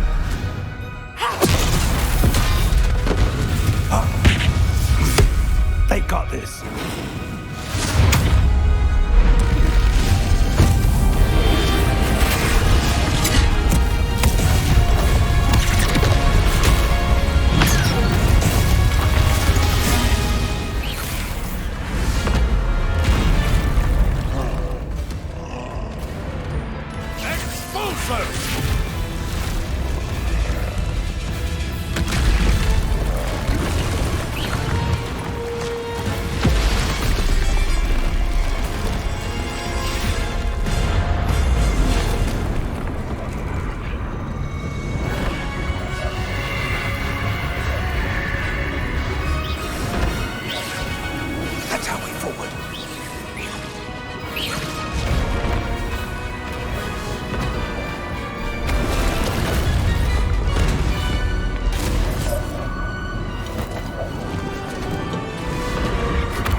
We made it. I'm relieved we got here before Ranrock. I can't believe this is it. The repository has been under the castle for hundreds of years. Think of all the pain that created it. This is what Miriam, George, your friend Lodgok, and countless others died for. Miriam believed this forgotten magic could be used for such good, but she did not know the risks. She did not see what the Keepers have shown you, what Isadora showed you. You are now the Keeper of whatever power it holds. What do you intend to do with it?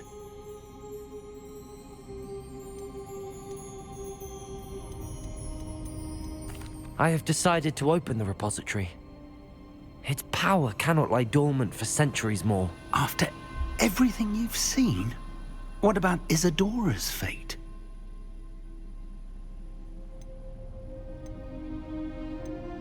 Isadora knew she had a remarkable power to help people. I intend to use my ability to finish her work, build upon it. But this could go wrong in so many ways. You, of all wizard kind, are wholly aware of the potential cost. I also know the promise, Professor. With all I have learned, I can avoid making the same mistakes Isadora did. I can learn to wield this magic for good.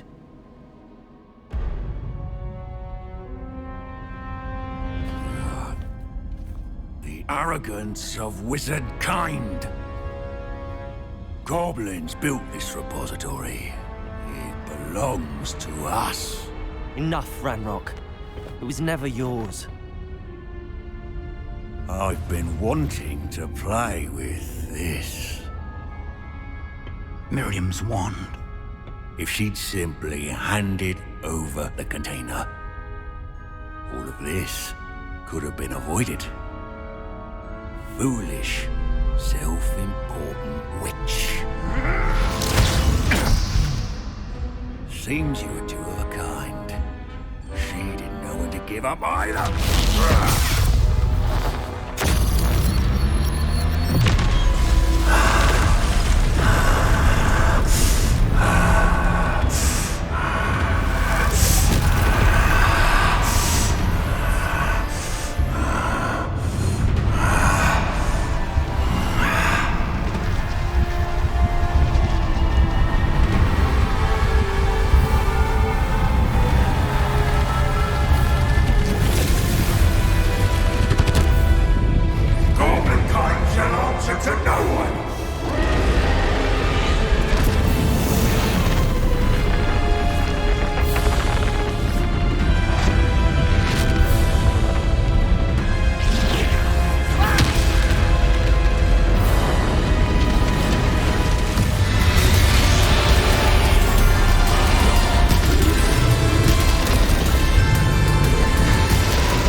Professor Eleazar Fig.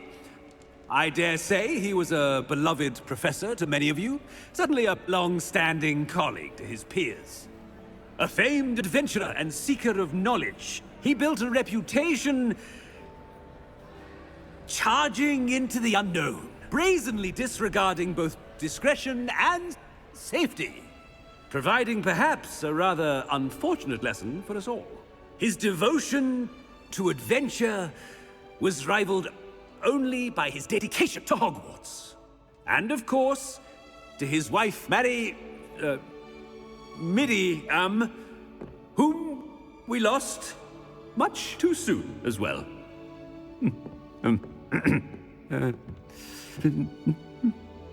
Yeah.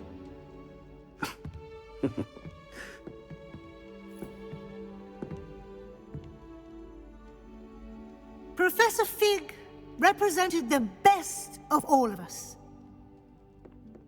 He could be deviously clever, possessed a brilliantly inquisitive mind, and was the most loyal of friends. But perhaps it was his remarkable courage, for which we will all be forever indebted to him. If not for Professor Fig,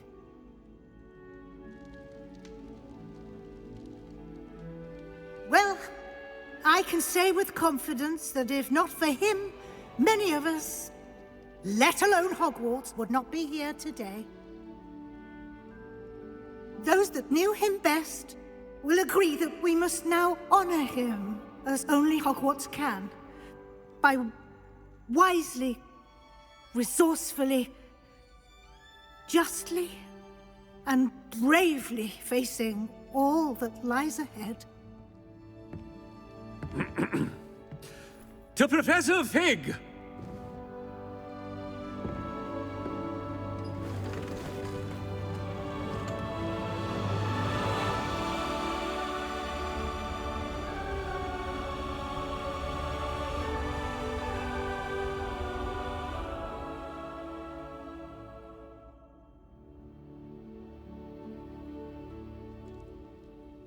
Can't believe we lost Fig. I didn't know him as well as you did, but I know he was a good man. Glad Weasley spoke for him. She honored him well. Fig will be well remembered. I wish the same could have been done for my uncle. I wonder if there's a chance Anne would meet me. Sebastian, I can't imagine what you and Anne are going through. Perhaps you'll hear from her soon. I hope so. I'll let you know. Sebastian, there's something you should know. It's to do with Victor Rookwood. I heard a rumor that he confronted you outside of Ollivander's.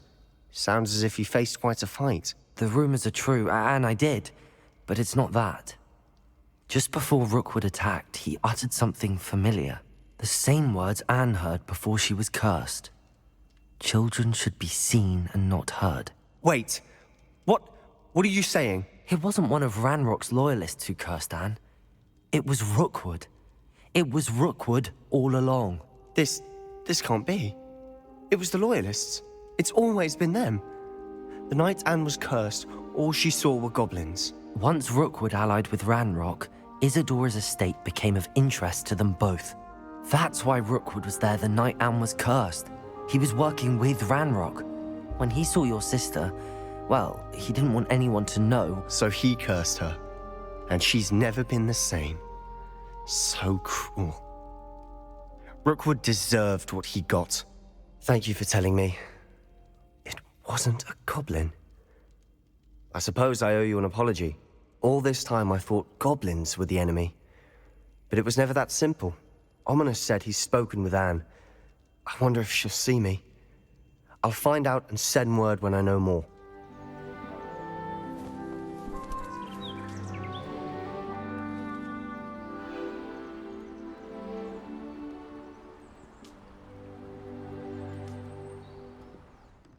Professor Weasley, you wanted to see me? I did. We haven't had a chance to speak since I know you were quite close with Professor Fig. Hogwarts won't be the same without him. No, it won't. But I can assure you that he would want us to press on. and that he would rest easy knowing that the future of the wizarding world is in hands like yours. Thank you, Professor. You've had quite a year, both inside and outside of Hogwarts. I've heard all sorts of rumors. You've ridden a grapphorn, befriended a goblin, rescued hippogriffs, even somehow ingratiated yourself with the Headless Hunt. How did you... It's harder to keep secrets around here than one might suspect. I'm just glad you found such a good friend in Miss Sweeting. It's nice to see her engaging more with her classmates. There have evidently been Snidget sightings in the area lately. If the centaurs are to be believed, 2 Hogwarts students are behind it. I'm certain I don't know what... No need to discuss it further. What I would like to discuss is your wizard's field guide. May I see it? Of course.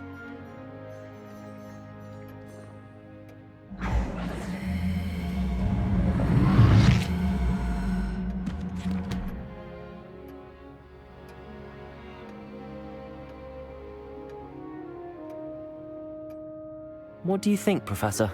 I think you've been busy this year.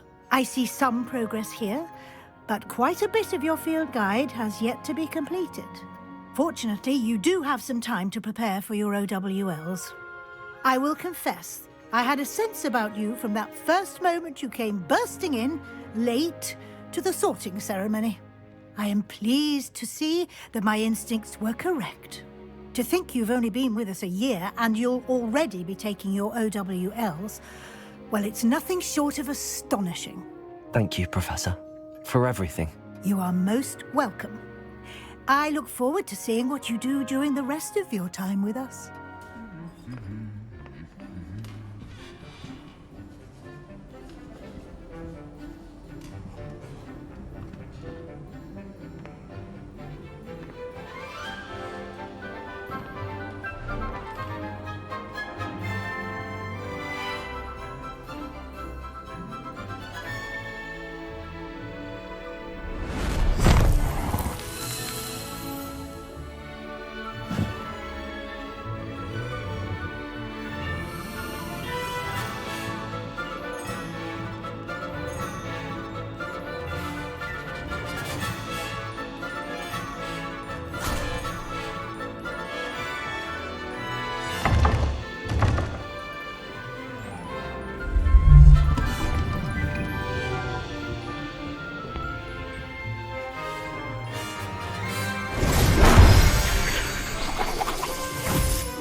This year, we have seen our students exemplify the bravery of Godric Gryffindor.